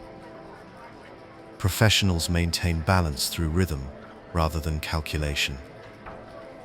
Pressure tests foundation, discipline keeps it intact. In every environment, from casual tables to televised finals, the constant remains internal. Ratios represent structure, and structure protects logic. When the noise of competition grows loud, professionals hear only tempo, the steady cadence of balanced play guiding every hand. Chapter 12. Random number techniques. Random number techniques transform abstract frequencies into practical execution. They allow players to translate percentages into physical decisions, maintaining balance without visible hesitation. These systems vary by style, but their goal remains constant: to preserve unpredictability within structure. At its simplest, randomization ensures proportion. If a hand should bluff 30% of the time, you need a consistent way to decide when that 30% occurs. Professionals develop methods that fit naturally into rhythm, allowing frequency control without distraction or exposure. One common technique uses time. Glancing at a watch, a player might act differently depending on the position of the second hand. Values between 0 and 30 indicate bluff, 31 to 60 indicate check or fold. The motion appears natural, but keeps output statistically stable across volume. Others assign meaning to suits. When holding a suited combination, they bluff. When offsuit, they check. This creates an even distribution without calculation. Because suits vary evenly over large samples, the method approximates ratio naturally.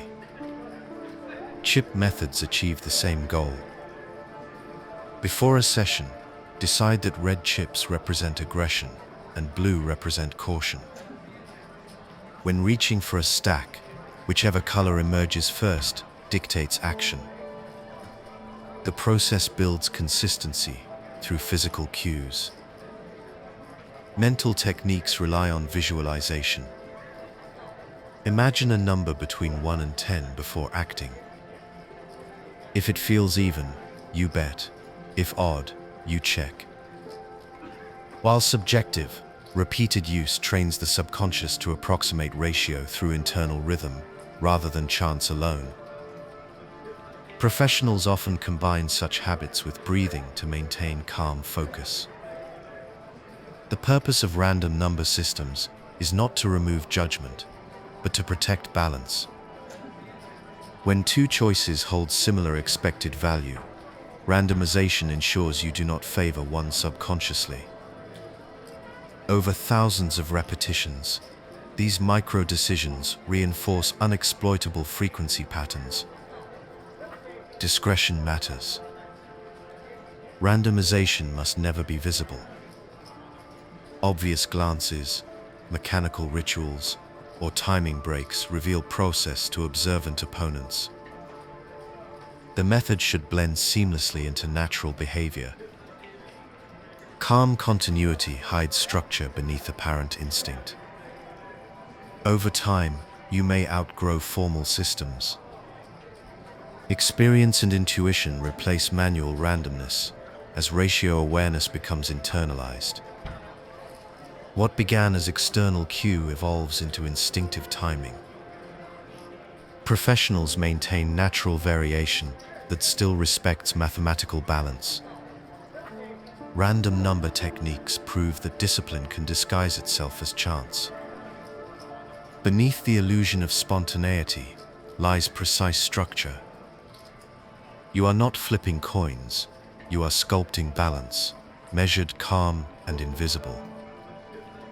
The result is equilibrium that appears effortless because the system itself disappears.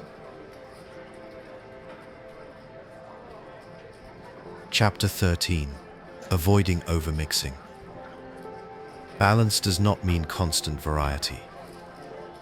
Overmixing, changing actions excessively or without purpose, creates confusion, dilutes structure, and erodes long-term profitability. Professionals understand that randomness is a tool, not a lifestyle. Too much variation removes the stability that balance depends on. Overmixing usually begins with misunderstanding. Players learn that unpredictability prevents exploitation, then interpret it as permission to act inconsistently.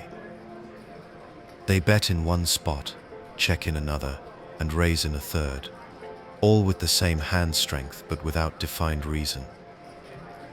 This form of chaos appears creative, but lacks coherence.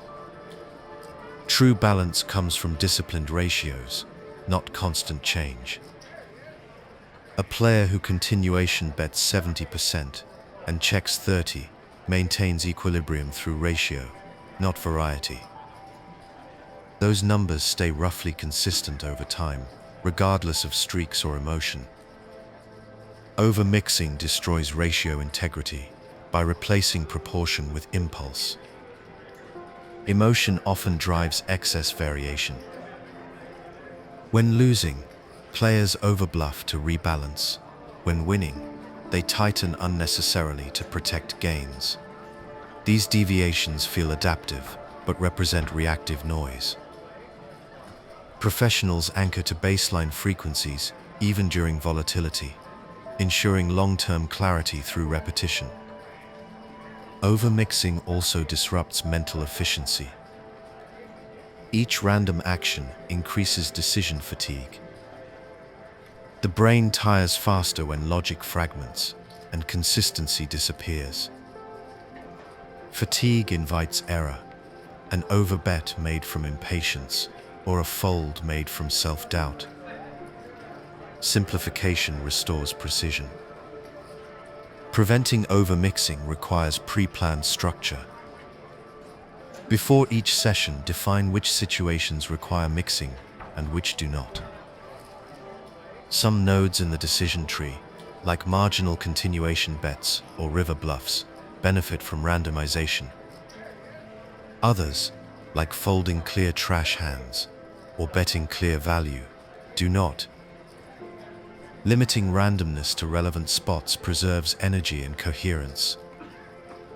Monitoring results helps too.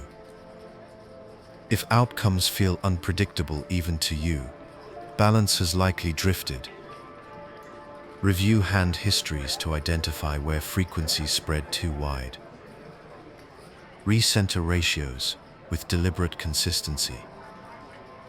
Professionals treat correction as routine maintenance, not punishment. Overmixing may sound advanced but reveals inexperience. Controlled balance feels calm, while overmixing feels noisy. Professionals move rhythmically, with each choice belonging to logical proportion. Variety exists, but it is intentional, not impulsive. In poker, freedom comes from limits. A painter creates within a frame, a musician within tempo. The same applies here. Structure gives variety meaning. When every choice serves ratio, your play remains unpredictable yet coherent, fluid but never erratic. Avoiding overmixing is learning restraint within freedom. You do not need to act differently every time to be unreadable. You only need to act logically enough that no one can prove your pattern exists. Calm discipline, not chaos, sustains true unpredictability. Chapter 14. Recognizing opponent frequency drift. Frequency drift describes how players unconsciously deviate from balanced play over time. Even skilled opponents lose consistency under pressure, fatigue, or emotion. Recognizing these shifts allows professionals to adjust before others notice change. Subtle awareness of drift turns balance from defense into weapon. Every player begins a session with baseline frequencies, how often they open, call, bluff, or fold. As variables accumulate, those frequencies shift. A few lost pots create hesitation. A string of wins invites overconfidence. These gradual changes alter ratios invisibly, turning disciplined ranges into exploitable patterns. Observation reveals drift through rhythm and reaction. Players who once acted evenly start moving faster or slower. Aggressive players reduce bet sizing or hesitate before raising. Passive players begin defending wider out of frustration. You detect imbalance, not by single hands, but by cumulative tone, the atmosphere surrounding decisions. Tracking drift requires neutrality. You must observe without judgment. Assign numerical estimates mentally. This player bluffs less than 1 in 5 spots now, or this opponent continuation bets nearly every flop. Calm internal note-taking transforms emotion into data. Professionals translate intuition into proportion silently. Fatigue accelerates drift. Long sessions dull decision-making precision, and emotional repetition amplifies error. Once you identify fatigue-based imbalance, adapt ratios accordingly. Against over-aggressive players, widen traps and slow bluffs. Against those retreating into fear, attack smaller pots repeatedly. Drift also appears in population trends. Online pools, live tournaments, and local cash games all show recurring shifts in frequency preference. Over months, players collectively overcorrect, first bluffing too often, then tightening excessively. Professionals recognize these cycles and adjust early, harvesting edges while others recalibrate. Emotionally induced drift occurs fastest after confrontation. When a bluff fails publicly, many players swing toward passivity. When a value hand collapses to a cooler, they overcompensate with reckless bluffs. Calm professionals remain detached, treating emotional volatility as signal. Each deviation provides blueprint for counter-strategy. However, adaptation must remain measured. Overreacting to short-term drift causes your own imbalance. Adjust gradually, tightening defense or widening bluff range by small increments. Let data confirm trend before committing fully. Controlled exploitation maintains structure while capitalizing quietly. Recognizing frequency drift is like hearing rhythm slip slightly off beat. You notice before others do. The music still plays, but you sense where timing falters. By staying grounded while others lose tempo, you transform their imbalance into harmony with your own. Chapter 15: Counterbalancing through adjustment. Counterbalancing is the act of restoring equilibrium once imbalance appears. Whether it arises from your own tendencies or opponent drift, the goal is simple: adjust ratios to return the system to stability. Professionals apply counterbalance gradually, using logic and awareness rather than reaction. Every strategy functions like a scale. Over time, one side leans heavier. You may find yourself bluffing slightly too often, folding too easily, or overvaluing marginal hands. Counterbalancing corrects these tilts through proportion, not overhaul. A small shift in frequency, 5% less bluffing, a few more value bets, recenters the structure without creating new imbalance. Awareness begins with honest self-observation. Track decisions over multiple sessions rather than individual outcomes. If you consistently feel relief when folding or discomfort when checking, bias may have developed. Professionals read emotional cues as data points.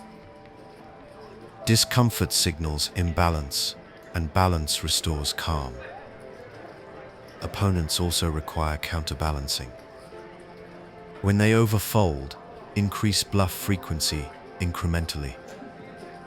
When they overcall, tighten aggression and prioritize value. The adjustment must remain proportional to the deviation. Overreaction flips advantage, leaving your own structure exposed. Calm precision ensures that correction remains invisible. Counterbalancing works across all dimensions: strategy, psychology, and rhythm. When table pace accelerates uncontrollably, slow your own tempo. When atmosphere becomes passive, reintroduce energy through selective pressure.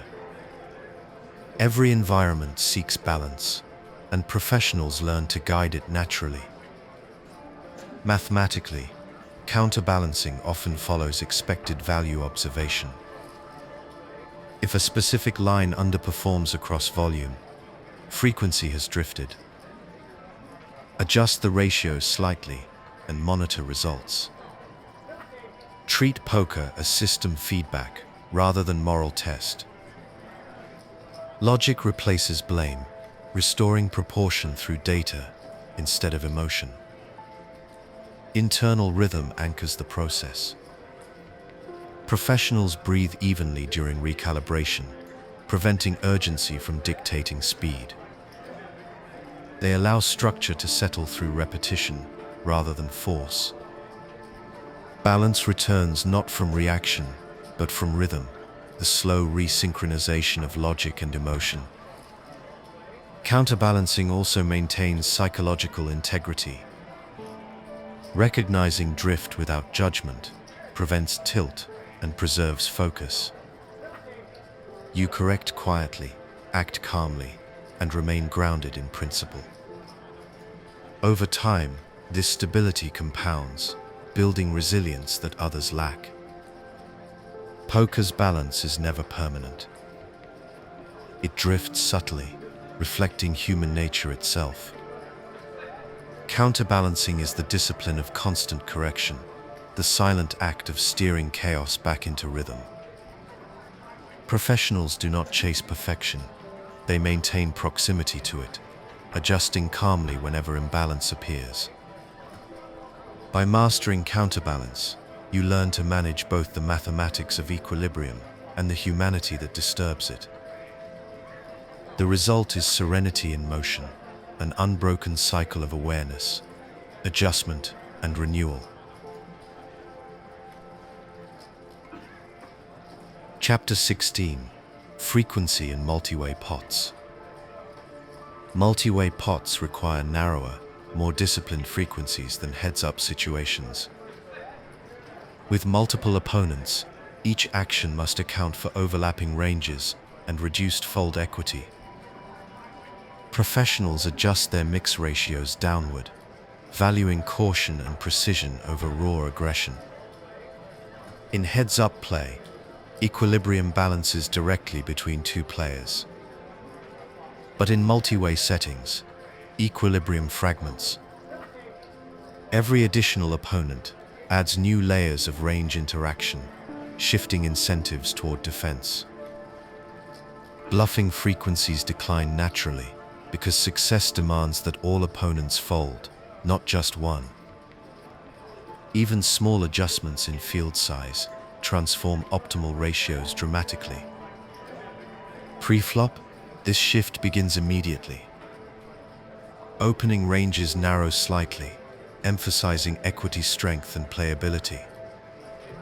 Hands that rely on fold equity, weak-suited connectors or marginal offsuit aces, lose efficiency against multiple defenders. Professionals prefer holdings with strong realization potential across varied textures. Post-flop, continuation betting frequency decreases. Multi-way boards produce shared equity. Rarely does one player hold overwhelming advantage. Betting too frequently exposes range imbalance and invites counteraction from several directions. Professionals bet smaller and less often, focusing on protection and equity denial rather than pure aggression. Checking strong hands becomes crucial. In multi-way pots, balance demands that your checking range include value capable of calling or raising later streets. This protection prevents opponents from isolating your weakness. You create equilibrium through restraint rather than volume. Frequency adjustments also extend to bluff selection. Choose bluffs that retain equity when called by multiple players. Semi-bluffs with draws outperform pure air. Professionals time aggression around favorable runouts or position, where fold equity compounds through cascading pressure rather than brute force. Mathematically, frequency compression occurs because available profit shrinks as field size grows. Each added opponent lowers required defense frequency for the group collectively, reducing your incentive to bluff. Professionals internalize this naturally, sensing when value outweighs deception. Emotionally, multi-way pots test patience. The desire to win control against several opponents leads many to overbluff or force initiative. The disciplined player does the opposite, tightening frequencies, preserving chips, and waiting for structural advantage. By folding more, they lose less. By betting less, they reveal less. Balance in multi-way environments feels quieter. The rhythm slows, the edges thin, and precision replaces creativity. Professionals embrace this tempo, letting others chase variance while they protect equilibrium. Frequency in multi-way pots teaches humility. Control arises not from action but from proportion, the wisdom to know that doing less more accurately sustains profitability longer than any display of boldness. Chapter 17. Dynamic Range Equilibrium. Dynamic range equilibrium describes how balance shifts with changing conditions. Unlike static equilibrium, which assumes fixed ranges and positions, dynamic equilibrium evolves across streets and textures. Professionals maintain structure through flexibility, adjusting their frequencies as information unfolds. In poker, each new card changes the relationship between ranges. A flop that favors the pre-flop raiser may equalize on the turn, then reverse advantage on the river. Static ratios cannot accommodate this motion. Dynamic equilibrium recognizes that balance is not a single point, it is a moving target. The professional adapts proportion as the environment changes. Consider a dry flop, such as Ace-7-2 Rainbow. Here, the pre-flop aggressor holds range advantage, allowing frequent continuation bets. But when the turn brings a connecting card, perhaps a 5 or 6, the caller's range gains strength. Bluff frequency must decline accordingly. Professionals reduce aggression naturally, restoring equilibrium through proportion rather than retreat. This adaptability prevents overextension. Many players maintain initial frequencies too long, bluffing turns or rivers, as if board texture never evolved. Professionals sense when equity distribution shifts and rebalance before exposure. They measure not in absolutes, but in relative value, what the range now represents versus what it once did. Dynamic equilibrium also depends on position. In position, you can sustain aggression longer because future information supports refinement. Out of position, early stability matters more. Deviations grow costly when you act first. Professionals use positional awareness as compass for frequency adjustment.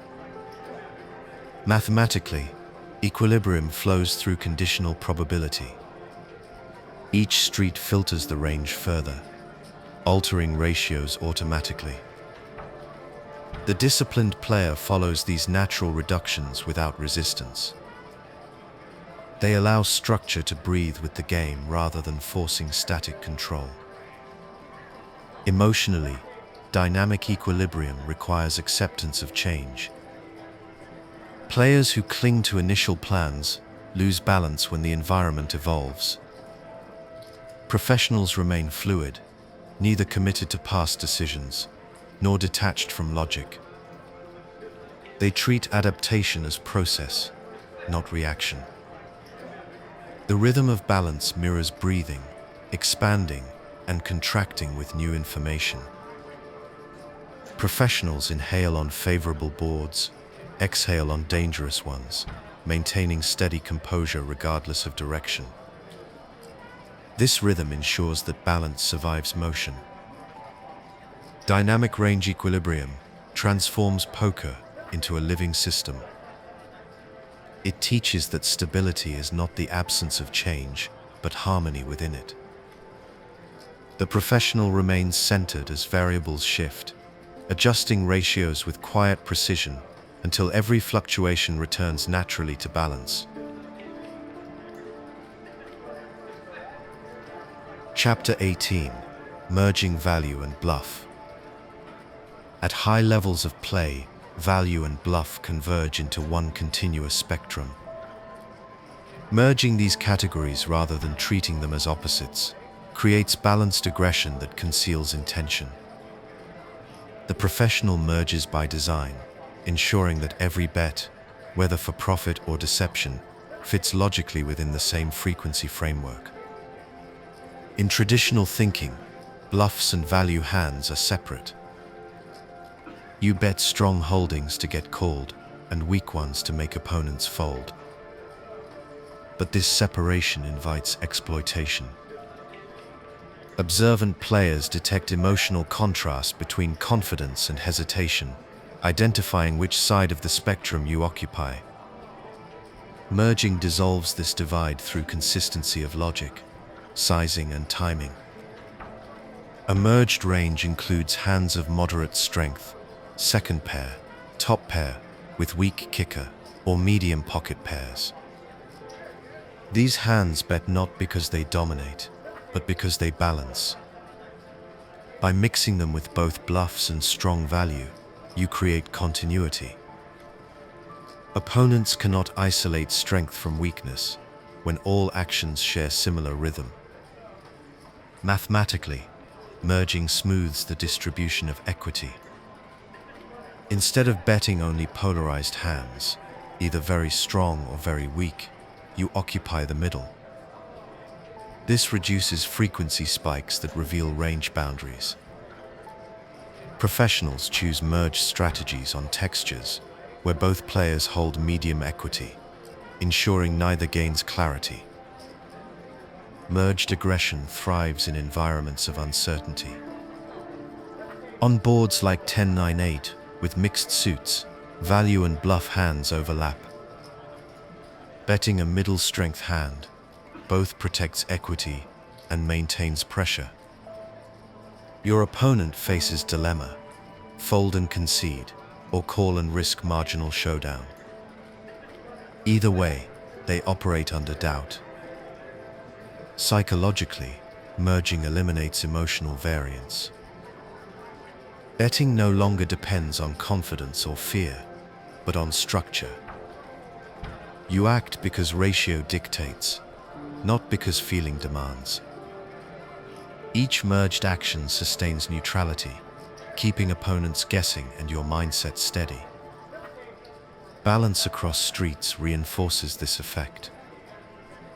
When merged betting continues through turn and river, it projects credible storylines regardless of holding.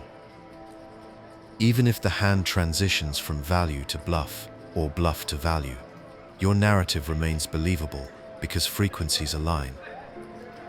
Merging also supports thin value extraction.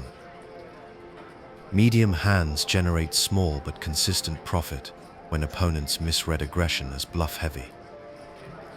Over time, this steady accumulation compounds quietly into large advantage. Professionals use merging as disguise.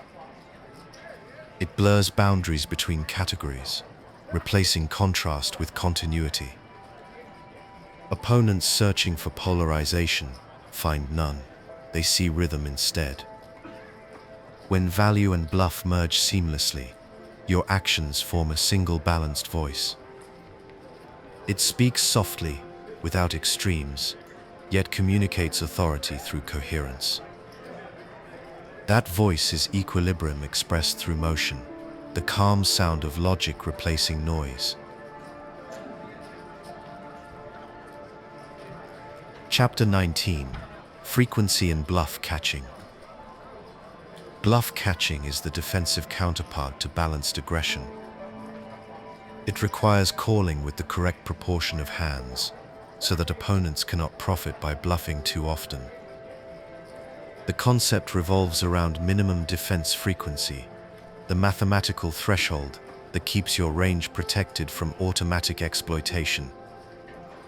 Minimum defense frequency, or MDF, defines how often you must continue against a given bet size. The formula is simple: 1 minus the bet size divided by the total pot after that bet. For example, facing a pot-sized bet, you must call 50% of the time to prevent your opponent from earning automatic profit with bluffs. Smaller bets demand higher defense, larger bets, lower. Professionals internalize MDF as a guide, not a rule. It ensures that over time their calling range remains difficult to exploit. However, they do not defend mechanically. Real opponents deviate from balance, and skilled players adjust accordingly, tightening against value-heavy aggression, widening against bluff-heavy tendencies. The ratio provides structure, while observation supplies context. Frequency management in bluff catching begins with range mapping. Your strongest hands always continue, while weakest holdings fold. The middle portion, the marginal pairs and weak top pairs, fills the rest of your required defense. By assigning clear thresholds, you maintain consistency under pressure. Bluff catching also depends on blocker logic. Hands that reduce the number of opponent value combinations, such as holding the ace of a completed flush suit, make better candidates for defense. Conversely, cards that block bluffs should fold more often. Correct frequency requires more than math. It demands structural awareness of range composition. Emotion distorts calling frequency more than miscalculation. Players hate being bluffed and overcall from pride, or fear loss and underdefend. Both reactions break equilibrium. Professionals detach outcome from process, treating each call as statistical obligation rather than personal statement. Consistency of timing reinforces discipline. Calling too quickly with medium strength signals premeditation. Calling too slowly projects doubt.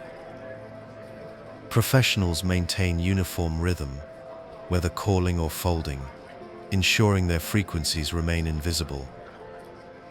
Across volume, correct bluff catching frequency smooths variance. You will lose individual hands, but protect long-term expectation. The purpose of calling is not to win every showdown. It is to deny opponents the luxury of easy bluffs. When practiced calmly, bluff catching becomes quiet mathematics in motion. Each call or fold belongs to ratio, not emotion. Over time, opponents sense resistance and reduce bluff frequency instinctively. Balance restores itself through composure. Bluff catching teaches patience. You defend neither too much nor too little, only enough.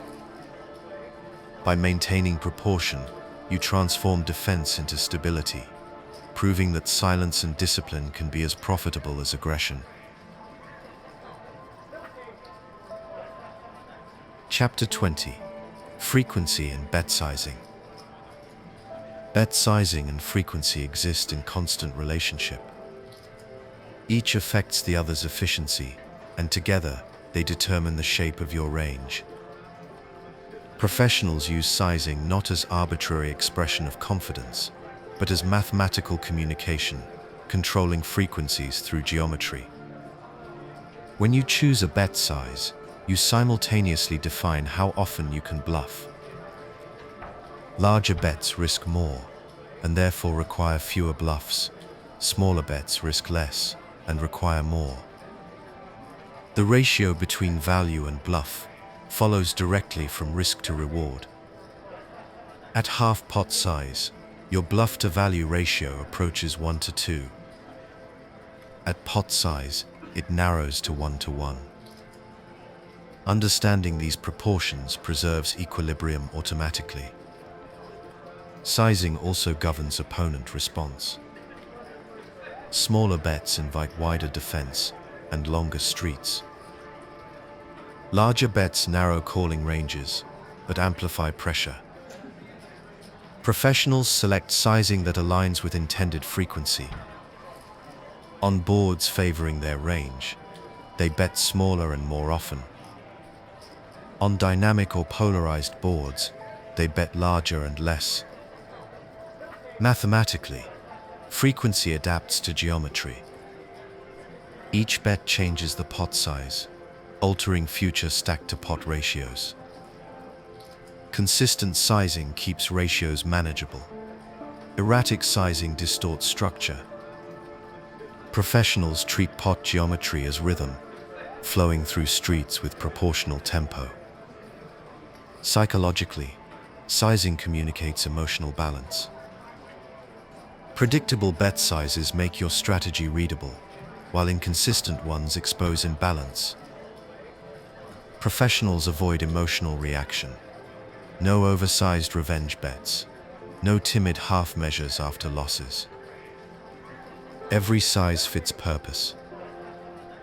Consistency preserves integrity of frequency across all hands. When value betting, professionals select sizes that extract maximum calls without isolating range. They bluff with identical sizing to protect narrative. Opponents become indifferent, not because they misread, but because your ratios and sizes coexist logically. Each hand contributes to equilibrium's disguise. Frequency control also dictates how often to check. On small bets, checking must occur occasionally, with strong hands to prevent overextension. On large bets, checking frequency increases naturally, since aggression carries more weight. The dynamic interplay ensures no action exposes bias. Pressure amplifies this relationship. Under fatigue or tilt, players often drift toward uniform sizing, betting the same amount regardless of texture. While seemingly balanced, this mechanical habit removes adaptability. Professionals remain aware, letting geometry and frequency co-evolve rather than stagnate. In the end, frequency and sizing form dual language. One speaks through proportion, the other through magnitude. Mastery lies in synchronization, the calm ability to express intent mathematically while concealing meaning emotionally. When the two align, each bet sounds harmonious, the right size, the right time, the right proportion. The table hears rhythm, not pattern. That quiet structure, precise yet fluid, defines balance in its purest form. Chapter 21. Implementing Structured Intuition. Structured intuition is the bridge between theory and instinct. It allows professionals to act fluidly within logic, combining technical knowledge with subconscious rhythm. Over time, repetition transforms frequency management from deliberate calculation into automatic awareness. The goal is not to abandon structure, but to internalize it so deeply that it becomes natural. Early in development, players think in ratios and formulas: bet 70%, defend 50%, bluff 1/3. These numbers serve as scaffolding, shaping discipline and awareness. With experience, the brain recognizes patterns faster than conscious thought. Intuition begins to reflect structure, producing accurate decisions without analysis. This transformation requires deliberate practice. Review sessions by identifying moments where intuition aligned with correct theory. Reinforce these connections through repetition. When intuition drifts away from balance, return briefly to structured drills, hand reviews, solver comparisons, and ratio exercises. The process trains intuition through logic, then frees it through trust. Structured intuition also depends on rhythm. Professionals develop calm pacing in decision-making, neither rushing nor hesitating. This tempo mirrors balanced frequencies, each action given equal space for evaluation. Rhythm prevents emotion from intruding on instinct, allowing intuition to operate within order. Intuition alone can deceive. Without framework, it becomes bias disguised as confidence. Structured intuition protects against this by anchoring gut feeling to verified understanding. Professionals rely on both, the structure providing guidance, intuition providing speed. Under pressure, structured intuition becomes invaluable. With limited time or complex variables, there is no room for calculation. You rely on the internalized patterns built from thousands of balanced repetitions. Correct action emerges naturally, like a reflex shaped by logic rather than chance. Emotional stability enhances accuracy. Intuition responds to mental state. Agitation distorts perception. Calm focus keeps subconscious processing aligned with structure. Professionals cultivate this environment through breathing, posture, and deliberate composure. When the mind stays still, intuition echoes mathematics. Structured intuition represents maturity. It transforms knowledge into instinct, discipline into rhythm, and repetition into awareness. The professional no longer forces balance, they live it. When structure and intuition merge, poker ceases to feel mechanical. Every action arises from confidence, tempered by reason. The table sees relaxation. Underneath lies geometry, probability, and design. True mastery sounds quiet, moves evenly, and thinks clearly. That is structured intuition, balance that breathes. Chapter 22. Adjusting to player pools. Player pool adjustment is the practical extension of theoretical balance. It applies equilibrium concepts, not against perfect opponents, but against recurring human tendencies. Every environment, online, live, or regional, develops its own strategic patterns. Professionals study these collective behaviors and adapt their frequencies accordingly. The purpose of adjustment is not to exploit individuals alone, but to align with the statistical personality of the pool. At lower stakes, for example, players tend to call too wide and bluff too little. Against this pattern, over-bluffing becomes unnecessary. Value betting grows more profitable. The ratio of aggression to restraint shifts naturally toward patience. At mid-stakes, ambition replaces fear. Players mimic solver strategies, but execute them imperfectly. They bluff excessively on dry boards, miss-size bets, or misjudge texture advantage. Professionals counter by simplifying, sticking closer to structured equilibrium while letting opponents drift beyond it. Balance becomes a shield against flawed imitation. At higher levels, population tendencies converge toward theory. However, even elite environments show cultural bias. Live games exhibit slower rhythm and emotional dynamics. Online pools move faster, emphasizing mathematical precision over intuition. Recognizing tempo differences allows calibrated adjustment without losing structural integrity. Player pool awareness functions as long-term data collection. Professionals note patterns over months, not hours. How often certain lines appear, which sizings dominate, and how ranges polarize. This information forms baseline expectations that guide deviation. Instead of constant adaptation, you adjust quietly from established equilibrium toward verified trends. Frequency adjustment remains proportional. If a population overfolds by 10%, you do not double your bluffs, you increase them slightly. The goal is steady exploitation within sustainable range. Overextension invites counter-adjustment, and the cycle resets. Subtlety preserves advantage. Psychologically, understanding player pools prevents frustration. You no longer view repeated behaviors as coincidence, but as predictable patterns.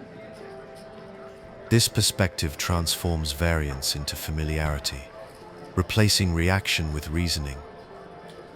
Each environment becomes a map of tendencies, rather than a collection of surprises. Pool-specific study also refines focus. When moving between games or regions, professionals recalibrate quickly, asking simple questions. How aggressive is this field? How honest are river bets? Each answer repositions your ratio baseline, restoring immediate balance. Adjusting to player pools proves that equilibrium is relative.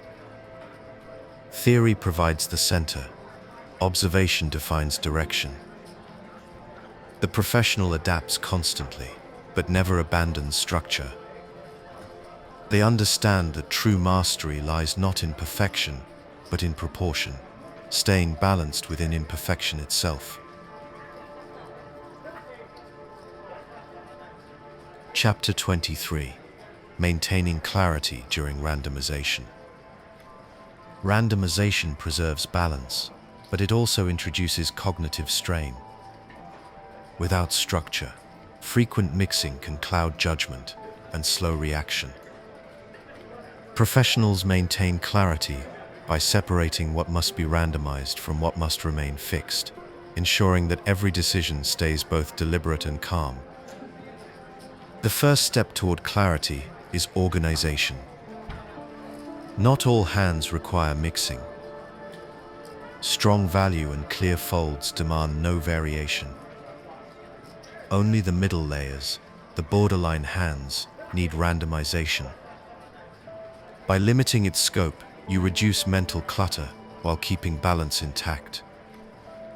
Professionals randomize where uncertainty exists, not everywhere. Next comes preparation. Before each session, mentally define your key mix points, continuation bets on neutral textures, double barrels on scare cards, or bluffs on river blockers. This awareness creates anchors. When these scenarios appear, you already know where randomization belongs, eliminating hesitation. During live play, clarity depends on rhythm. You must act within consistent timing, regardless of whether you randomize or not. Prolonged pauses or visible concentration reveal internal mechanics. Professionals preserve smooth tempo, letting randomization operate invisibly beneath stable demeanor. Emotion often disrupts clarity. A missed bluff or lost showdown creates noise that clouds future mixes. After emotional moments, simplify immediately. Revert to straightforward play for several hands until rhythm returns. Complexity thrives only in calm environments. Clarity also means avoiding perfectionism. Randomization is approximate by nature. Striving for exact ratios mid-hand creates paralysis. Professionals accept minor deviation as normal. Balance emerges across volume, not through individual precision. The mind remains free to focus on process instead of arithmetic. Documentation enhances awareness. After sessions, record moments of confusion, times when you hesitated, mixed incorrectly, or defaulted to instinct. Review these situations calmly, adjusting system boundaries for next time. Reflection converts mistakes into structure. Maintaining clarity through randomization is a mental posture. It combines order with flexibility, rhythm with awareness. Professionals view each mix as part of a larger flow, not an isolated act. They remain present but detached, logical but fluid. Randomization without clarity becomes noise. Clarity without randomization becomes rigidity. The professional stands between these extremes, structured yet adaptable, logical yet creative. Their decisions move like measured breath, deliberate, balanced, and calm. When clarity governs variation, balance becomes effortless. Randomization stops feeling like calculation and begins feeling like rhythm, the steady pulse of proportion guiding every hand. Chapter 24: Simplifying Complex Trees. Poker decision trees expand exponentially with every option. Each street multiplies potential outcomes until the number of possibilities exceeds conscious processing. Professionals manage this complexity not by memorizing every branch, but by simplifying the structure. Simplification preserves accuracy through clarity, not through detail. Complex trees challenge balance because each node carries its own frequency. Without organization, ratios drift as decisions fragment. Professionals counter this by grouping similar situations into categories: texture types, bet sizes, and range interactions. Instead of treating every hand uniquely, they apply uniform principles across patterns. This compression transforms chaos into rhythm. For example, rather than memorizing exact frequencies for every board, you might classify textures as dry, dynamic, or polarized. On dry boards, continuation bet often. On dynamic ones, reduce frequency. On polarized textures, mix selectively. 3 categories replace hundreds of possibilities while maintaining approximate equilibrium. Simplification also applies to bet sizing. Using too many sizes fragments strategy and invites mistakes. Professionals choose 1 or 2 consistent options per street, allowing their frequencies to remain coherent. Consistency in geometry reduces decision fatigue and keeps behavior invisible. Range construction benefits from simplification as well. Instead of tracking individual hand combinations, think in equity bands: strong, medium, and weak. Each band follows its own ratio of aggression and defense. This hierarchy keeps your range structured, even when exact combinations blur. Mathematically, simplification smooths error margins. Small deviations matter less when applied consistently across categories. The brain operates efficiently, freeing mental space for observation and adaptation. What remains is the essence of strategy, balance expressed through simplicity. Psychologically, simplification reduces stress. Complex trees tempt overanalysis, especially under pressure. Professionals ground themselves by returning to fundamentals: position, range, and texture. These constants guide decision-making when variables overwhelm precision. Calm confidence replaces cognitive overload. Simplification does not mean laziness. It is discipline in design. Professionals remove unnecessary options not to play faster, but to play cleaner. Each choice aligns with purpose, and every ratio remains stable because the structure contains fewer moving parts. In practical terms, simplification enhances endurance. Long sessions test focus, cluttered trees exhaust it. Streamlined frameworks sustain clarity hour after hour, allowing consistent frequency control through fatigue and variance. Balance thrives in simplicity. By reducing the tree to essentials, you transform poker from calculation into flow. The fewer branches you track, the stronger each decision feels. The professional's strategy is not small, it is clear. Simplicity sharpens logic, preserves rhythm, and sustains composure. Within that calm reduction lies mastery, proof that complexity often hides in simplicity's shadow. Chapter 25: Frequency as a Mindset. Frequency is not just a mathematical tool, it is a mindset. At the professional level, equilibrium thinking becomes part of identity. Every decision, from hand selection to emotional response, reflects ratio awareness. You begin to think in balance, move in rhythm, and act with proportional calm. Developing this mindset starts with acceptance. Variance will always distort outcomes, but frequency restores order. When you act according to correct ratios, short-term results lose significance. Process becomes the measure of success. This shift transforms frustration into focus, teaching you to evaluate decisions by discipline rather than outcome. A frequency mindset also changes perception of time. Instead of viewing each hand as isolated, you see a continuum, thousands of repetitions forming statistical equilibrium. One call or fold no longer defines your play.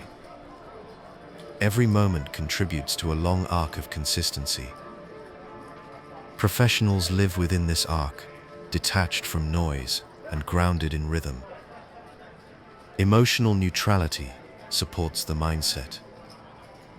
Ratios do not care about ego. Overconfidence inflates aggression, fear suppresses it.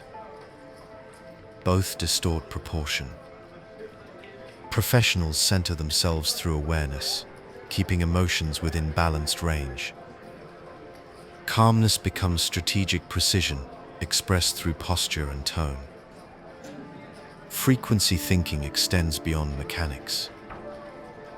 It governs energy, attention, and patience. You cannot sustain balanced decisions with an unbalanced lifestyle. Professionals structure rest, nutrition, and focus like they structure ranges, allocating effort in proportion to demand. Balance off the table mirrors balance on it. In competition, the frequency mindset manifests as rhythm. You no longer calculate consciously. You feel the correct mix through practiced intuition. When logic and instinct align, you operate in flow. This quiet efficiency appears effortless, but results from thousands of deliberate corrections. The mindset also guards against tilt.